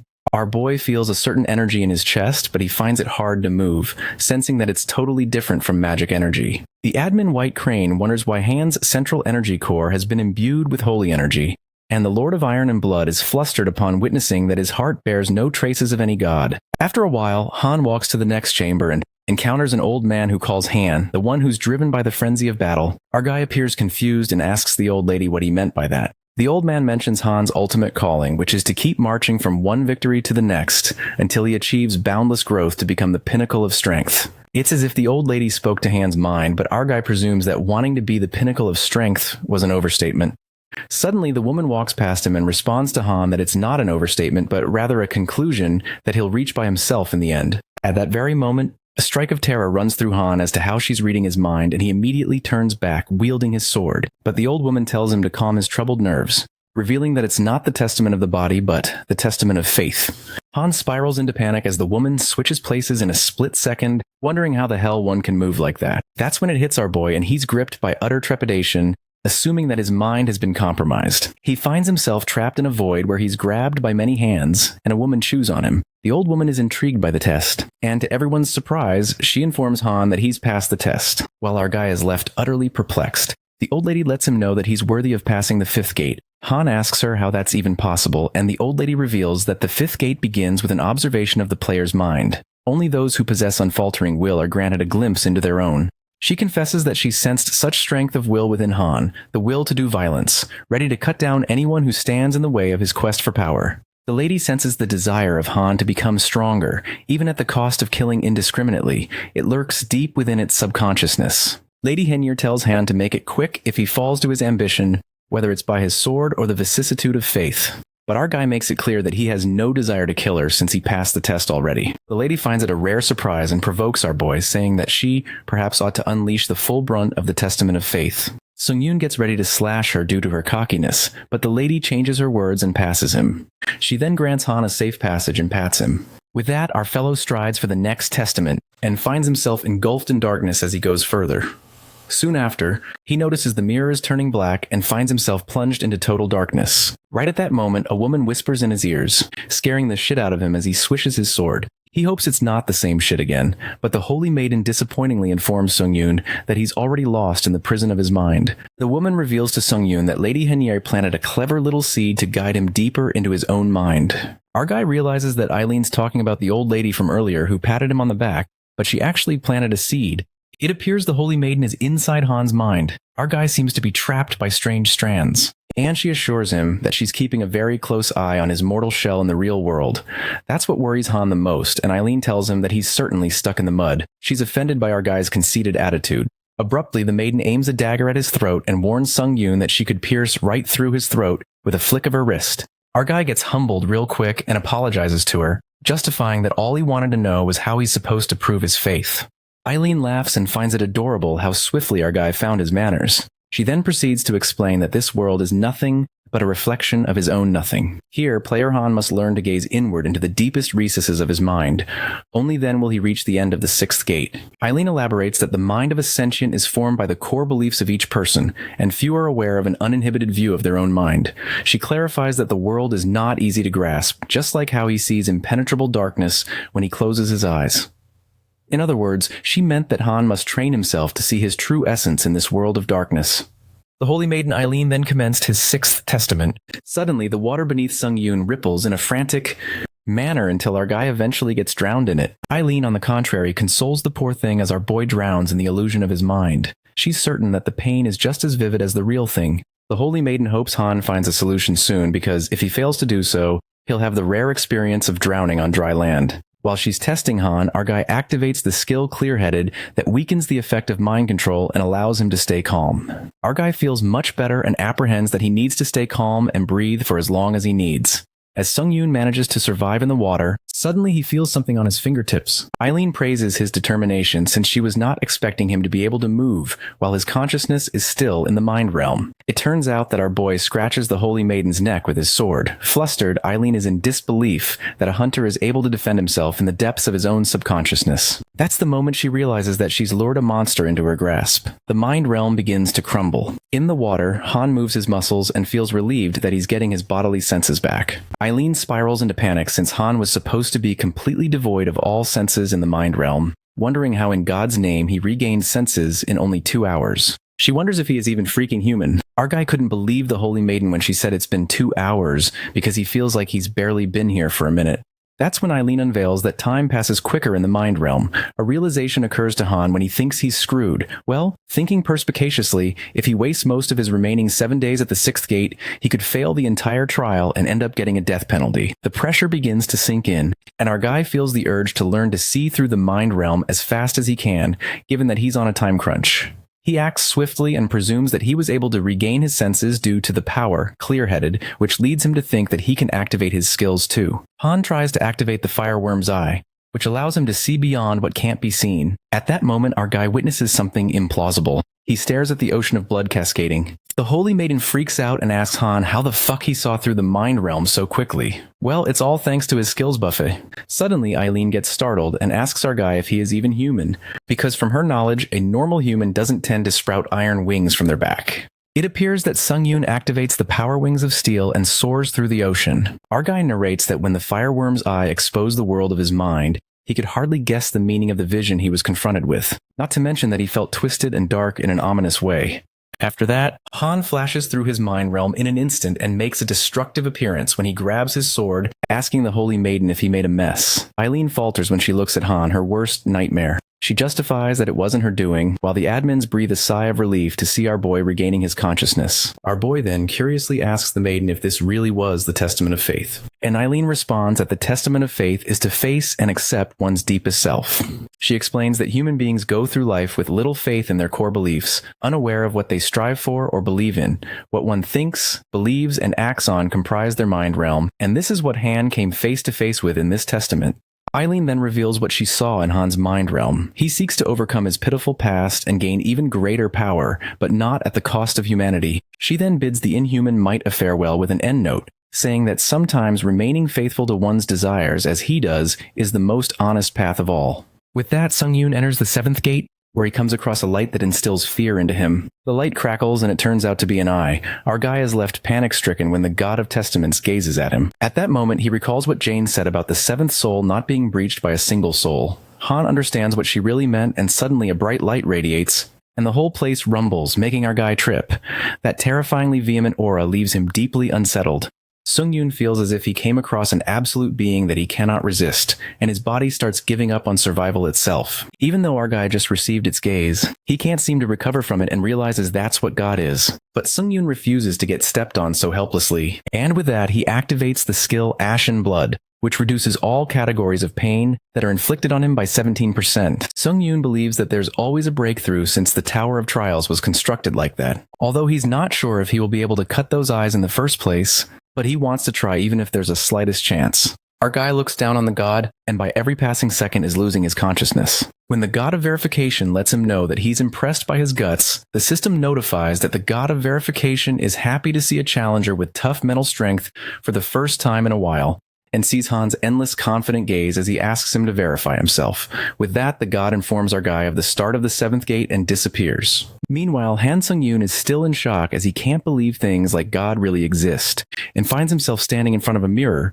when the system instructs him to link with the future him and begin synchronization. The verification of the mind begins, and the assimilation rate of our guy in the mirror slowly increases. The system believes the verification trial to be best suited for player Han Sung-yoon, and wants him to verify that his beliefs won't change even in the future. We see Han Sung-yoon move to a place where he finds Johan from Gate 1, who's looking for his mirror while crying. Our guy finds the place around him to be Korea, where he sees his future self, making him wonder what he's trying to do. His future self kills many innocent people, while Han Sung-yoon tries to stop him, and the assimilation rate between him in the mirror and his real self forcefully increases by 10%. Sung-yoon feels as if his chest is being torn apart into many pieces while he feels mixed emotions like guilt, madness, and rage. Suddenly, Johan appears behind him and asks him if he's the one who took his mirror, and with that, he does something to our guy which seals all the skills that interfere with Challenger Han's mind. Our guy tries to fight back, knowing that mental protection is especially important in the verification of the mind, and wonders what he should do if his skill, Serene Mind, is blocked. The assimilation rate between our guy and his mirror self increases forcefully to 20%. And due to unbearable mental shock, Han Sung-yoon gets the status Abnormality Chi Deviation. Han, with his mind now trapped, wonders why his future self is doing something so cruel, even though he obsesses over strength, but there's just no way he would do that. With our boy's status abnormality being chi deviation, if our guy does not resolve this proficiency, the system notifies that the skill mana circuit can drop by at most 10%. Mana circuit proficiency drops by 0.3, then 0.7, and 0.4 after that, and Sung Yoon feels his mana circuit overheating too much. Our guy sees the Murim world where he sees his future self looking for the Murim Alliance leader, as he threatens the people and claims to spare their lives if they tell him about the whereabouts of the Alliance leader. Murim Alliance leader Lee Jin-wan appears as he talks about the gossip going on about a madman called the Sword Ghost in Murim, and seeing Han Sung-yoon, the Alliance leader feels he deserves the title. Before he could say anything else, future Sung-yoon attacks him, and the battle between them begins. In the end, future Han Sung-yoon kills all the Alliance members he said he would spare, leaving Lee Jin-wan dumbfounded. The Alliance leader asks the madman in front of him if he's not ashamed. But Sung-yoon's future self refuses as he believes the weak people are his resources, which don't let him get tired or hurt, and they don't have more value than that in our guy's point of view. The assimilation rate between our guy and his mirror self forcefully increases to 30%, making him cough up blood. The author narrates that during the dozens of times that the location in the mirror changed after his future self killed thousands, and became endlessly stronger, our guy was in a state similar to a monster, enveloped in madness and only looking to become stronger. A crazy monster that never loses. The assimilation between Han and his future self forcefully increases up to 40, and then 50%. If the assimilation rate keeps increasing like that, it would be bad, but our guy wonders what kind of feeling this is and why he's feeling pleasured by it. We see challenger Sung-hoon angrily entering the place, while asking Han Sung-yoon if he thought he could get away after doing something this shitty. Eris is still in disbelief to witness the sight in front of her where future Sung-yoon is holding a dead Chun-seok after killing him mercilessly.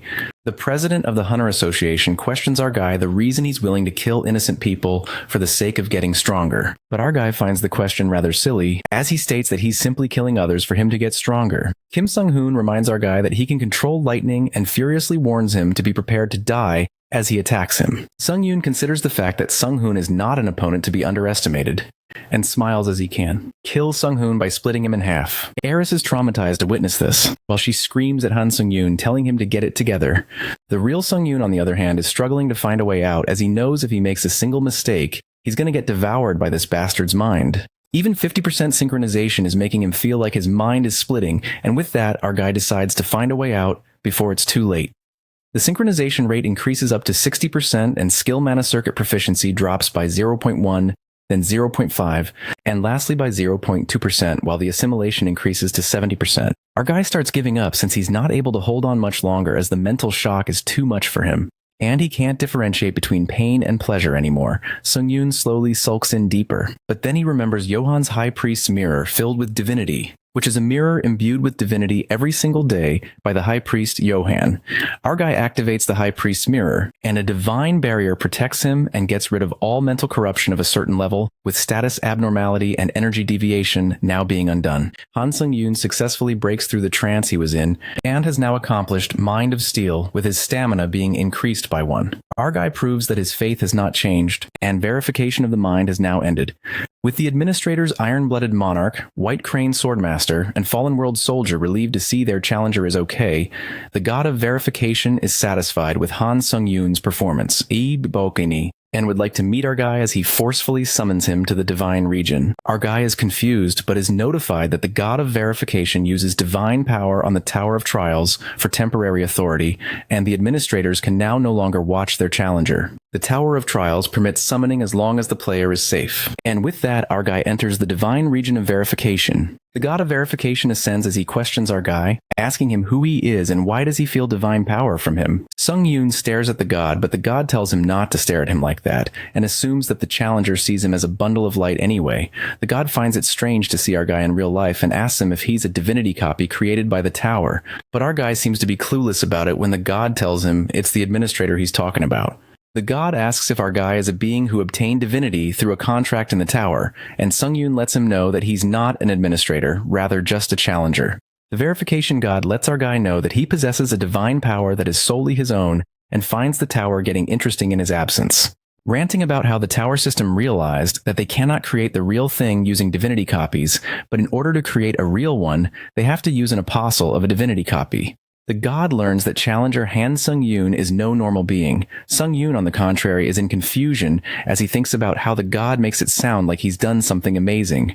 But all he did was just kill Chiron and coincidentally obtain divine power. Our guy asks the god if this divine power is that important. But the verification god is shocked to find that Sung-yoon is actually clueless about it when he has extracted the divine power himself. Seeing how oblivious Sung-yoon is when he reveals that he just happened to obtain the divine power, the god taunts him about how he managed to perfectly remove the traces of God from the divine power he bestowed on his followers.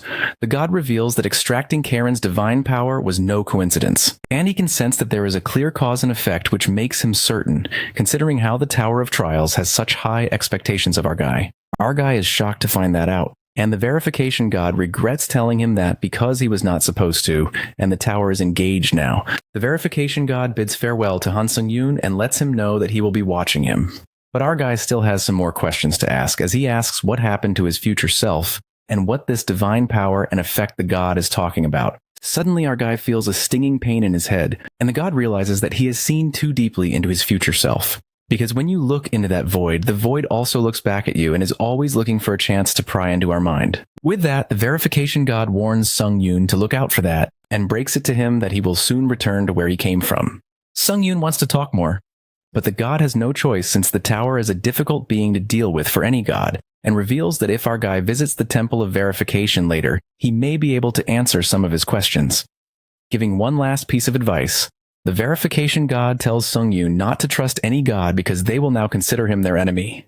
The 11th floor is cleared and the old mirror of verification is sent to Han's inventory, with him obtaining 70,000 points and 30,000 SP as a reward, along with an extra reward. With that, Han returns to the lobby and realizes that the god told him that the divine power he extracted from Karen wasn't a coincidence, and that he could see a clear cause and effect. That means that the Tower of Trials wanted our guy to extract the divine power and make it his. Sung-yoon thinks about everything he just learned and is in a total mess as he doesn't get it, and that makes him frustrated. At the very least, our guy is relieved that the gods can't do anything to him, even if they consider him their enemy because of the tower. The system informs that it's expanding, with Earth now being registered as an official climbing dimension in the Tower of Trials, and as a benefit of the registration, there will be added protection from dimensional invasions. Now the challengers of other dimensions will be met with a penalty when coming to Earth, and as a benefit of the registration, challengers other than pioneers can now earn a halo. Challenger Han Sung-yoon is now visible to the administrators once again, and the Iron-Blooded Monarch and White Crane Swordmaster are relieved to see him.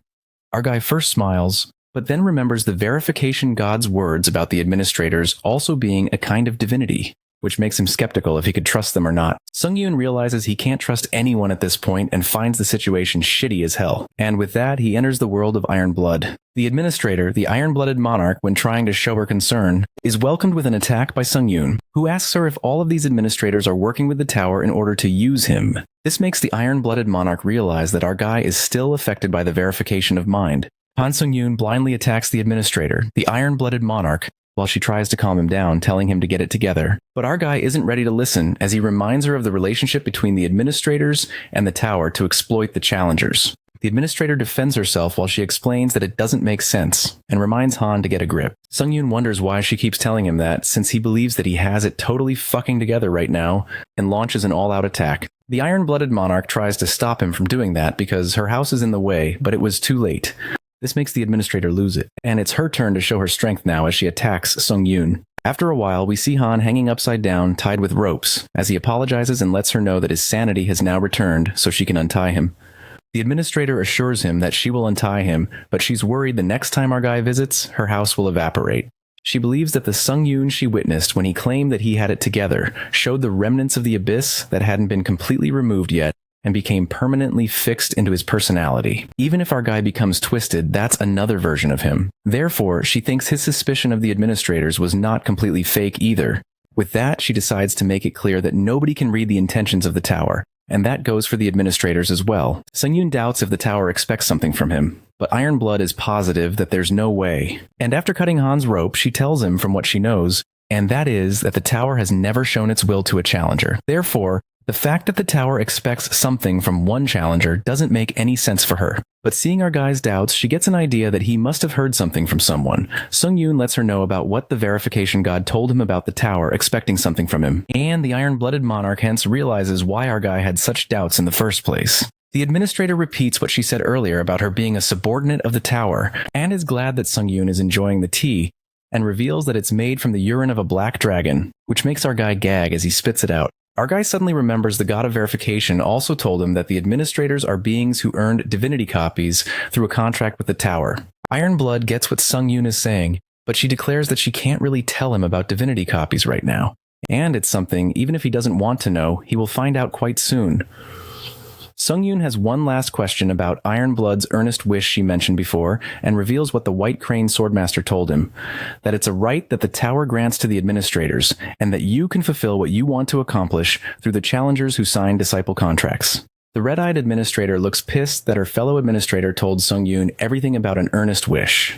Our guy asks her why she didn't tell him about this earlier, and Iron Blood reveals that she felt fear because she believes Sung-yoon is currently underestimating himself, and she saw how obsessed our guy was with his growth. Therefore, for his growth, she thought he would fly towards the earnest wish trial and challenge it like it's nothing. Han Sung-yoon agrees with her because he knows he doesn't have another choice, because he certainly believes that he has no talent.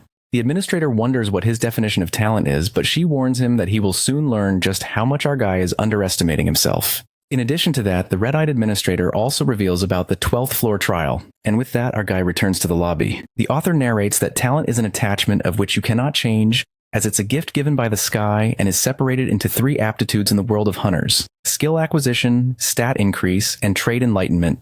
These are the hunter's 3 gifts, but Sung-yoon wasn't born with any of those. Our guy couldn't gain a skill, his abilities didn't increase, and he couldn't even enlighten a new trait. Han Sung-yoon believes a lot changed after entering the Tower of Trials, but the truth didn't. The truth that our guy without talent couldn't grow due to his traits. Our guy is certain that the iron-blooded monarch is mistaken about him having any talent, because if he did have something like that, he would have been able to become a famous hunter even if he didn't come to the tower. Sung-yoon then remembers the administrator's words about the 12th floor trial being a fight with himself. A trial where our guy needs to fight and win against a reproduced version of himself. Our guy shrugs off these thoughts and sees this as a chance to improve his fighting skills, while pulling out a skill proficiency healing potion. It's a specially produced potion by the tower that, when once taken, one of your skills can randomly increase in proficiency by 10%. During Namgung Hyok's battle, our guy got this as a reward from the Japanese government, and Catherine gave Sung-yoon hers as well, so now he has a total of 3 of these potions. Han Sung-yoon consumes the skill proficiency potion, and now has to pick a skill he would like to increase in proficiency. Our guy picks magic management, the skill he obtained after hunting the Dark Monarch on the 10th floor, and it becomes the foundation of all other skills. Therefore, Sung-yoon thinks it's worth investing in. Sung-yoon pulls out the old mirror of verification, the reward he got from the 11th floor trial, and when you put magic power into the mirror, the exclusive effect, Remaining Thoughts, will activate limited to the first time. Skill Flame Dragon Eye activates, and since it's limited to the first time, our guy can acquire the skill that is ingrained in Remaining Thoughts. However, the user cannot decide the acquirement of the skill ingrained in Remaining Thoughts. The system notifies that the god of verification has specially changed a part of the effect for one challenger. And with that, the exclusive effect, Remaining Thoughts of the old mirror of verification, activates, and as it activates, Sung-yoon randomly acquires the skill ingrained in Remaining Thoughts. Our guy inherits the skill Fighting Concentration A+, and the system ingrains Remaining Thoughts fighting experience into the skill. The system notifies that the fighting experience of Remaining Thoughts increases in proficiency by 11%, and Sung-yoon is satisfied with the skill. With that, the system alerts our guy of the 12th floor trial, starting with 48 hours remaining, in which our guy has to kill the duplicated version of himself in the given time, with the conditions to fail the trial being the death of the challenger or time running out, while the completion reward is an Ancient Emperor's Ash Crown A, and the trial failure penalty being death. As Han Sung-yoon enters the 12th floor trial, the blessing given by the God of Darkness senses an intruder in the ancient palace and creates a guardian fighter. The intruder, aka Sung-yoon, now has to think about how much they know about themselves, and his item, Vampire Count's old tailcoat, has been copied by the Guardian. The task is to kill the other version of himself that the God of Darkness has created. And Sung-yoon recalls what the iron-blooded monarch told him about this guardian fighter, not just reproducing, but even copying our guy's experience. Due to that, Sung-yoon is aware that the reproduced version of himself knows all his strategies he will use right now. The administrator's words linger in Sung-yoon's mind, warning him that the reproduced version of himself even copies his talent. Therefore, he will get screwed if he underestimates himself, and our guy decides to confirm it. Han Sung-yoon feels intimidated as he wonders why he keeps getting involved with these gods, while he observes the copied version of himself, finding it eerily similar to him. Our guy believes from what the iron-blooded monarch told him and what he heard using his question allowance that his replica can only copy one item, and he chose the Vampire Count's old coat, which is a defense item. Therefore, our guy assumes that if this replica really copied him properly, this is a good opportunity to judge himself accurately. Sung-yoon activates the skill instant acceleration and wins grace, hence resulting in all his speeds increasing by 70%. Our guy decides to confirm his talent and activates the skill Fighting Concentration, which increases his concentration by 2x, and then he activates the Power Burning Sword intent as he leaps onto his opponent. His replica pulls out the iron-blooded sword. Han Sung-yoon feels this move was way too obvious, and predicts his next move to be using a counter shield. Sung-yoon assumes this move to be the replica's only choice. But what catches him off guard is the replica changing the counter shield into a sword. It's a dual sword art, one that even Han Sung-yoon has never used before in an actual fight, since it requires a lot of mana and mental power. Therefore, our guy doesn't use it. This makes Sung-yoon wonder why he chose such an inefficient method. Unable to understand the reasoning, as they both fight, Han Sung-yoon realizes that his copied version is better than him when it comes to pure skill. He wonders if it's indomitable will. Our guy knows he holds dominance when it comes to items right now, but the indomitable will, which he absorbed from Lucilian, activated for his replica. Sung-yoon believes if his replica's abilities are higher than his, and if he's raised fighting concentration to the max and is currently demonstrating transcendental concentration, then it does make sense. But the bigger problem is the swordsmanship the copied version is using right now, as it's being performed through double swords. But Sung-yoon is aware that it's definitely Nam Gung-hyuk's swordsmanship. Our guy has met him only once, but he clearly remembers the terrifying godlikeness that helped him understand his arrogance in looking down on skills. Sung-yoon knows it wasn't skill or power but pure technique, and that made our guy wonder if, as Nam Gung-hyuk said, they could surpass skills as a whole because his swordsmanship wasn't utilizing skills, and our guy judged he wouldn't be able to learn it on his own. Our guy now understands that the true talent the iron-blooded monarch was talking about was this. The system notifies Sung-yoon that he has met a strong opponent and that our guy will have a hard time dealing with it. While the replica activates the skill Indomitable Will, our guy realizes that the system has judged that he's at a disadvantage. And Sung-yoon now wonders if this is it for him. Han Sung-yoon activates the skill Fighting Concentration, which increases his concentration greatly by 10x. But as he struggles to keep up with his copied version, he increases the concentration to 15x and activates the Power Wings of Steel for flying at max speed. Sung-yoon's concentration increases to 17x, and as he's about to get him, the replica blows up his arm to escape, and in an instant is behind our guy. The copied version of Sung-yoon points his attack towards our guy. While he realizes he's going to die, his concentration increases up to 20x and has now entered a concentration state that surpasses limits. Han Sung-yoon feels like shit as he realizes that he was just about to die, and his aura completely changes as he curses the duplicate, while the system notifies him that he has entered a concentration state that surpasses limits. And as a side effect, he's going to experience large mental backlash. It seems like Han Sung-yoon is a totally different person now, and as he attacks his replica, his attack does have an effect, but his copied version is ridiculously strong. The iron-blooded monarch who has been observing this battle is pissed to see that the same thing happened again. She can't help openly, but can't watch this either. She tries to communicate with Sung-yoon even though she's worried about how the tower might react. But the system temporarily deactivates her message to prevent an advice type of message. The administrator excuses herself, stating that she was just offering a cup of tea to her contractor. Meanwhile, we witness Han Sung-yoon hitting himself, and it turns out it's his future self who has taken over his body while our guy struggles to get his control back. Sung-yoon screams at his future self, telling him not to interfere with his body, since our guy thought he was done with his annoying future self after the previous trial. Future Sung-yoon complains that he fought for our guy because he was about to die, but he's not even thankful. But our guy isn't ready to listen to any bullshit and snaps at him as he asks why he's not leaving his body. Our guy's future self calls him an idiot as he tells him to watch the situation carefully, reminding him that even though he's trained for so long and reached the 12th floor of this tower, he can't even look at himself properly, hence calling him a pathetic bastard. Sung-yoon feels frustrated and tries to punch his future version, but his future self traps him and leaves the space, leaving him shouting and screaming. Before leaving, Han Sung-yoon's future self decides to teach our guy something, and advises him to let go of his habit of fully relying on his skills because he can't use the real techniques. With that, he tells him to stay down for the rest of his life, because from now onwards he's going to take over his body.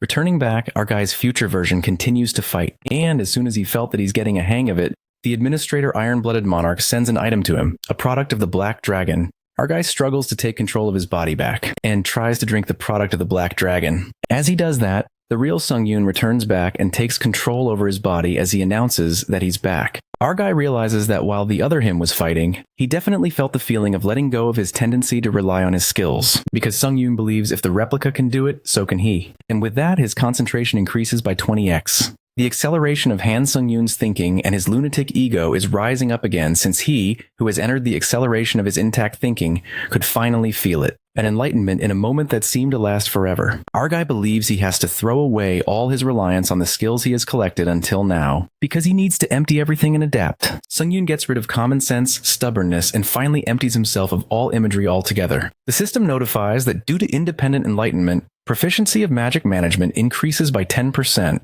And our guy acquires the achievement of enlightenment, with his stamina increasing by 1. Sung-yoon acquires the achievement of trance as well, and his mana increases by 4. The system believes that the user is facing an enemy they can completely defeat, and the skill Indomitable Will is deactivated. Our guy decides to turn things around from here onwards. Han Sung-yoon continues to fight his duplicate, but feels strange about Nam Gung-hyuk's overwhelming sword skills being at his fingertips. Our guy uses the fastest speed via Wind's Grace and instant acceleration. It's slowly getting clear now as the fight between them continues, and as he's looking at his dupe, considering his technique and not skills, Sung-yoon is starting to understand the principle of technique itself, and that even at unimaginable speed, the duplicate struggles as he's fighting our guy now. As Sung-yoon is completing his understanding of the principle, he can sense the unnecessary movements in the replica's dual sword skills, which means that this dupe isn't exactly summoning Nam Gung-hyuk's sword skills into his body. Rather, he's focusing a lot more on imitating Hyuk. Our guy activates the iron-blooded sword while he thinks how the thoughts of distrust can weaken the sword energy's sword flame characteristic, which cuts through everything. In that case, even Han Sung-yoon, while practicing Nam Gung-hyuk's swordsmanship, needs to focus more on sword flame strengthening. Our guy activates the skill Truth Seeker of Blood and manages to deal some damage to his dupe, but his copied version parries the attack by instantly spinning the shield into a circle. Sung-yoon is shocked to realize that his duplicate's rough and aggressive swordsmanship that was offensive until now suddenly changed to Mellow Sword, where everything is floating. Mellow Sword is another one of Namgung's skills, and this makes our guy annoyed as he wonders how much this dupe can imitate Namgung. Sung-yoon realizes he can't win unless he endures all the dangers and activates the skill counter shield. As he attacks, just as our guy thought, the dupe's sword recharged before his, and in that case, Sung-yoon decided to pull a trick. Han believes that his duplicate received that with the counter shield that transformed the counter shield, which means that Han's counter shield will recharge at once, or so he thought, and Sung-yoon is certain that if the dupe is actually him, then now, when the energy releases of the counter sword and their most lethal attack is dissipating, his copied version will see this as an opportunity. Han Sung-yoon praises himself for being stupidly strong, and with that, he stabs his dupe with the iron-blooded sword, and he's glad his plan worked out. As our guy decides to finish this off and rushes to the copied version of himself, he witnesses something unexpected. His dupe transforms into a monster, leaving him baffled as he's confused as to what's going on. Sung-yoon's clone goes berserk, transforming into a literal titan monster, and leaps towards our boy. While our fella dashes away, the clone bites off its fingers and tosses them at him as they turn into explosives. Han gets kind of nervous by the sudden monstrous attack. Plus, the attack patterns have completely changed, making it 10 times more painful. The colossal hand bursts forth and our guy struggles to escape. Shortly, a loud explosion occurs, and the clone's attack is halted by Han's shield of retribution. Our guy gets lucky as the cooldown for this skill just ended. He then asks the clone if they will continue or not, and the Titan monster insanely runs towards him. Sung-yoon presumes that this clone freak has totally lost it, given that it's turning its own body parts into explosives. Even so, he thinks it might work well as a surprise attack at close range. However, if the clone keeps firing his body parts like this, Han's skill Ashen Blood will drain too much of his stamina, but it's a matter of time until the monster has nothing left to throw at him. Eventually, the monster staggers to his feet, trembling a little as the smoke creeps into sight. With that, our guy slashes the clone's arm, and since there's no point in dragging it out, he goes to end the monster, who dashes away to save its ass. However, it's not the end for the clone yet, as it accumulates its energy again and strikes at Han, while the Shield of Retribution takes the damage. Our boy realizes the clone is a freak, so its raw power hasn't gone anywhere. But thanks to the monster, Han saves up enough energy in the shield and forms it into an orb. Just like that, our fella flings that magic orb with the sword that falls, forcefully slams into the clone's face and says, "Release." At that moment, an immense amount of energy cascades from the orb, blowing that monster into pieces. The monster gets killed and our guy completes the 12th floor trial along with plenty of rewards. Han's skill, Shield of Retribution, increases by 1 grade, hence becoming a B grade skill. Also, his skill combat focus deactivates, and he experiences the after effect of extending his focus beyond the normal limit.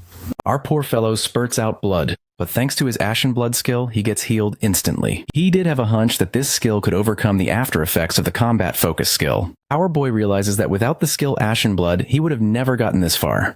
Still, Han covets that things could get a little easier inside the tower, not that he has any hopes that it will.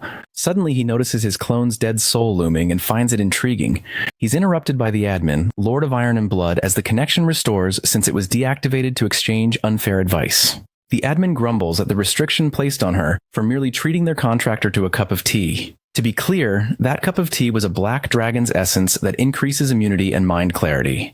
The admin scolds Han to show a bit of gratitude for God's sake, and our guy thanks her for her help earlier. He recalls when the Lord of Iron and Blood sent him the Dragon Essence item, and learns that even admins can be placed under restrictions for interfering too much with their contractor. Abruptly, our guy is bombarded with countless admins' messages praising his monstrous talent. Even Han is shocked to witness that several admins were watching him. Some were astonished by his talent or the sheer difficulty of the trial, whereas others seemed fed up and questioned whether he even belonged on level 12. Strangely, the admins silently stare at him like sneaky weirdos. And our boy is creeped out because usually the admins used to get bored and leave after they said their piece. But now they are hanging around for no reason. He gets frustrated and asks the admins what the hell they want from him. Our boy presumes that they should know he's under contract already, but they are acting like they're here to call dibs. Right at that moment, the thought crosses his mind that maybe his tower system is about to expand in a way that can benefit them somehow. It's just a guess, but Han could tell by the way they're being so clingy that he's onto something. A devilish grin spreads across Sung Yoon's face, and playing his cards right, it looks like he's about to get a system expansion that will benefit admins he's not even under contract with. Han suggests that instead of sending him vague messages like they're on a dating app, it's better to come clean and spill what they want. He makes it clear that if they want something from him, he demands they grant him a power as an advanced payment. Han acts cocky and promises the admins to return the favor once the system expansion kicks in. However, the admins don't take this well and are displeased with the arrogance Han has shown. The admins reject his offer and urge him to be humble. Han, on the contrary, creates urgency and lets out that his offer is only open to 3 of them. It's more like first come, first served. Our fella knew what shit he was up to, because the moment he says that, the admins are thrown into a frenzy, wishing to add power to his store. Now, onto a more pressing matter. Han's clone, which was exactly the same as him, down to his skills, stats, and powers. He can't wait any longer to see what happens once he absorbs the dead spirit. With that, our guy absorbs his clone's soul, who has an identical soul composition to him. The system attempts divinity extraction, leaving our boy shocked. His power holy energy upgrades to B, and he's confused about what this holy transformation and divine accumulation is all about. He recalls that he got his divine power from Priest Carrion and was too afraid to touch it, mainly because he doesn't know what to do with it. But our guy sees this as an opportunity to put it to good use. With that, Han enters the lobby of the 13th floor, and after the system expansion, he gets to know that the community function, which had been divided among various nations on Earth, has been fully integrated. Also, teammates and group trials will be assigned with no restrictions based on nationality. Han presumes that he'll start seeing foreigners in group trials now since it's an anticlimactic expansion. But there's one more thing he's learned. It's that the other dimensions might eventually be integrated with theirs too. Shortly, Han witnesses the scoreboard, and his eyes are left widened. Our boy reckons about the unparalleled might. That was arguably his main goal ascending in the tower, and at this point his life's pursuit. He's taken yet another step forward towards his ultimate goal when he took the first position on the scoreboard. For now at least, he's the most powerful player in the Earth dimension. That's something to be boastful about. Still, the Tower of Trials has existed in other dimensions such as Ares, Kylion, and Murim for much longer than it has on Earth. Compared to these other worlds, Earth has only just earned recognition as an ascended dimension, and its combined might is far weaker. Unless Earth unites to reinforce its strength in battle, it's only a matter of time before they become the target of another dimension. Whatsoever, none of this changes what he wants and always wanted, the overwhelming power to defeat whoever stands in his way. Our guy then opens his inventory and stumbles upon the Skill Emperor's Ashen Crown that increases charisma by 30%. What's more intriguing is that the user can reign as the Lich Lord of Dead Spirits upon wearing it.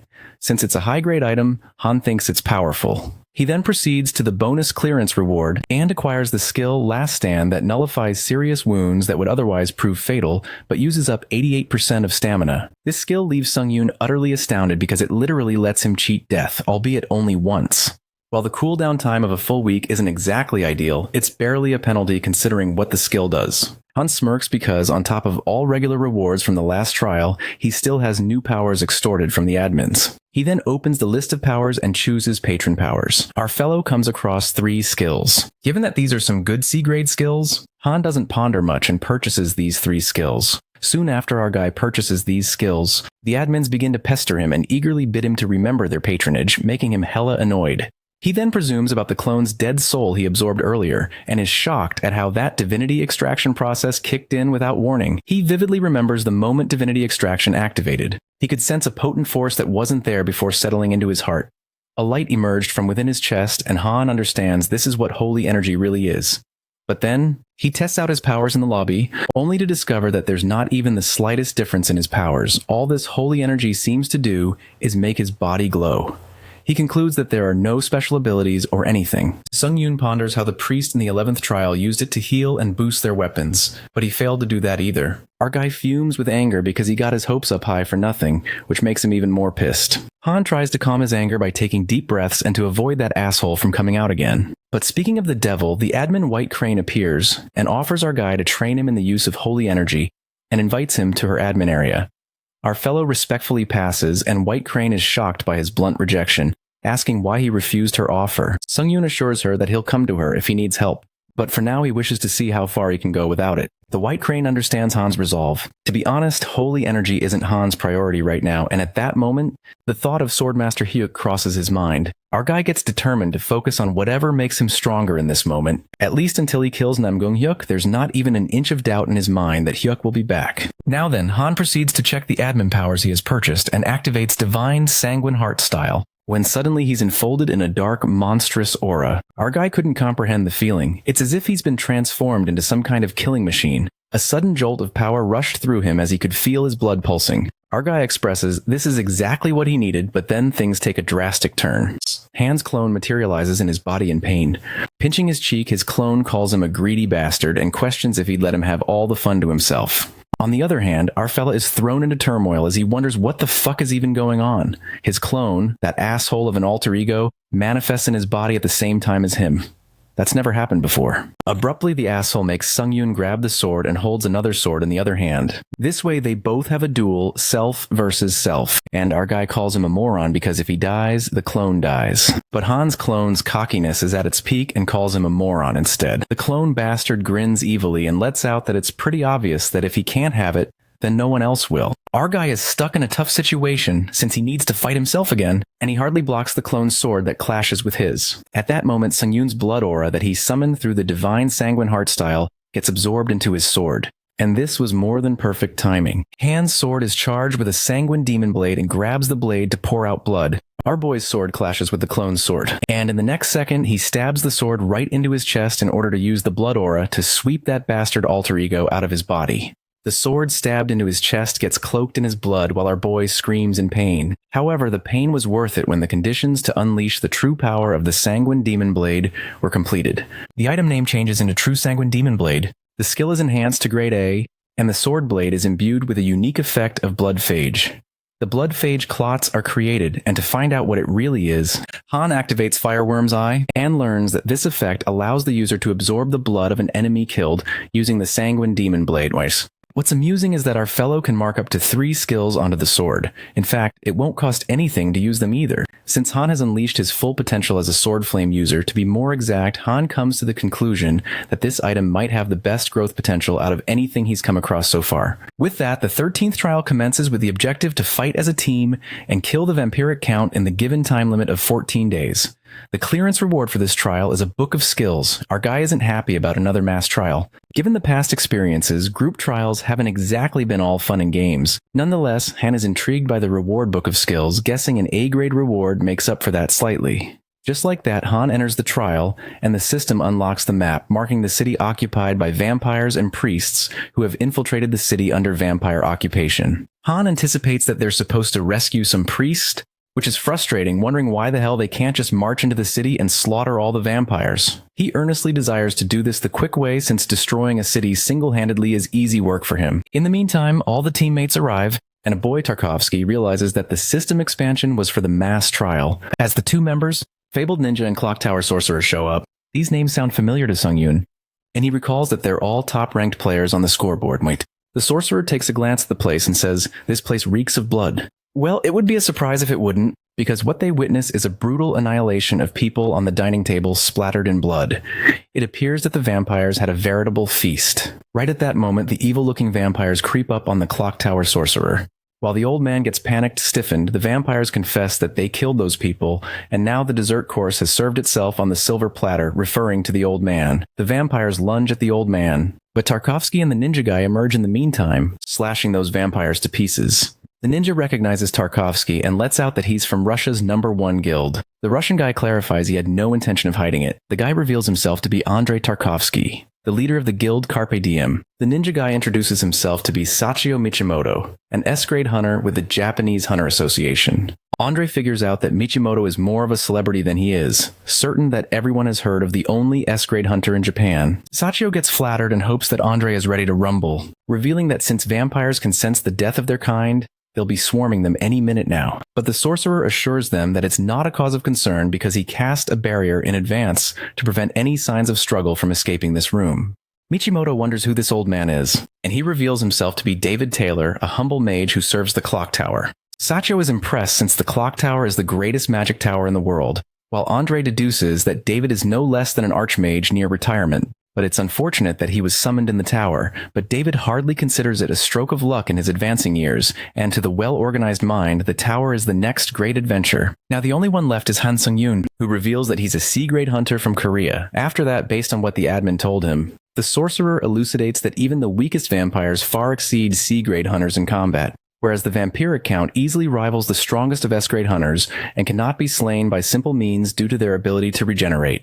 In that case, the wisest course of action would be to save the priests taking refuge around the city and enlist their aid in defeating the vampiric count once and for all. But Tarkovsky raises concerns and asks how they're going to make their way in when the city is swarming with vampires. The old man admits it posed far too great a risk to march in heedlessly, and Sachio infers that they'll draw the enemy to them before they ever set foot in the place. They go on about planning the most efficient energy to defeat the enemy together as a team.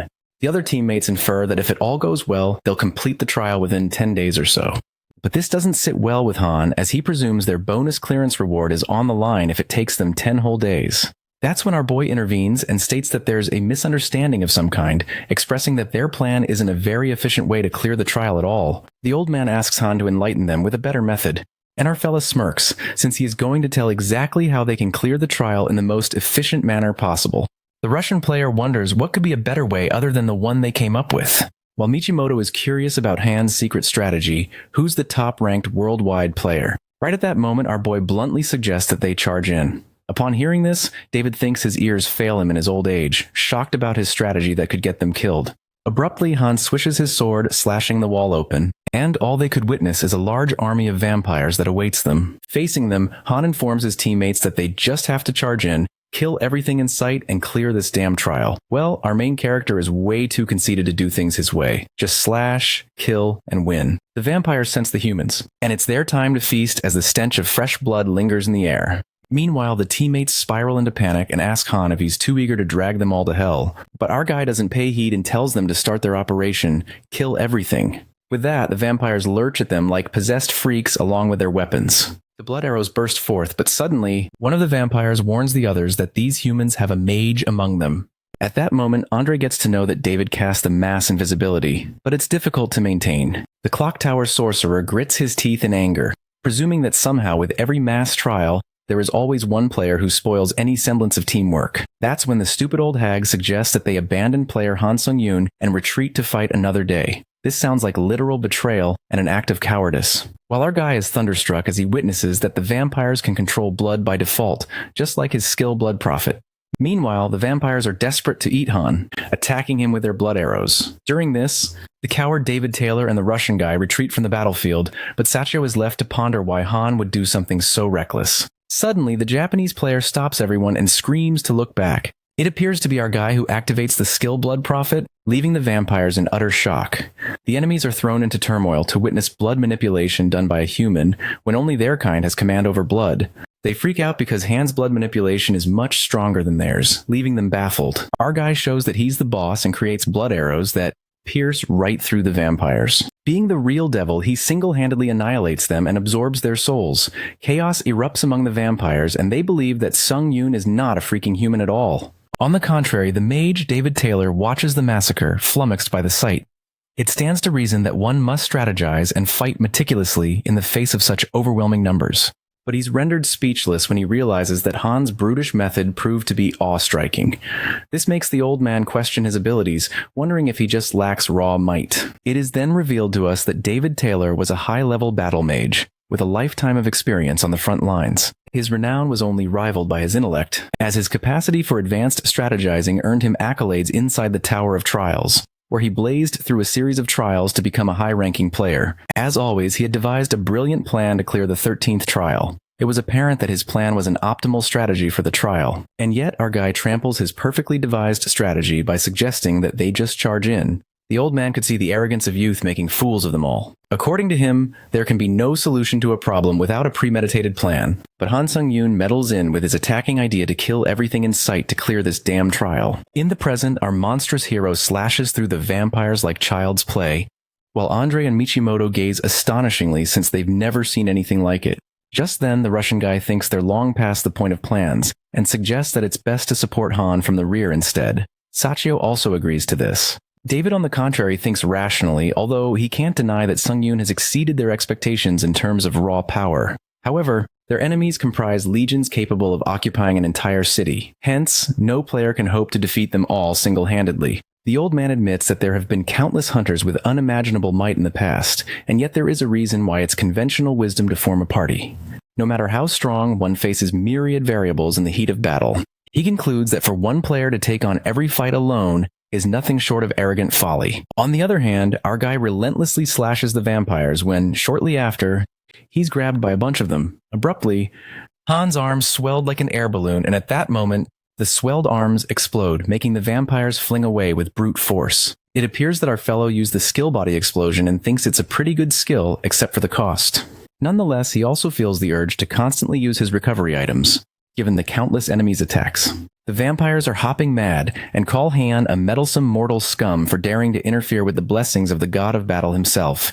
Strangely, that vampire trembling in fear murmurs "angel." That's when the vampires take Han as an angel, thinking the god of humans sent an angel to protect them. After all, the slaughter they've wrought here must have angered their god, but they believe the god of battle is on their side, so they must seek his blessing.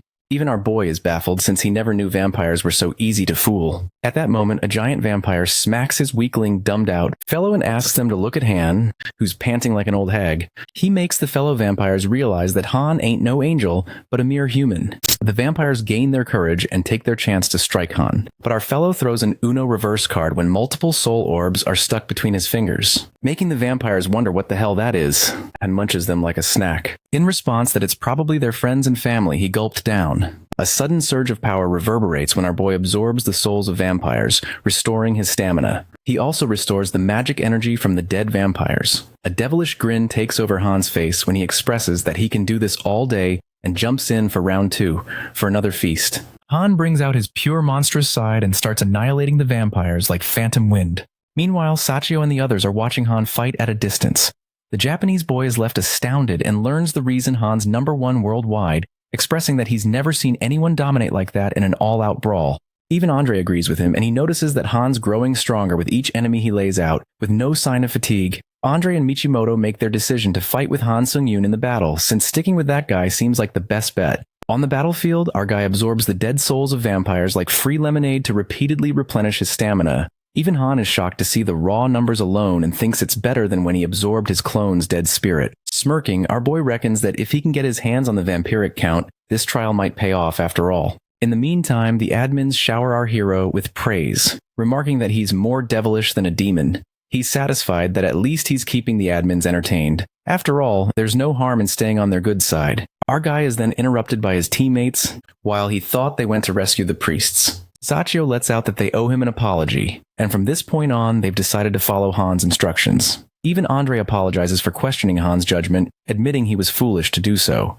Our guy feels glad that his teammates see the benefits of charging in without a plan. Well, that's totally beside the point of an apology. Later, Han activates the third eye to scan the vampire city and the terrifying aura that lingers around it. Our guy smirks when he senses that it's the vampiric count. The Russian player feels pessimistic about this higher spell, recalling that the tower said nothing about the vampiric count wielding high magic. David Taylor conjectures that it's an innate boon bestowed upon the vampire race. To their detriment, it appears their leader is powerful enough to rival the potency of high magic. Sachio freaks out and wonders what the heck they're supposed to do against it, because at this rate, they'll be dead within minutes. Deep down, Han ponders how he used to look up to top-ranked hunters like them, but now he feels like it's up to him to keep them safe. His cocky ass thinks it's another sign of how strong he's become. Well, he's not wrong though. To save his teammates, our guy suggests that they run away as fast as they can, saying that all he needs from them is to find priests and bring them here. Sachio curiously asks Sung-yoon why he's asking them to do that since they've talked this out already. Hain has no choice but to be brutally honest and confesses that if they stay here, they'll only hinder his progress. Regardless of worrying that they might not make it through the fight alive, Sung-yoon also has an ulterior motive to send them away. It's to take down the vampiric count alone in order to absorb his dead spirit. Han sounds obnoxiously selfish, presuming that the more they contribute to the kill, the less likely it is that he gets the dead spirit to himself. Surprisingly, Andre sticks to following Han's order, although it brings him no joy to be a burden on the battlefield for the first time in so long. The old man also agrees to find as many priests as possible, while they all dash away. Han gets started and prepares himself by activating the skill combat focus and the power divine sanguine heart style. He also activates the blood prophet to a higher degree, interfering with all the blood manipulation abilities within the area. Right at that moment, Han meddles with the vampire's power, and the vampiric count immediately senses it, wondering who this foolish, insignificant human is who dares to defy him. The vampiric count simmers with rage as he cracks his throne and feels disgruntled, since he had thought to use this pathetic mortal city as the seat of his rule. But that human has earned his place in hell. That's when the vampiric count goes berserk, spilling forth the violent cascade of his power. Our guy gets engulfed in a terrifyingly strong aura and is left in disbelief because this was way beyond anything he could have expected. He realizes that he might have bitten off more than he can chew. Well, at that moment he knew he fucked up. The vampiric count had countless vampires working under him. It is known to us that Selnair, the vampiric count's life, has been nothing but an endless series of battles. And to ascend ever higher was his sole purpose. The thrill of battle itself was his only joy in life, and as the habit of all those who yearn for such base desires, Kellner eventually realized that he stood on a mountain of carcasses, a monument to his bloodlust. And before long, his desires reached the heavens themselves. The god of battle chose Sel as a disciple aspirant. Being a god's disciple, he was finally able to fulfill his kind's ultimate desire to topple the seemingly invincible alliance of the four human nations. Until the very spring of life that served as the foundation of the human alliance ran red with blood, Selnair slaughtered countless multitudes and brought about the collapse of 3 nations. With the Count's unbridled domination of this final vestige of human resistance, he was determined to earn recognition from the god of battle as his true disciple. Sel desired to rise to the pinnacle of his race and to rule as vampire king. In the present scene, a vampire servant rushes to Count Selnair and alerts him about the trouble afoot. He reports to Sel that forces under his dominion were annihilated by a single human.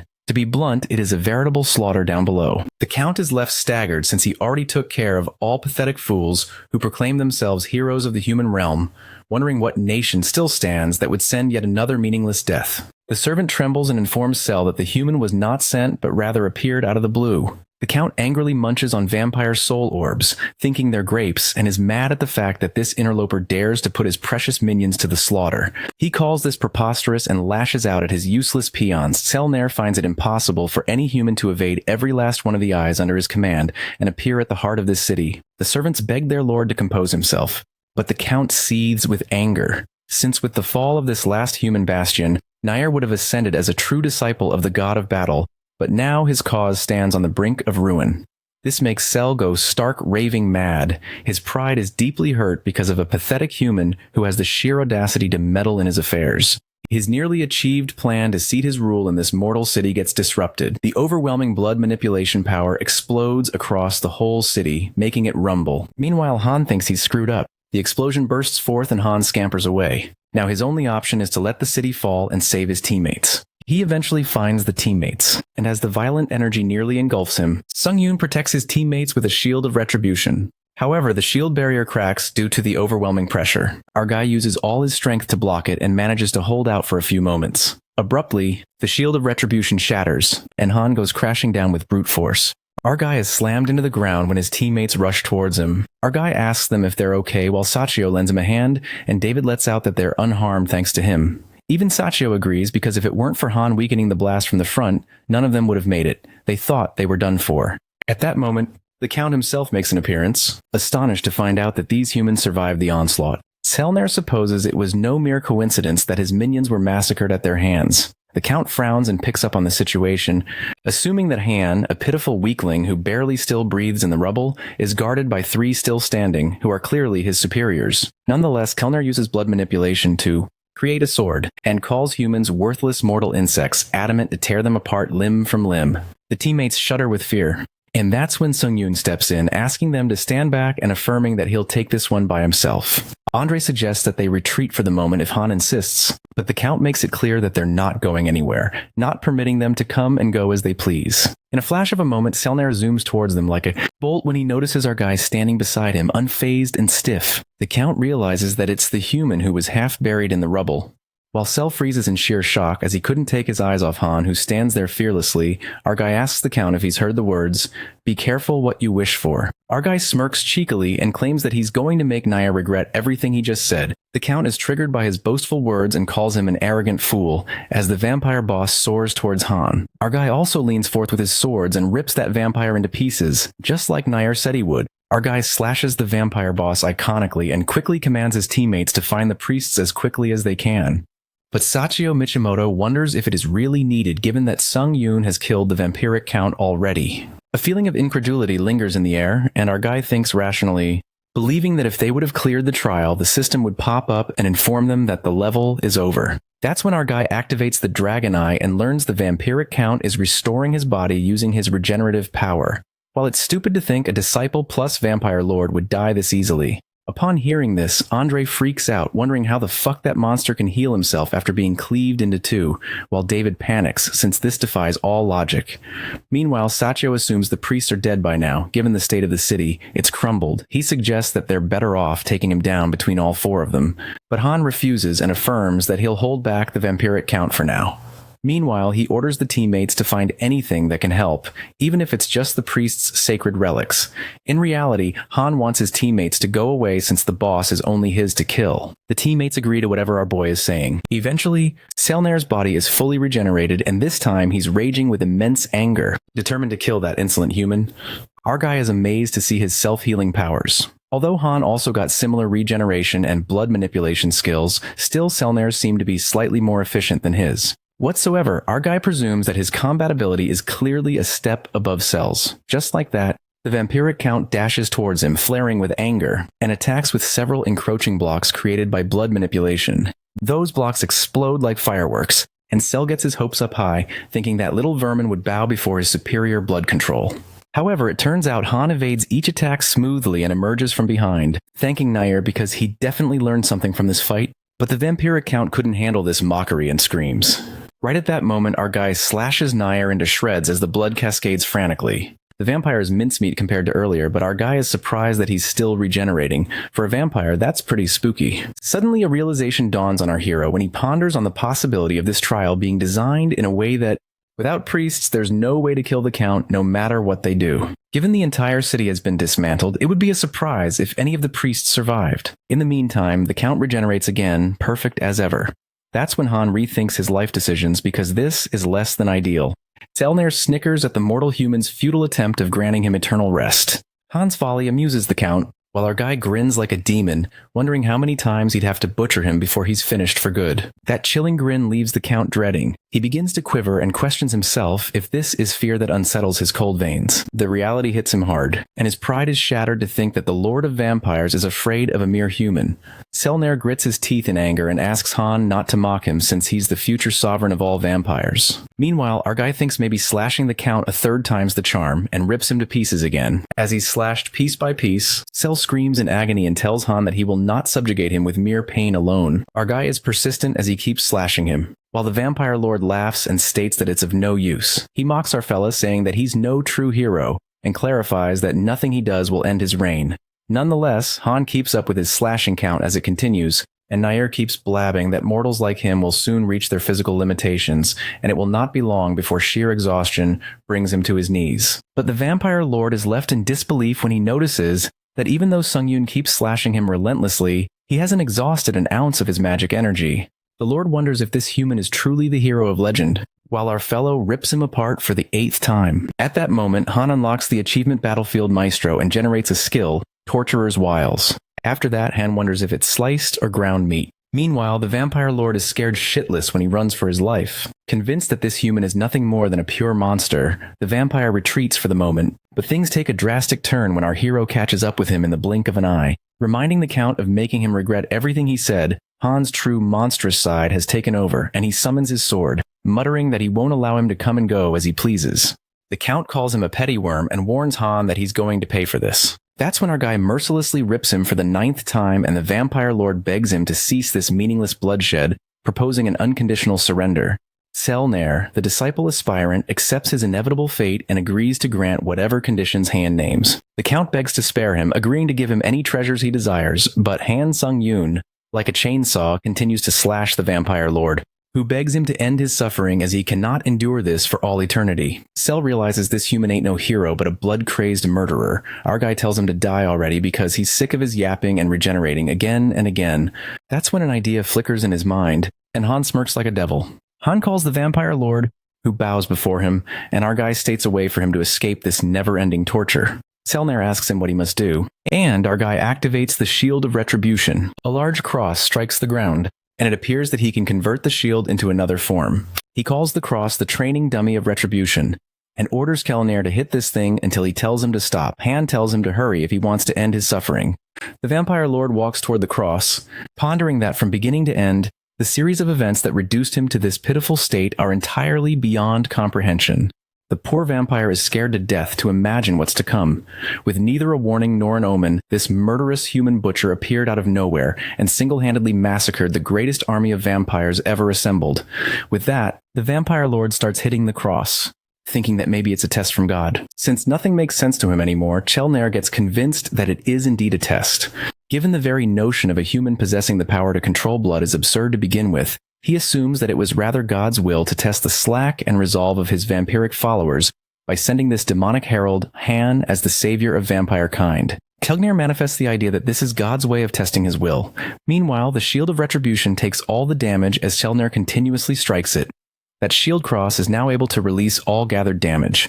Han thinks this will be enough and reeks of malice when he tells the vampire that he's outlived his usefulness. At that moment, Chelnair comes to realize that this human ain't no freaking savior, but a devil.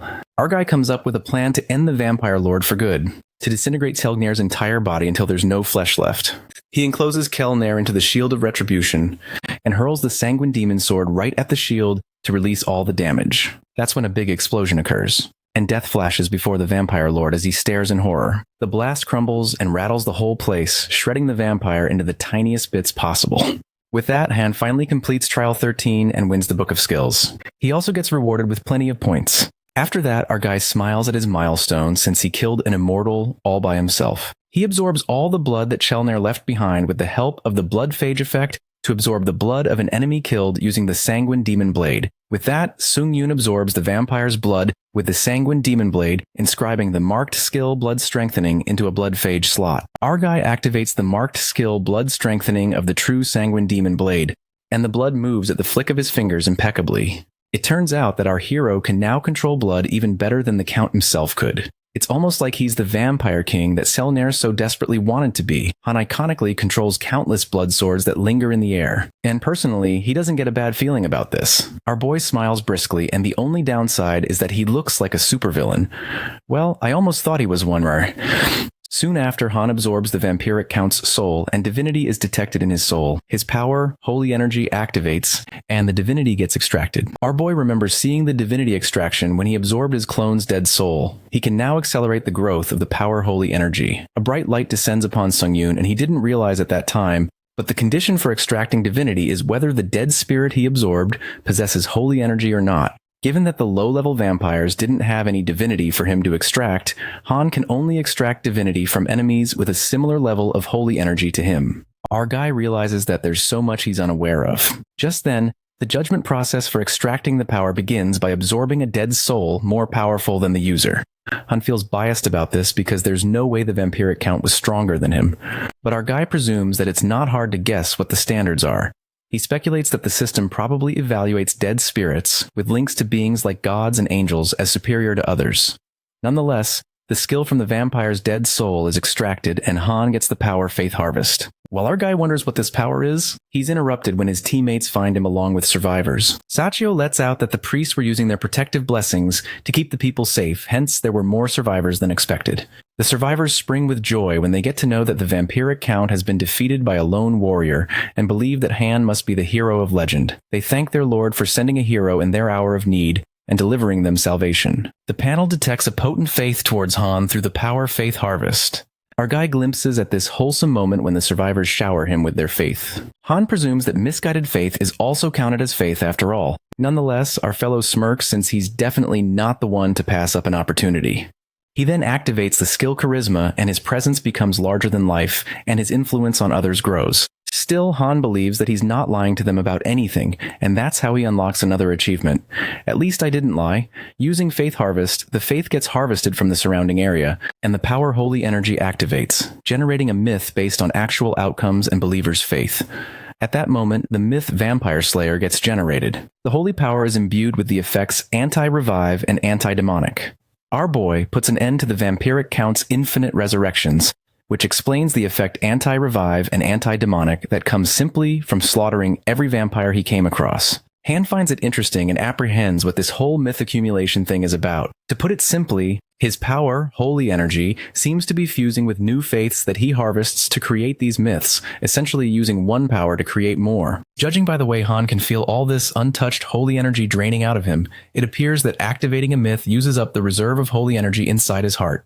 After that, our guy just about harvested all the faith that people have been sending him, and that brings the trials safely to an end. After Sachio and Andre move into the lobby, the old man David approaches Han. The old man admits that he had mistaken Han's confidence for the arrogance of youth, yet it appears it was his own arrogance that made him underestimate our guy. David apologizes to him, and Sung-Yoon gladly accepts. Suddenly, the god of battle makes an appearance as he has been alerted to the death of his disciple servant. The god becomes aware of Han's existence and rejects the holy energy within him, becoming hostile. Acting swiftly, our guy kneels before the god, and David is left confused at the sudden posture. Nonetheless, they could not escape the wrath of God when the ground trembled and crumbled. It is revealed by the Tower of Trials that they have entered the divine realm. It's as if hell is broken loose as the ground tears apart, and people fall into scorching lava, screeching with terror. Enraged, Han wonders what the hell is even going on. Just when he thought the trial had ended, another trouble toppled over. The people are thrown into utter chaos, and they run for their lives, away from the dead end where the lava awaits. David Taylor amongst the crowd appears tense since his portal, which leads to the lobby, is on the other side and lava torrents in between, making it impossible to cross. That's when our guy gets into action and asks the old man if he wants to shake hands again, addressing him as Professor Dumbledore. Han unexpectedly grabs Dumbledore's hand and forcefully tosses him to the other side of the ground. The old man screams out of fear while our guy agrees it indeed is a surefire solution. After safely tossing the old man into the portal, the ground breaks even more and the lava seethes. Han warns all the people to stand back and smashes the ground, hence activating the Shield of Retribution. It turns out that Han curates his shield into bridges that extend to the other side. On the contrary, old man David, who's soaring towards his portal, ponders about Han. He could not say whether our fella is truly the fabled hero they claim, but if such a champion of virtue exists in this desolate world, perhaps it would look much like Han. With that, the Clock Tower Sorcerer bids our boy farewell, addressing him as, "O Hero of Earth." In the meantime, our guy commands the people to run across the bridge he created with the shield, since it won't last long. Behind this act of kindness, our cunning fellow is actually hoping to squeeze out a little more faith from them, but he has no luck. He kind of wasted his time by putting on a drama of a savior hero. While he hurries back to his portal, abruptly, the god of battle gets affronted by Han, a mere mortal who dares to wield divinity.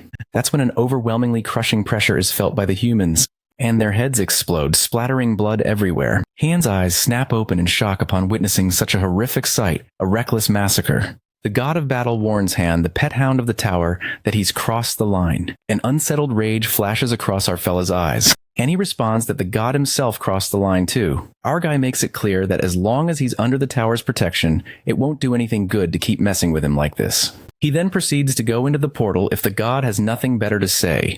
As Han strides into his portal, the god flashes a smile tinged with bloodlust. The god of battle looks forward to savoring Han's mortal end. Well, our boy finds another reason to get stronger, determined that he won't let God push him around either. Just like that, our fella enters the 14th floor lobby, and he couldn't help but think about the people who were annihilated by the god. He ponders that the tower might have created that vampire city just for the trial. The truth is that even he doesn't know if it was real or not. Han feels guilty as hell, but he realizes that there's no point in getting emotionally invested in something that happens in the trials whatsoever. Sung-yoon now knows the thing that called itself the god of battle now carries a grudge against him. The Tower of Trials informs him not to put faith in any other god because of the encounter with the god of battle, as he's incurred the animosity of other deities. Our guy believes that things were bound to turn out this way regardless, but decides not to waste any more time on things that are out of his control. After that, Han gets his new cloak, and he purchases the Power Sword Demon's Path. This is a rare power that is granted to wielders who became enamored with the pursuit of power above all else. Later, Han arrives at the Deep Woods and meets Admin White Crane, who sorely missed his presence. The admin heard from Han's patron that he made an enemy of the child from the Namgung lineage. Even our guy isn't sure how, but it just turned out that way. Given the situation, White Crane assumes that Namgung Hyuk is the reason why he spent his special points to purchase her power. Our guy nods and says she's right. The admin smiles and assures him that he's chosen wisely. She tells Han that he's what a layperson might call a savant. Given that our fella perfectly mimicked the strokes of a sword style that was unknown to him by pure instinct alone, White Crane believes that Han's prowess already exceeds a mere imitator's capability. For example, how he understood the true intentions behind the sword style he sought to imitate and successfully modified it into a dual-wield style. Regardless of what a savant is, our guy realizes that he's a good copycat for sure. The admin also mentions that Sung-yoon was able to master some of the Namgung clan's techniques, albeit a small part of them, which demonstrates his potential as a grandmaster. It signifies that he would be well within his rights to found his own martial arts sect. Our guy wonders if that is really a big deal. But as the admin says, Han made an excellent choice of power with this latest trial, and now all he learns and realizes for himself will be elevated into legitimate skills recognized by the tower. The admin agrees on teaching him all that he needs to know, but there's a catch. In order for Sung-yoon to learn from her, the admin and the contractor must form the pact of master and pupil. Our guy gladly admits to being her student. The admin gets a little flustered, and Han assures her to think of him as her #1 student. If this is truly what he desires, far be it from her to dissuade him. Deep down, Han reckons that White Crane was a player herself who climbed more than 40 levels in the tower, and he'd be a moron to turn down a chance to train with her. White Crane warns our fella not to have any regrets later, and Han wonders if her training methods are really harsh, like if she's gonna whip him. That's when the admin elaborates that in the Murim dimension, a pupil can train under only one master throughout their entire life, so she merely meant that he should make a decision he won't regret later on, but Han seems adamant and assures her that he won't regret it. It's not even like he knows anyone else in the Murim dimension to train under. Since he sounds so certain, White Crane forms the pact and introduces herself as the 17th leader of the Baek clan of swordsmen, and formerly undisputed champion of the Murim dimension. She then reveals her name to be Baek Seol-hwa, the martial artist who will start as his teacher. Our guy is surprised to hear that she was a champion, and bows to his master. Han then narrates what he learned in the short lesson of martial arts. Firstly, it is largely divided into two types, namely internal arts and external arts. Internal arts are techniques to refine and store magic energy absorbed from the outside world within the user's body, whereas external arts allow users to perform physical feats, such as light step techniques and various sword styles. Martial arts entail these different techniques, and certain of them require a specific type of chi that is used. However, our guy started to wonder if his divine sanguine heart style counts as an internal art. To satisfy his curiosity, he asked White Crane if it would be a problem if he already has an internal art that he's trying to master. Upon hearing this, the admin nearly loses it and frantically asks Sung-yoon to explain himself without leaving a single detail. Our guy justifies that whatever she told him sounded like he's learning something similar to what she calls internal arts. Admin Seol-hwa lashes out at him and asks Han if that Iron and Blood lady taught him the ways of internal arts. Our guy wonders if internal art is called ore synthesis in other dimensions. Meanwhile, White Crane assumes that not even the Lord of Iron and Blood would dare to flout the rules of a pact so flagrantly. Still, Seol-hwa doesn't believe Han's words and insists on looking it up herself. Abruptly, the admin swiftly places her hand on Sung-yoon's chest, pressing it intensely. This makes our fellow wonder what the master is doing. Well, Lady Crane, we all see your true intentions. There's no hiding it. She needs her moment of calm to analyze something and shortly deduces that she sees no traces of internal arts training within him other than his magic energy. Our guy then opens up about the divine sanguine heart style that was given to him on level 12 by an admin called Fallen Ear.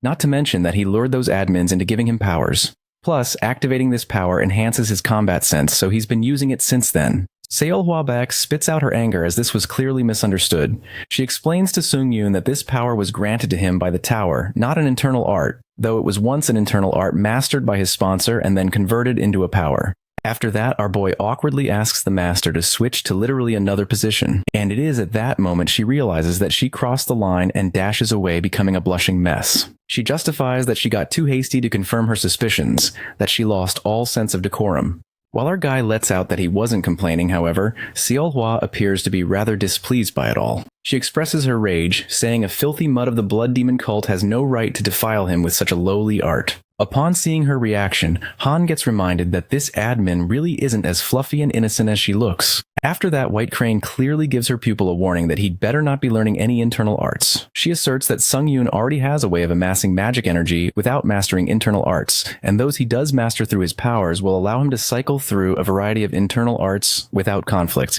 Our fellow didn't know this was an option, but the admin tells him to rest assured. She states that the art she wishes to teach does not rely on internal arts. Nonetheless, she proceeds to give him a demonstration of her sword style, telling him to observe and follow. Han activates the combat skill, and Seolhwa wields her sword style. Exuding a pink aura, he realizes that she's only ever shown him her gentle side, and gets convinced that she really is the master of the Murim dimension. Among the 7 white blade styles, Seolhwa demonstrates the very first blade, White Blade Gleaming Sea. She swings the sword with poise as if starlight is flowing. While our guy awe-strikingly glances at her, clicking every move in his head, Seolhwa apologizes for going steady since this is the minimum speed required for the White Gleaming Sea. But Han confidently assures her that he'll be able to manage that. He reckoned the White Crane's movement, and it looked like she was bending space itself to trap and slice right through.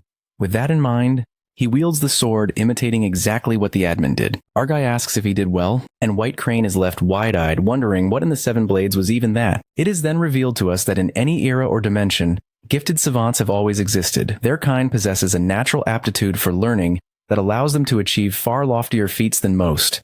Savants effortlessly display a peak capacity to understand, evaluate, and absorb information on any given subject. However, geniuses like them must nonetheless hone their skills diligently in order to exercise them to the full extent. In the present, our guy asks White Crane if he did something wrong, while Seolhwa spirals into panic. She gasps in disbelief because Han literally mimicked the White Blade Gleaming Sea like it's child's play, and in a single try. Nonetheless, she calls out Han and lets him know that he has no grasp of the enormity of his deed. She compares her 7 white blade style to Namgung Hyuk's divine heavenly blade forms. It is no exaggeration that her style is far more sophisticated. White Crane reminds our fellow that he imitated 2 techniques of the Namgung family's treasured style, the Heavenly Gliding Blade and Heavenly Soaring Blade.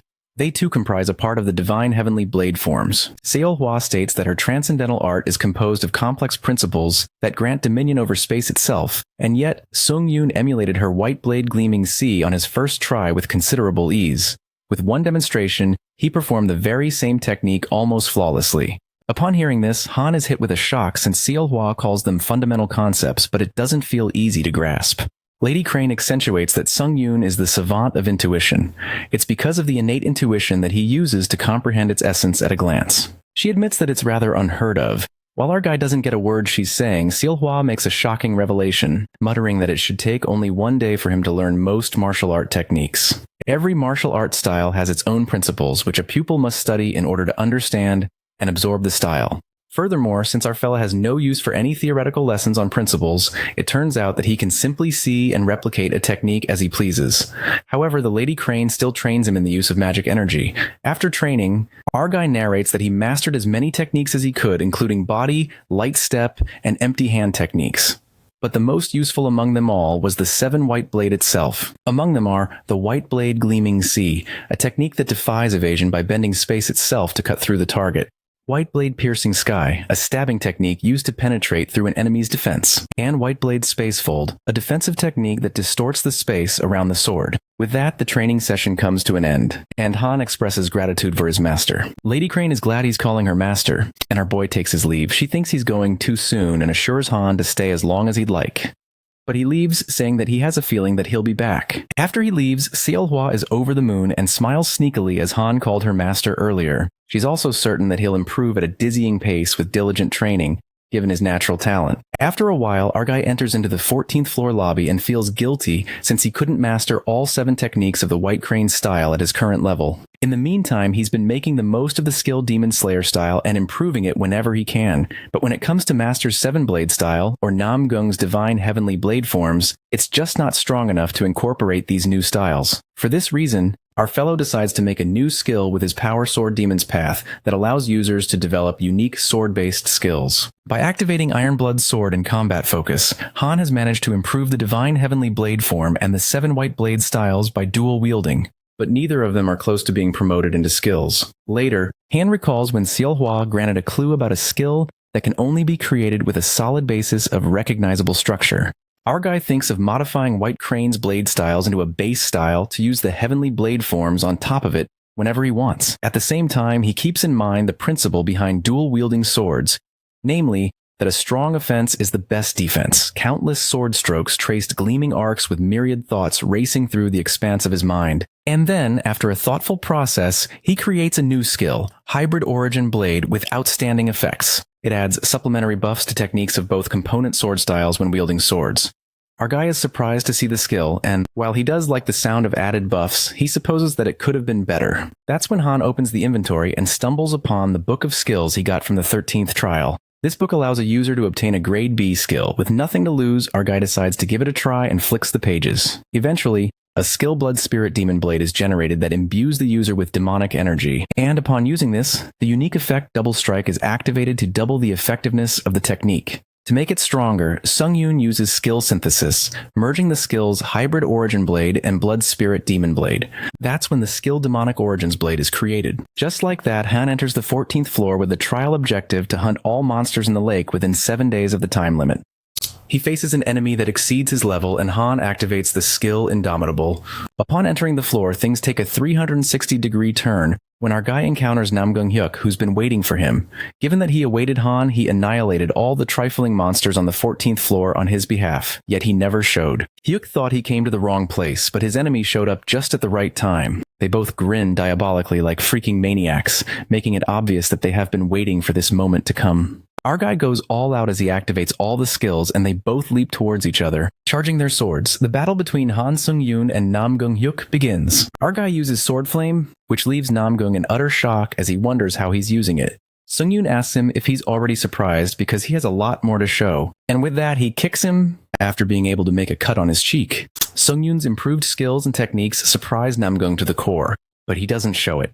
Our guy asks him for his feedback on his newly made S-rank swordsmanship skill, which is a demon sword art developed by combining several absolute divine arts. The author narrates that dual consecutive hits can fire off 2 more attacks at the same time as the sword's original attack, and at the exact same power as the sword attacks performed. Han Sung-yoon is proud of this skill, as he feels like it's already too powerful, but our guy warns Namgung Hyuk about the scar it made on his face, stating that it's going to bother him until he dies. Namgung heals the scar while he leaps towards Sung-yoon in order to attack him, and the guy is not able to digest the fact that the swordsmanship Sung-yoon is using right now, the Qinggong technique, is Murim's. Hyuk wonders why Sung-yoon hid his martial arts before, but our guy lets him know he didn't hide it but was actually scared he might die. Therefore he reveals that he learned this all just yesterday. This pisses off the Blue Heaven Sword Dragon, who believes that our guy is rude as ever, seeing how he's saying bullshit about learning martial arts in a single day. Sung-yoon proudly claims that someone said that he's a genius, and with that, our guy pulls off the moves of the Namgung clan swordsmanship, leaving the swordmaster in absolute shambles. The Blue Heaven Dragon loses it and questions Sung-yoon how dare he use it without knowing his place. But our guy thinks he should have made it harder to copy. Namgung Hyuk charges at our guy. While Sung-yoon admires his swordsmanship, the Qinggong technique, and even his irregular movements, our guy is taking a high-class lesson, and believes that he's going to remember it well and use it all later. Namgung pulls out forceful battles, establishing a fighting domain within a 30-meter radius, which prohibits everyone except Han Sung-yoon and Namgung Hyuk from entering the fighting domain. Hyuk believes he has got our guy, but to his surprise, our necromancer uses witchcraft to attack his opponent, catching him by shock. Namgung struggles to fight back, and when he thinks of an escape, the domain comes in his way, which was forcefully released. Before he could get away, Sung-yoon gets to him and hits him with such force that the Murim guy goes flying away. Our guy sees the Murim genius in a bad state and assumes that he's lost.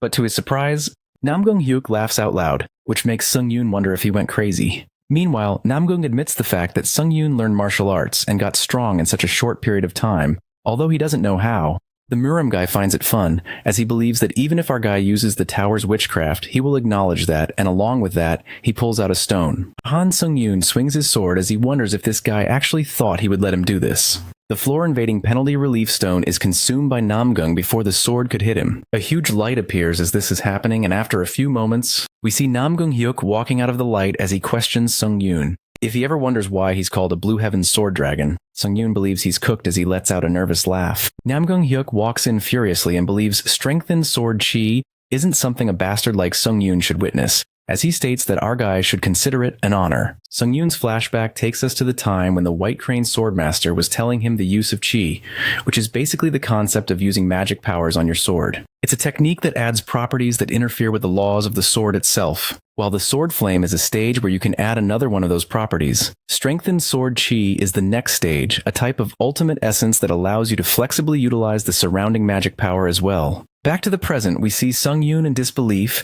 as he was not expecting to witness the strengthened sword chi this quickly.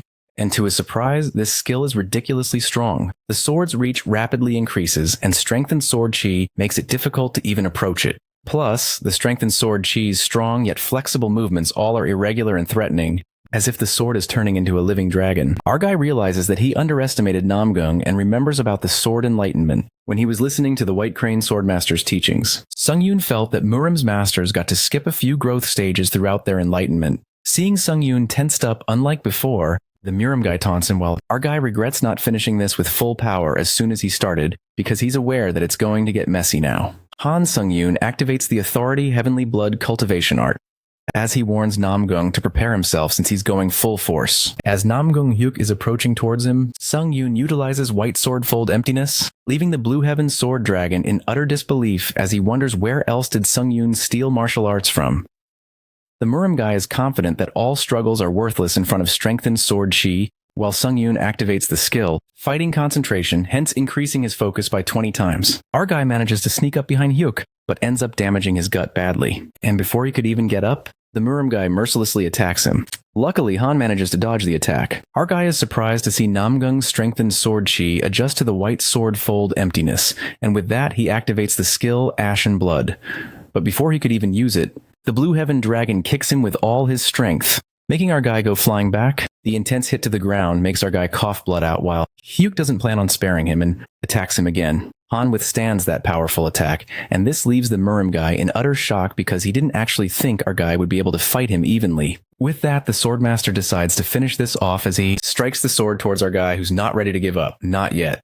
Sung-yoon uses the skill Counter Shield and releases all absorbed damage at once, because after how hard he worked to get up here, our guy cannot go down this easily. Sung-yoon's attack doesn't affect the Swordmaster, and that takes him by surprise. And before he knew it, Hyuk slashes his head off his body. The skill Last Stand is activated, which nullifies Sung-yoon's critical wounds, amplifying all of his senses for a short time, while this skill has a cooldown period of 1 week. Due to this skill he got as an additional reward on the 12th floor, our guy's head is connected back to his body, and as he regains his composure, he utilizes another reward he received on the 12th floor and activates the Ancient Emperor's Ash Crown exclusive effect Ghost Magic. Because of the Ancient Emperor's Ash Crown, Han's mind will slowly be contaminated, therefore the authority of a serene mind is strongly activated. Our guy decides to use everything he's got and uses necromancy to beat the Muram guy, who is pissed off to witness this witchcraft as he quickly gets rid of it and grabs Han Sung-yoon by his neck. The Muram guy chokes Han with one hand and uses the other to slash our fella's head with a sword yet again.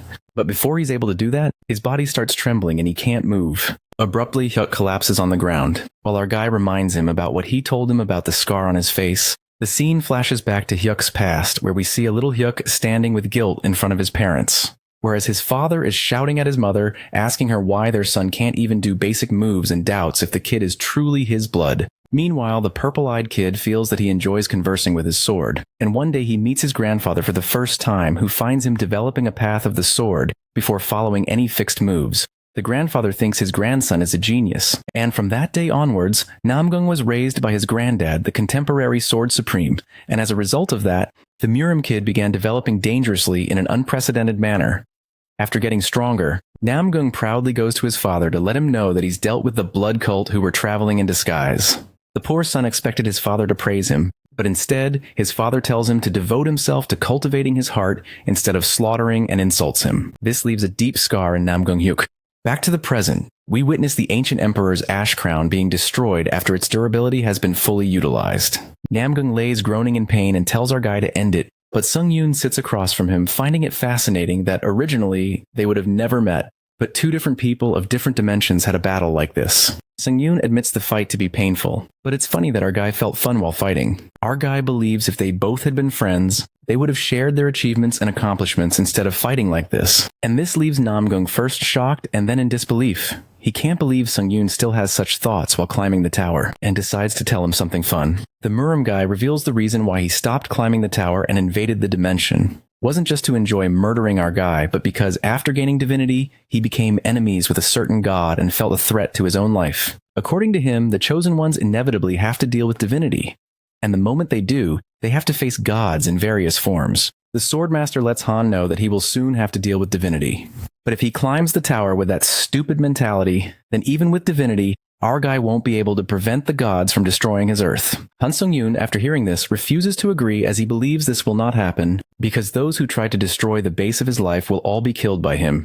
And with that, our guy attacks Namgung one last time, hence killing him. The skill Truth Seeker of Blood activates, and the system congratulates Sung-yoon on completing the 14th floor of the Tower of Trials. The past reward of Boots of the Wind Spirit is being transferred to Han's inventory, and along with that, our guy obtains 10,000 past reward points, and a past reward of 4,000 SP. As an additional reward, our guy gets 4,000 SP and Blue Heaven's sword is transferred to his inventory. The system instructs Han to get to the waiting room where the basis of a myth has been successfully arranged, and Authority Divine Power is strongly activated. As the system calculates the myth based on the actual results and the faith of the believers, Myth Battle-Tested Warrior is complete and accumulates divine power. From now on, the effects of Indomitable and Reverse will be bound to Han's divine management. Our guy absorbs the spirit of Challenger Namgung-hyuk, increasing his proficiency by 47%, and unique trait Necromancy rises up by 1 rank. Blood consumption of the True Blue Heavenly Sword's exclusive effect activates and Namgung's blood is absorbed in it,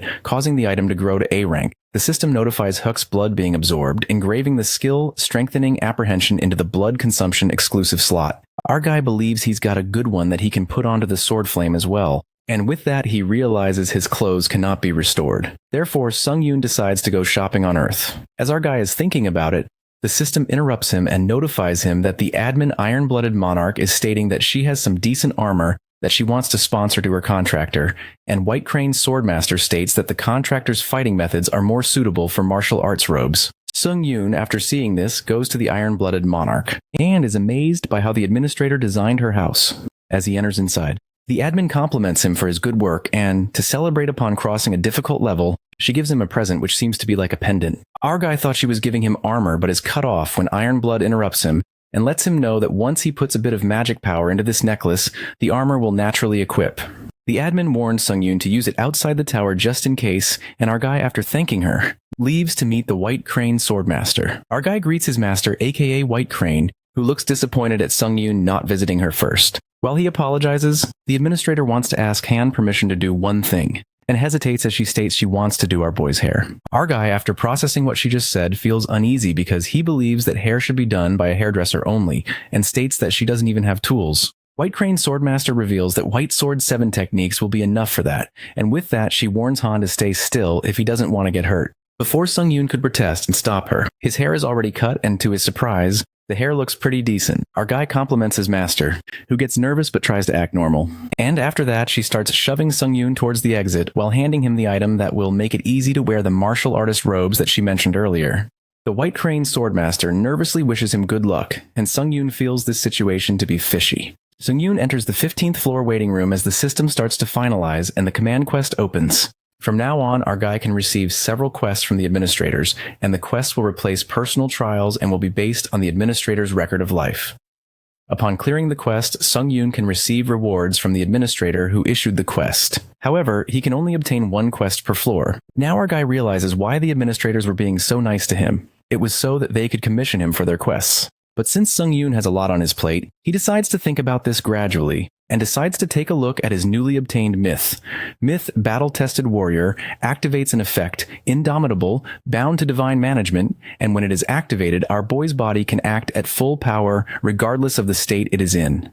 Another effect, reverse, is also bound to divine management, and when it's activated, our guy can receive bigger buffs the more disadvantaged he is in a battle. We see the people witnessing the second interdimensional invasion of Earth, where the footage of yesterday from London is being shown. The supervisor notifies his team that the situation occurred when a challenger from another dimension summoned an unknown black orb in the airspace above London, UK, revealing that the alien creatures, which are composed of magic energy, after initially indiscriminately killing, disappeared without a trace.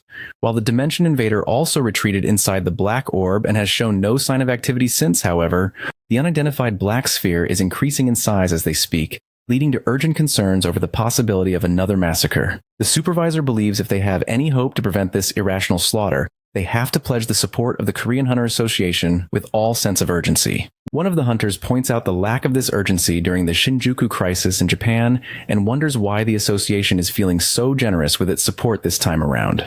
The supervisor tries to explain when Han Sung-yoon interrupts him as he announces that it's all about money. Since the Shinjuku crisis came with a lot more prominence, our guy believes that ever since that, the business has been pretty good for the association. All heads turn towards Sung-yoon as he speaks, while the challengers gossip about him among themselves. After the meeting, our guy meets Hayan as he apologizes for heading back to the tower without saying anything and feels good to meet her. Hayan accepts his apology, but states that she would appreciate it if our guy would be a little more considerate of his partner. With that, she asks him about his combat gear, and Sung-yoon lets her know that he's wearing it on the inside. Their conversation is interrupted when a guy announces that all challengers who are wishing to join the London relief mission need to board the charter flight this way while guiding them the way.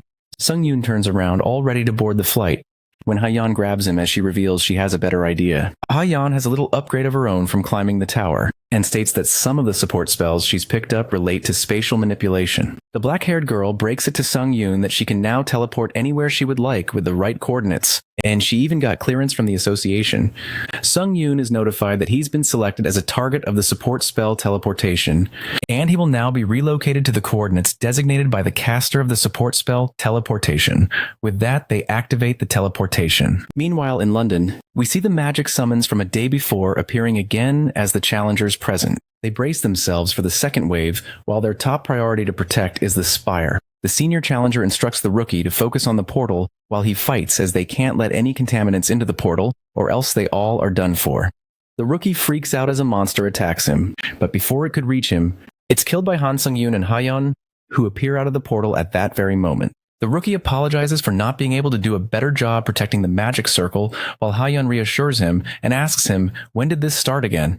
The senior challenger appears in front of them, looking extremely pleased to see them as he calls them their knights in shining armor, and requests an apology for the lack of introduction since they're short on time. With that, he suggests they leave this to them and join the rest of the chaperones at the rendezvous point, as he orders the rookie to escort their guests downstairs. Sung-yoon, upon reaching the hall, realizes it's definitely more of a large-scale support mission. But for some reason, our guy feels uneasy that the Brits from the Spire of Mages aren't exactly thrilled by the response, while everyone outside is risking their lives. The higher-ups are down here talking about useless shit. The old man sitting on the head chair starts the conversation, but is left speechless after spotting Han Sung-yoon, not expecting to meet him like this again, as he considers this reunion an honor for himself. Our guy recognizes the old man to be the one he rescued during the 13th floor trial. After the old man tells Sung-yoon about everything that's going on, our guy decides to summarize it for better precision. According to the old guy, the black sphere out there is an ultra-high level barrier that can't be broken by hundreds of mages throwing their magic energy against it.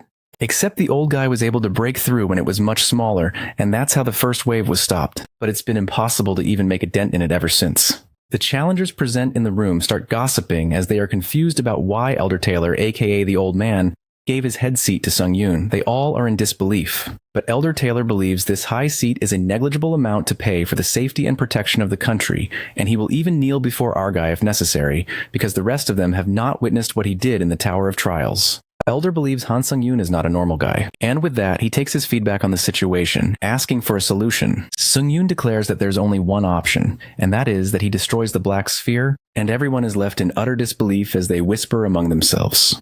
But our guy clarifies that he has a condition, and that is that he wants all the rewards that were offered to everyone down here for himself, and by that he means all of it, and if his condition is agreed to, he claims to destroy the orb. The challengers start objecting since their rewards are on the line, while Elder Taylor hesitates as he states that such terms have to be discussed through proper channels. But Sung-yoon doesn't mind waiting. However, he thinks the way things are right now, by the time they're done talking and discussing, those channels might not even exist anymore, or even London itself. Our guy plans to do whatever he can, even if things don't go his way. But he feels it's always nice to grab a little something for himself. Elder Taylor accepts Sung-yoon's condition and promises him the rewards, while in return, he wants that orb destroyed. The challengers try to interrupt their supervisor as they believe he should think this through. But the deal is already made as Sung-yoon agrees to it. Our guy uses the pendant, and his outfit changes into a Murim one. But as he's ready to leave, Ha-yeon calls him out, and to which he just smiles as he believes this won't take him long. Sung-yoon activates the unique effect Way of the Wind of the item Boots of the Wind Fairy, and flies at lightning speed, leaving the challengers stunned. As our guy approaches near the orb, he finds it much bigger than he expected and decides to get started right away. Han Sung-yoon uses the skill Sky Cleave, which allows him to destroy the magic energy itself, but expands greater magic energy proportional to the resilience of the target. Using the skill Sky Cleave, our guy removes the limitations on targets that can be destroyed. Just like that, he pierces the sword into the barrier with the merciless force of the skill. The realm starts to break, and our guy couldn't be happier as he learns that it's possible to destroy magic energy itself. With that one final strike, Han breathtakingly cracks the realm open like a freaking god, and it enters the spectral realm, the Void. Upon entering, he's confused about what a spectral realm is, and it appears that the inside of the sphere is treated as an entirely separate dimension. Shortly, Han activates the skill Third Eye when suddenly he finds himself surrounded by horrific creatures. It is known that all beings other than the master of the spectral realm are exposed to horrific illusions, which can't be dispelled by any skill. Han is expected to lose all sense of direction and can no longer use sensory skills in this realm. Plus, he also suffers an 18-point decrease across all stats as a penalty. Suddenly, our boy is attacked by the creatures that manage to injure him. Sung-yoon spirals into panic, wondering what kind of illusions are strong enough to do physical damage. To see things clearly, our boy activates the power Clear-Headed, and that's how the effect of the spectral void is lifted. The loss of sense of direction and certain skill restrictions are lifted by Han's magic-resistant skill. With that, our guy makes a stronger comeback and fights back the illusions. All the creatures leap forth, while the places Sung-yoon got hurt get healed. He realizes the outfit White Crane gave him repairs itself using magic energy. Right at that moment, someone emerges from behind and witnesses Han's outstanding abilities. While our guy pauses for a moment, the man is impressed that someone from a minor, trifling dimension is capable of single-handedly penetrating a spectral realm.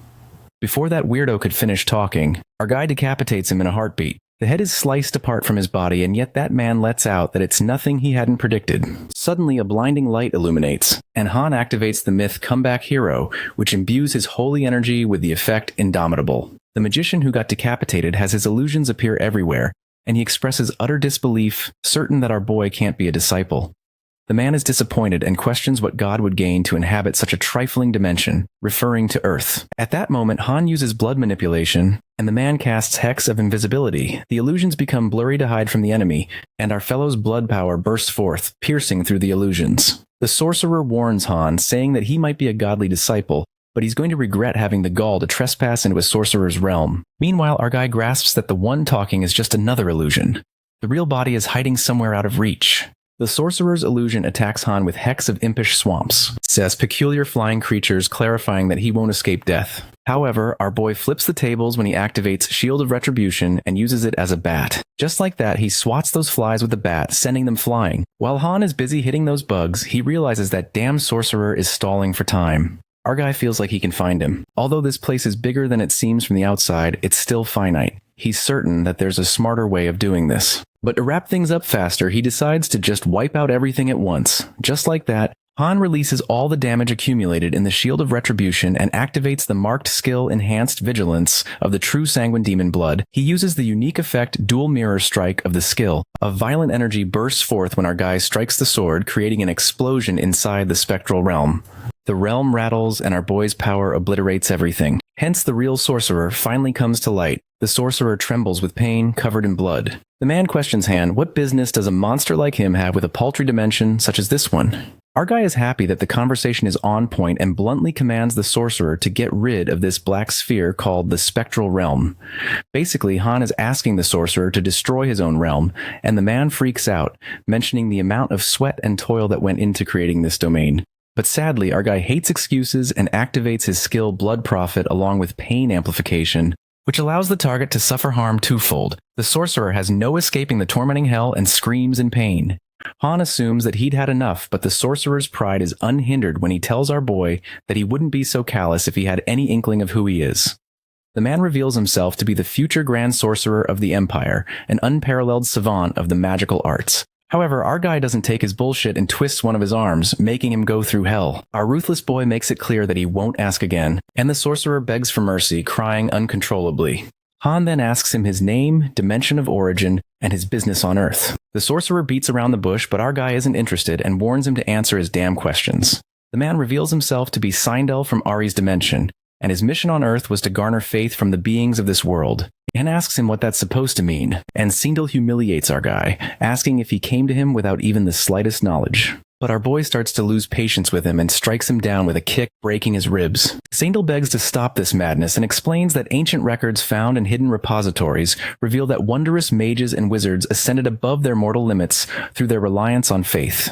The faith devoted by these believing masses accumulated in their hearts as holy energy that formed circles, eventually allowing an exceptional few to reach the sixth circle, the honor and glory of the vaunted title of Grand Sorcerer. Our guy questions Sindel how he gains faith from people. The mage answers that one form of faith is the sheer dread evoked through absolute domination or mortal fear through indiscriminate massacre. The most expedient method indeed. Sindel also confesses he chose the Earth dimension because holy energy tainted with the presence of another god cannot be used to elevate the abilities of a mage. There's no reason why the sorcerer would debase himself gracing a godless dimension with his presence. Han sums it up that the sorcerer committed mass murder just to improve his skills. Calling him a piece of shit, he proceeds to the next question, and asks Sindel what he knows about the God of Testaments and the God of Battle. The mage confesses that it's beyond his knowledge whether such deities even exist. However, he seems to have a death wish when Sung Yun catches him lying through his teeth with his dragon eye, even on the brink of death. Our guy realizes that Sindel definitely knows something about the gods, and a murderous intent creeps in when our guy picks him up. He understands that no one would give up important info like that without a fight. Hence, our guy decides to increase the intensity of pain and activates Torturer's wiles, an efficient method of interrogation. Poor Sindel's body twists and he goes through horrendous torture as his bones crack one by one with blood spilling. Han literally goes insane and waits to see how much more he can take. Eventually, Sindel is sucked to the bones and implores Han to end this torment. Our guy manages to squeeze the info out of him, but in a gruesome way. Han Sung-yoon then narrates how he learned so much about divinity, magic, and the God of Testament thanks to Sindel, not to mention various tidbits about Eris's dimension. Our guy then appears tired after tormenting others and reckons that it's been 7 hours since he jumped into this realm. All that torture took its toll on his mental health. Nonetheless, Han begins to realize what divinity really is.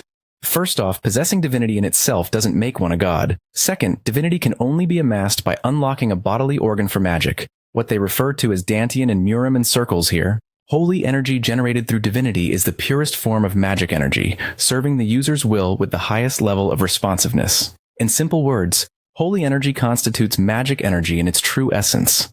More importantly, gathering this energy allows the user to make exponential gains in power since it reacts sensitively to the will of the user. This allows the user to reach loftier heights of skill than might otherwise be possible. Whatsoever, Han finds it disappointing since he couldn't figure out how to use it properly and realizes he has a long way to go from using sword auras. He also stumbles upon the 2 ways to store holy energy in one's heart.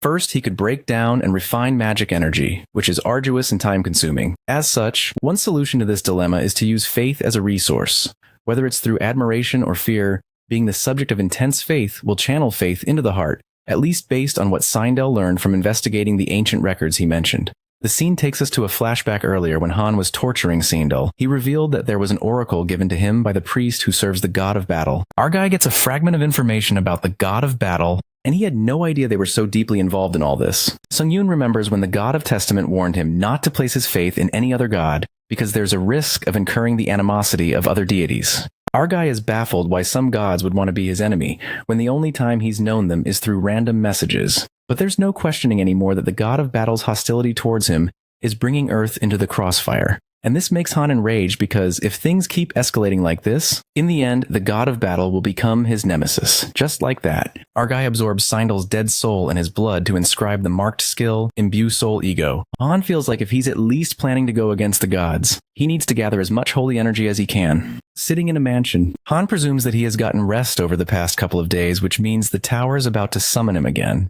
He then recalls what the girl said about this pocket plane pouch that settled beside him, an exceptionally rare item, and to take good care of it.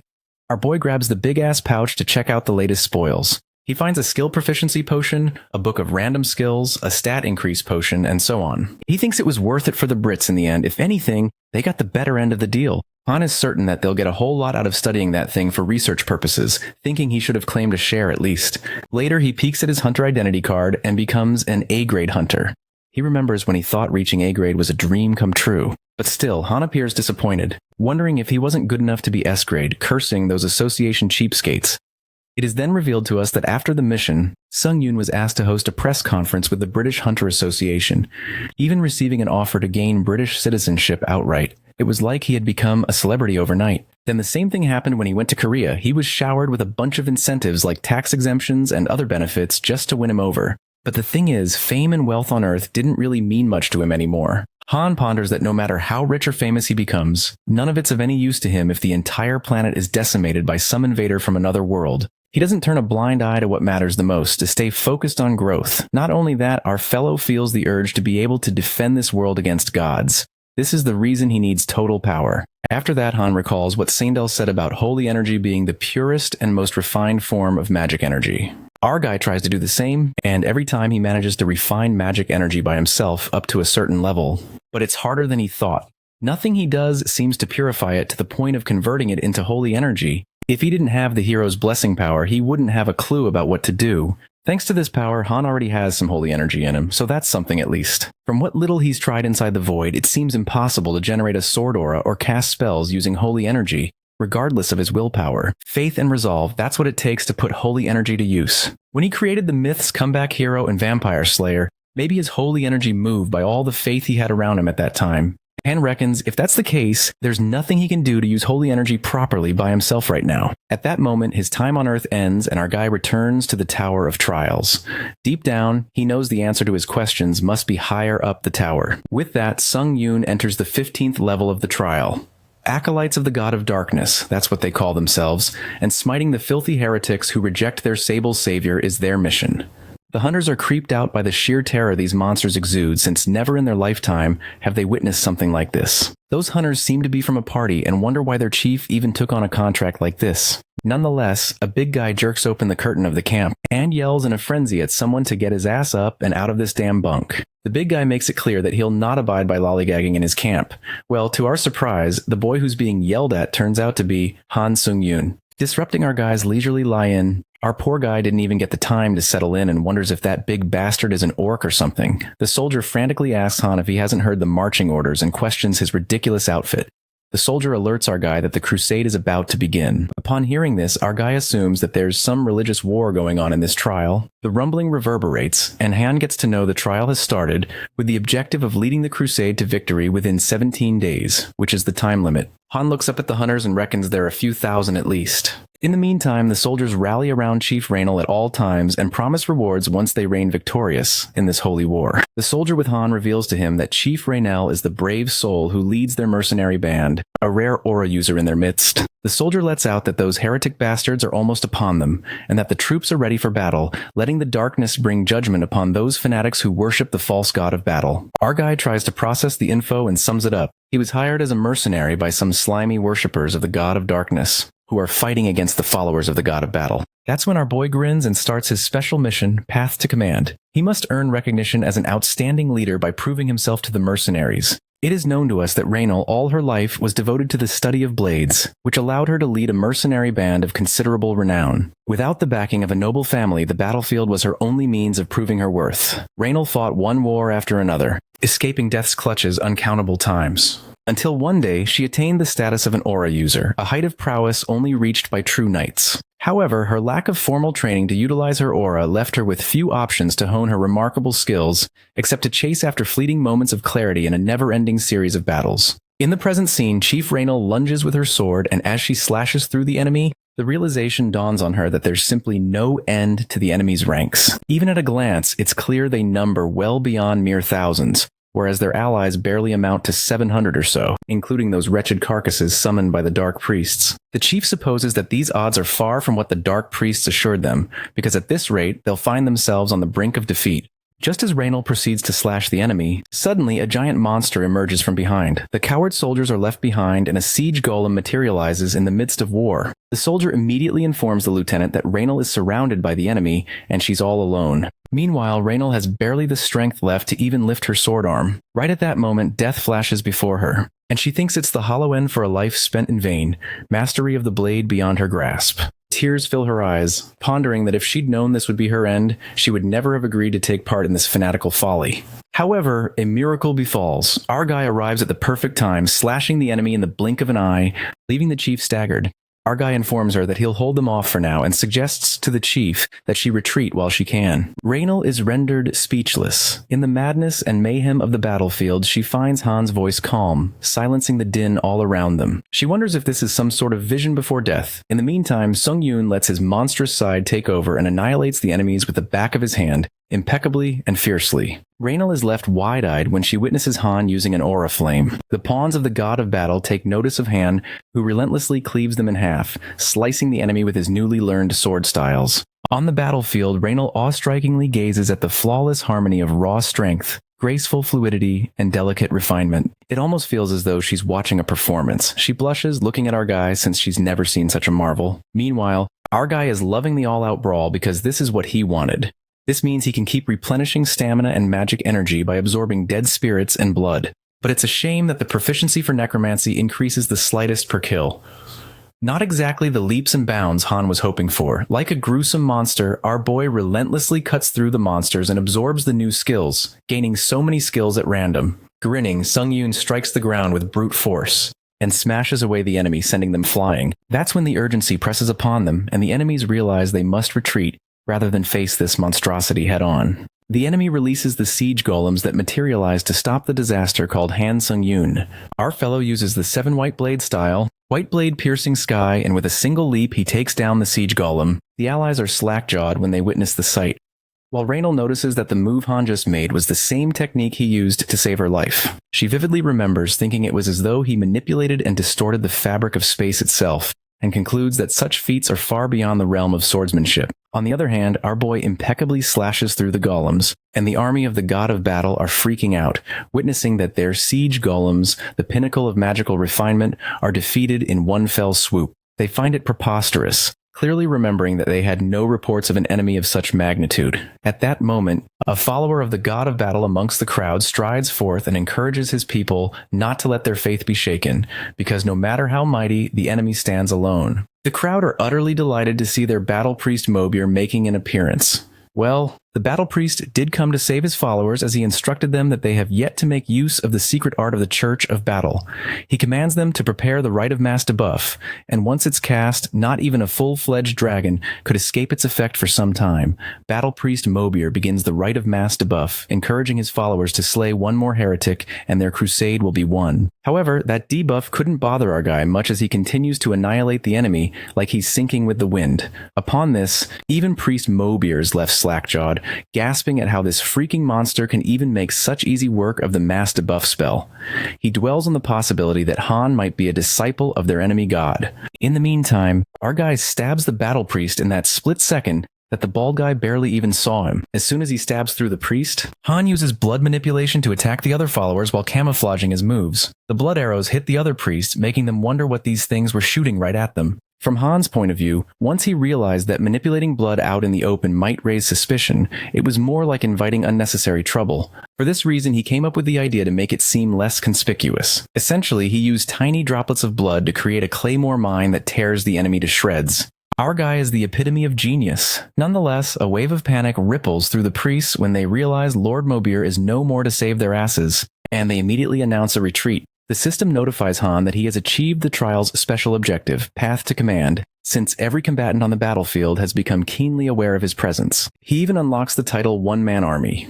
Now, since our fellow single-handedly wiped out the enemy, he's already gained the respect of his allies. The lieutenant from earlier, who scolded Han to stop slacking, shows him the way to the tent that our guy will have all to himself.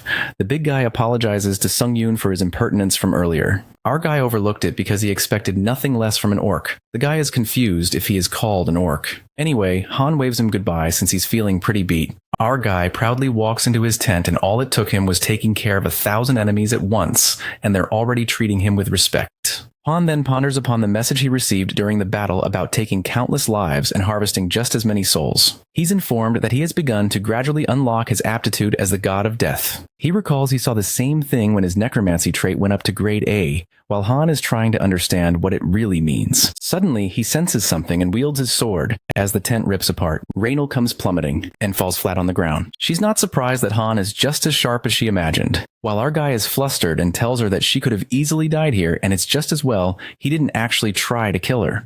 The chief thanks Han for saving her life earlier. But our guy isn't happy about his privacy being intruded upon, guessing it's a tradition here to sneak into someone's tent. Raynal gets flustered and thinks he misunderstood. Nonetheless, she believes that Han is no ordinary mercenary, and our boy doesn't know how to answer this since she saw everything that happened on the battlefield, so she won't be convinced until there's a solid reason. Even our guy admits that he overdid it a bit on the field. Raynal expresses that the godlike display of his martial prowess was a pleasure to behold, a wonder for ages. She's certain that an average mercenary can never be capable of achieving even a fraction of such a feat. With a fierce look in her eyes, she demands Han to reveal his true identity. That's when our guy takes the risk and reveals that he's the disciple of the God of Darkness, a disciple of their Lord and Savior. Deep down, our guy doesn't have time for this, hoping she'd better buy this story. Raynal begins to tremble and asks Han if he claims to be an angel, while our guy thinks he's done for, believing she saw through his lie. But things turn out pretty well when Raynal bows down to the monstrous disciple of their god, asking for forgiveness for her insolence. Our guy freaks out and tells her to drop the formalities. He requests to keep this a secret for now, justifying they wouldn't want an enemy spy catching wind of it. Raynal addresses him as Lord and asks Han if she's really worthy of such vital information. Han keeps up the act and says he has to trust a true comrade in arms like her. At that moment, the chief turns red because she was in his arms. That's when Han's second special mission, Path to Admiration, begins. He needs to establish a rapport with the top mercenary, and that person will be marked with an arrow that's only visible to the user. That arrow appears on Raynal's head, who's now the top mercenary in Han's army's camp. Since our guy has already taken care of Path to Command, it's about time he found somebody to help him lead this ragtag army of his. To make things work, Han holds Raynal's hands, having a feeling that this trial is going to be a freaking cakewalk. Well, bro knows how to smooth things up. After that, Sung-yoon smirks because he'd hit triple digits across all stats now, and also absorbed a bunch of new skills this time. He decides to sort through them properly while he has time and opens up the list of skills, but Han notices that none of them really stands out as particularly useful for now. That's when the skill synthesis comes in. He activates the unique power to make new skills when suddenly the power, Hero's Blessing, interrupts, temporarily increasing luck to an enhanced degree. Abruptly, light flashes through the tent and creates 3 new skills. Our guy is glad this skill activated automatically, just like it did when he crafted the demonic origins of blood. That reminds him that he's not done yet, and he taps the marked skill in the blood phage slot. The marked skill, Imbue Soul Ego, which he got from the vampiric count. Upon imbuing an item with a soul ego, the item is possessed by an appropriate soul. Han learns that it's a one-time skill that disappears after use. It sounds good to him, especially when he might end up using another blood phage slot in the next trial. Nonetheless, he activates the skill Imbue Soul Ego on the true Sanguine Demon Blade, and is asked to select the item to imbue a Soul Ego. Having 2 swords in front of him, our fellow reckons that he'll be giving one of his items a living personality to support him in combat, so he decides to choose something he's been using for a while. He chooses the true Sanguine Demon Blade as the target of the marked skill. He selects the weapon that is designed to evolve alongside him. Suddenly the sword emits flares of fire, and is imbued with the soul ego of Cheon Yudam, the 7th Blade Demon. Soon after that, the sword laughs and speaks of the oppression and disdain he had endured. Cheon's soul is imbued in the sword, and now it feels superior to rise once more. It laughs and asks them to worship him and rejoice, for the blood demon Cheon Yudam has returned. At that moment, our guy feels like things have been screwed up a bit since he wasn't expecting some homicidal maniac to come live in his sword. Later, some hunters are practicing their corpse-combined technique when our guy walks in, stealing the spotlight. The murmuring initiates when they call Han a slaughterer, though he looks young. The other soldiers couldn't speak of what they saw on the battlefield, concluding this guy was a real demon.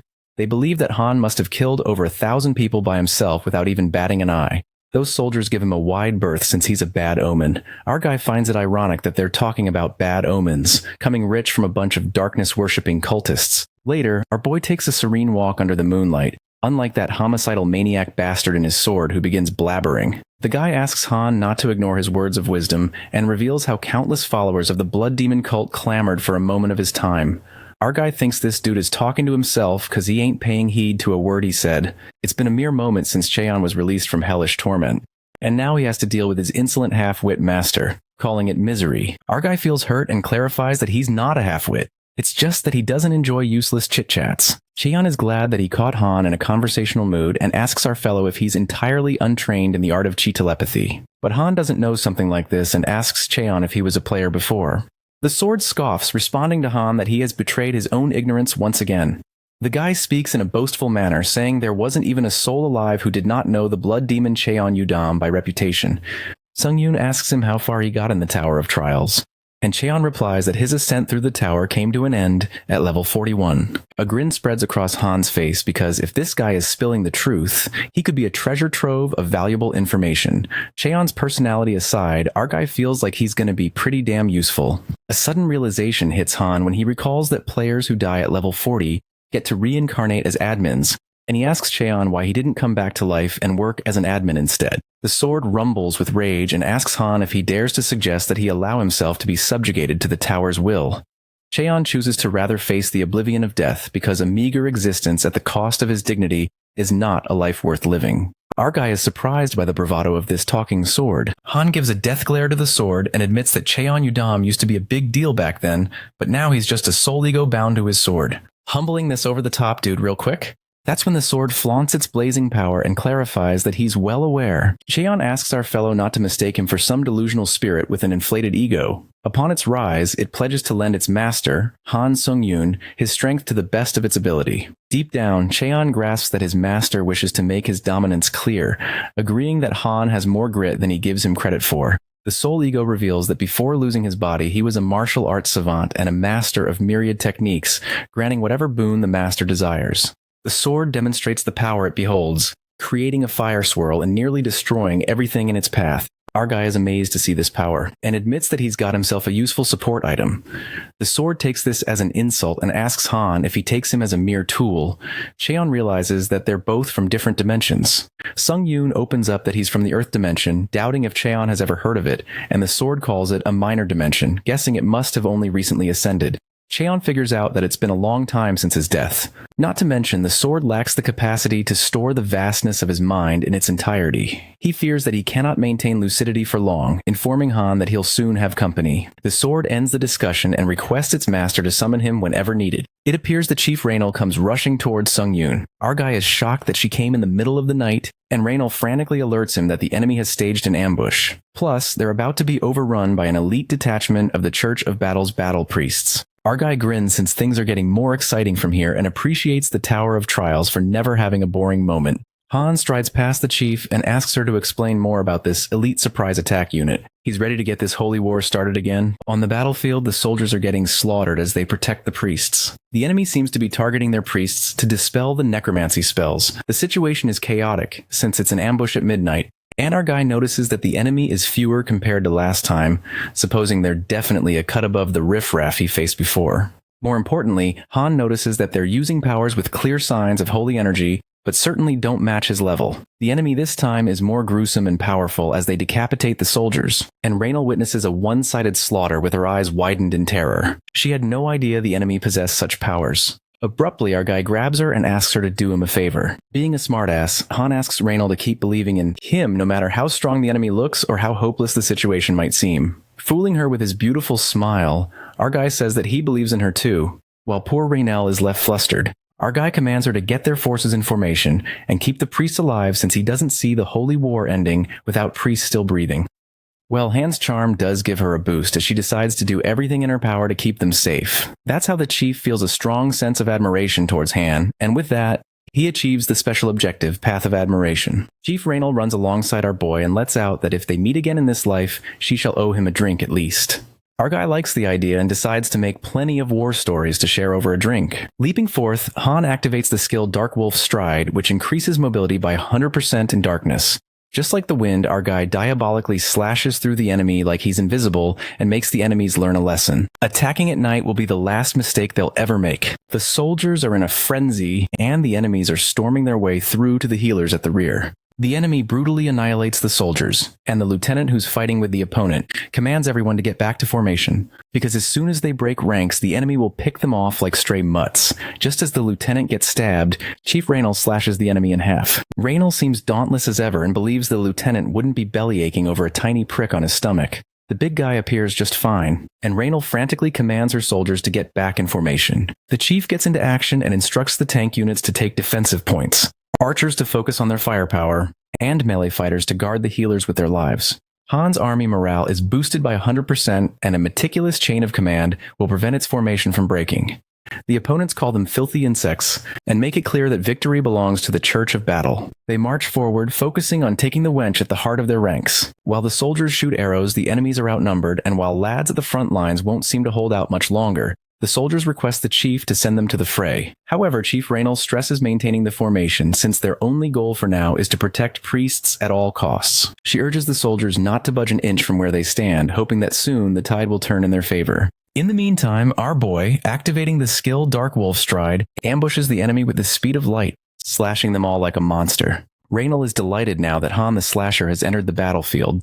But the surprising thing is, our guy doesn't kill the enemies. Instead, he tangles them up with red magic ropes. Cheon inside the sword speaks up and calls it a ludicrous play. He asks Han why he wasted such power on tying up some raggedy prisoners of war. Whatsoever, even the sword has no qualms with the ruthlessness with which our fellow butchered the enemy. Cheon believes that Sung Yoon would have been a fine member of the Dark Path if he had been born in the Morim dimension. Suddenly, Han's eyes open wide when he witnesses a thin strand of magic energy that reaches him. Our guy then understands that it's chi telepathy and assumes that it's just a way to send voice messages using magic energy. The soul ego, Cheon Yudam, expresses his disbelief since our dude managed to master the technique of chi telepathy in such a short time, finding it impossible. While Han thought it was easy for anyone who uses magic energy, the soul ego tells him that he's basically deriding half the martial artists in Murim as talentless hacks. The sword has to admit that Sung Yoon is a bold one, yet his arrogance is not unfounded since only a true savant would be worthy of summoning his soul. Our guy has nothing to say to that. And with that, Cheon's soul withdraws as the demon of slumber takes upon him. At that moment, someone approaches Han, addressing him as Sir Swordsman, and asks our guy to come with him, informing him that the Archbishop has requested his presence. Upon arriving, the bishop calls Han Slaughterer of Many, and is grateful that he chose to come. Our guy suggests dropping that grandiose title and just calling him Nameless instead. The Archbishop finds it fascinating and realizes why the God of Darkness would be pleased to have a man like Han in the rank of his followers, while our guy is flattered. The bishop opens up to discuss the matter of his reward. They cut to the chase without further ado, and the bishop asks Han what is the extent of the reward he seeks. Our guy avails the privilege and activates his skill, Absolute Charm. He then asks the Lord Archbishop how much he's willing to give him. Han gives him a death glare, and his Absolute Charm is activated. The Archbishop is afflicted with the effect Fear. This effect hinders the target's judgment and inflates Han's presence of mind. A strike of terror gushes through the bishop, and while quivering, the old man grants Han the greatest reward he can bestow upon his authority. The old man is gripped by fear and grants our guy the holiest of the sacred relics in the Church of Darkness's possession. Tears stream down the bishop's face, while the other priests freak out and remind him that non-believers are not worthy of sacred relics. But the Archbishop shuts them up and announces that their crusade will lead to glorious victory at the hand of the Nameless One. Han Sung-yoon, Bishop Keneal is utterly terrified, presuming how he sensed something lurking behind Han's eyes. An immense aura of savagery that defies all belief. It felt as though his entire being was wilting under the crushing gaze of a dragon, but Keneal believes that the sheer might this guy represents may change the tide of this war. The bishop then gives Han the sacred relic, a sanctified object that harbors the power of God, and there's no higher item of worship within the Church of Darkness. Our guy activates the dragon's eye to analyze the relic, and learns that it's the Seal of Dark Alms, which imbues a unique effect upon stamping the seal on the hand. The other relic is the Ember-Eating Night Shroud, and the unique effect expends all holy energy to return to life. Our guy is amazed to see that these are both SS-grade relics. However, disappointment crawls in when Han realizes that he can't take either of these items out of the level 15 trial, which is a damn shame. Hit by a reality check, Han would hate to look a gift horse in the mouth, but there's no such thing as a lucky coincidence in the Tower of Trials. He conjectures that if he has managed to get his hands on two items at a grade he's never seen before, Sung-yoon is convinced the tower is about to try and kick his ass. Our fellow feels pretty tense already, and picks up the items while Archbishop Keneal trusts him to live up to the priceless worth of these relics. As Han is leaving, Keneal warns him and mentions that any soul that flees from this coming battle shall be punished with the full fury of the God of Darkness. Our fellow smirks and responds that a mere mortal like him wouldn't dare run away before he's earned his keep. Han leaves, but the Archbishop is thrown into shambles, shattered into sobs over his sacred relics that he gave away. Meanwhile, Han seems happy after looting the bishop, and shortly, Rhaenel calls him out, hoping his meeting with Lord Keneal was fruitful. Argai thanks her because it definitely was, but more importantly, he catches Rhaenel off guard, asking if she was waiting for him the whole time. She is flustered and awkwardly suggests to Han that it's a good time to buy him the drink she promised. Blushing, Rhaenel also seems to have a favor to ask from him, leaving Argai confused. Later, they are tippling on beer, and Rhaenel seems drunk already. Argai wonders if this is the strongest booze they have because he's not even remotely tipsy. Not to mention that any liquor in the tower that can get him drunk at this rate is deadly to anyone else, considering his limits are beyond normal human beings now. The chief is curious why Han isn't even a bit drunk yet, and Argai says he likes to keep his wits intact for good company. Han then asks her about the favor she mentioned earlier. At that moment, a gloominess flashes across her eyes, and we see Rhaenel's flashback. In the flashback, Rhaenel's father is begging the knights not to take food away from them. The knight slams away her father, calling him a lowly peasant. Little Rhaenel hit the knights for treating her father like that. She's also kicked by the knight for showing such insolence like her father. The knight suggests that she become a knight if she thinks it's unfair, since peasants like her only have themselves to blame. Yanking out of her memory, Rhaenel musters up the courage and frantically lets out that she's in need of a good instructor and implores Han to teach her how to wield a sword properly. Meanwhile, Argai finally gets to know what her favor was. It's just a personal one with no special objective or reward to speak of. Han ponders that he's already achieved the special objective that got Rhaenel to command his army, so there's nothing else he can get from helping her. Besides, he thinks it's for the best not to get attached to someone who lives in a world that was created by the Tower of Trials. He thinks it's a waste of time. That's when Sung Yoon gets up and bluntly answers Rhaenel, straight up refusing to help her. As our callous hero is about to leave, the chief stops him and pleads with him. She sounds desperate when she mutters that she needs to live up to her potential, no matter what it takes. She helplessly slams her head to the ground, bowing and begs him to teach her, agreeing to anything in return. Han smirks, thinking the time enjoyed isn't time wasted. Later, Rhaenel looks very determined, but Argai tells her to relax a little. He finds it good that she's fired up, but he infers that she'll lose fluidity from all the tension. That goes for everything. Argai then twirls her around and thinks what she needs the most isn't combat experience, but to strengthen her magic energy system, which is called aura synthesis in this world. Han places his hand on her back and infuses magic. Rhaenel feels the sudden surge of energy flowing through her, and he teaches her how to use magic energy. It's like he's guiding her by the hand. She senses something familiar about it, even with all these subtle differences. With each minor change, her magic pathways are growing more efficient than ever. Based on Rhaenel's characteristics and tendencies in her magic usage, Han affirms that he came up with the optimal magic circulation method for her, and now it's up to her to train this method of aura synthesis every single day. After training, Han heads back to the tent and finally gets some time for himself. He thinks of sorting through the rewards and pulls out his pocket pouch. We get to know that after our guy killed Saindel in London, the British Hunter Association gave him a treasure trove of rewards. He could barely count how many rewards he got. And the only problem is it's all quantity before quality. While Han wonders what to do with all this useless junk, he did gain a useful skill in that regard from the new skills he synthesized from the last trial, since it's the perfect time for testing. He activates the skill Iron Eater, which frightens him at first. This skill enhances the user's physical state upon consuming iron. Nonetheless, Sung Yoon eats the Staff of Iron Clouds, and after the digestion is completed, his stats increase instantaneously. To see if it's true, he eats another iron item, the Heavenly Iron Gem, and coughs up a black liquid. It appears to be all the impure energy accumulated in his body, and surprisingly, Han's body feels lighter somehow. He then realizes that he can't judge a skill by its name, because the Iron Eater skill is super handy. Grinning, he munches on the metal and never thought he'd see the day when he's happily chowing down metal items. Argai literally consumes 8 metal items once again, which is the limit, and finds it disappointing. After the skill gets deactivated, he rummages through his coat and takes out the sacred relic, Seal of Alms, the one he's been curious about from the get-go. He learns that if he stamps himself with the seal, it might let him keep the effects permanently, even after he leaves the 15th floor. Our boy doesn't like the idea of a permanent mark on his body, but the benefits to him seem worth it. That's when Sung Yoon marks the stamp on his hand, and the item gets absorbed into the mark, removing it permanently from the inventory. A radiating bulk of energy seeps in, and a mark appears on his hand. Suddenly, Han is bombarded with countless admin messages. They are distraught and protest against the Tower of Trials, since the Seal of Alms is far too generous a reward. Han is shocked by the sudden reactions of the admins just because of the mark on his hand, while the admins are outraged by the injustice of the situation. Urging the tower to recover the seal at once, Han is left baffled by the pessimistic reactions these admins are expressing. It's almost like the tower gave him something that it wasn't meant to give anyone. Abruptly, all the notifications begin glitching, and it turns out that the Tower of Trials blocks all admin messages temporarily.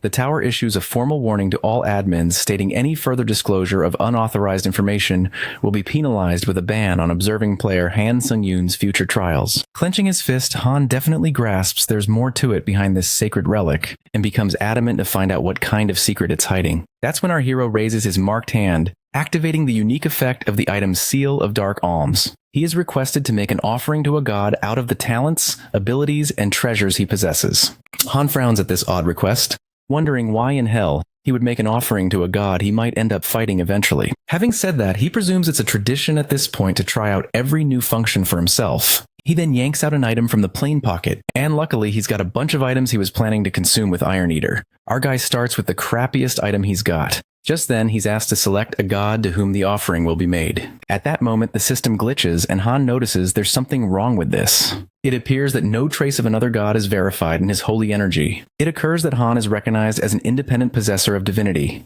hence presenting himself with the offering. The item Little Sorcerer's Staff is accepted by himself, and the next thing that happens leaves Han's eyes wide open. The item that was accepted converts into holy energy and is stored in his heart. A bright light emits from his chest, and our fellow is utterly baffled. He can't make sense of things that he somehow made an offering to himself. However, one thing seems simple enough. Han can basically farm all the holy energy by himself. Although he doesn't use it much, he bets he'll find different ways to use it as he gains new myths. For now, he gathers as much holy energy as possible, and as for the other sacred relic, Ember of Night Shroud, he keeps it within reach. Han feels like there must be a reason why the tower gave him these items in the first place. He's certain that there will come a time when he'll need to rely on them. And just like that, each day came a new battle, and soon Han had an impressive number of victories under his belt. His mercenary and priesthood allies enjoyed unprecedented morale, although they were still pretty much lost without him. It turns out that our guy was worrying over nothing. At this rate, this whole trial will be over in no time. Suddenly, the horizon cloaks in a red aura, and everyone is distracted by it as they stare fixedly at the sky. Right at that moment, that red energy cascades violently, descending on its target. It appears that Han is targeted by the power smite, and the wrathful energy bursts its way through the sky. Our guy senses the presence and has a bad feeling about this. To save himself from being shredded to pieces, Han activates the Shield of Retribution with maximum coverage. It strikes the ground, obliterating everything in its path, while Han remains unaffected. Strangely, feathers float in the air, and a divine being with wings descends from the sky. It turns out that the God of Darkness has deigned to bring divine punishment on them all. A devilish grin spreads across that creature's face, reeking of malice. Our guy, on the other hand, was right about what he was feeling. The God of Battle uses a large amount of holy energy to cast Descent and send out his disciple aspirant, Zirhan Navia. That's when the difficulty level for Trial 15 increases dramatically for our guy. Ken realizes that it's the God of Battle and lets out that it would be nice if he gave him a choice every once in a while. The God of Battle wishes to put down the tower's arrogant mutt by his hand, referring to Han. The god states that in death, Han will know humility, and his folly of coveting godhood will be his last regret. It appears that our guy has angered the god, and now hell breaks loose, because the god wants nothing but Han's life. Even our hero knows he won't make it unless he fights at full power right out of the gates. Han activates all the possible skills and braces himself to fight. Just when our guy thinks he needs to be fast, the divine being in a blink of an eye grabs his face and smashes him into the ground. The power smite plummets from the heavens and strikes Sung-yoon. Before we all know it, our main character dies on the spot. He meets his unfortunate end,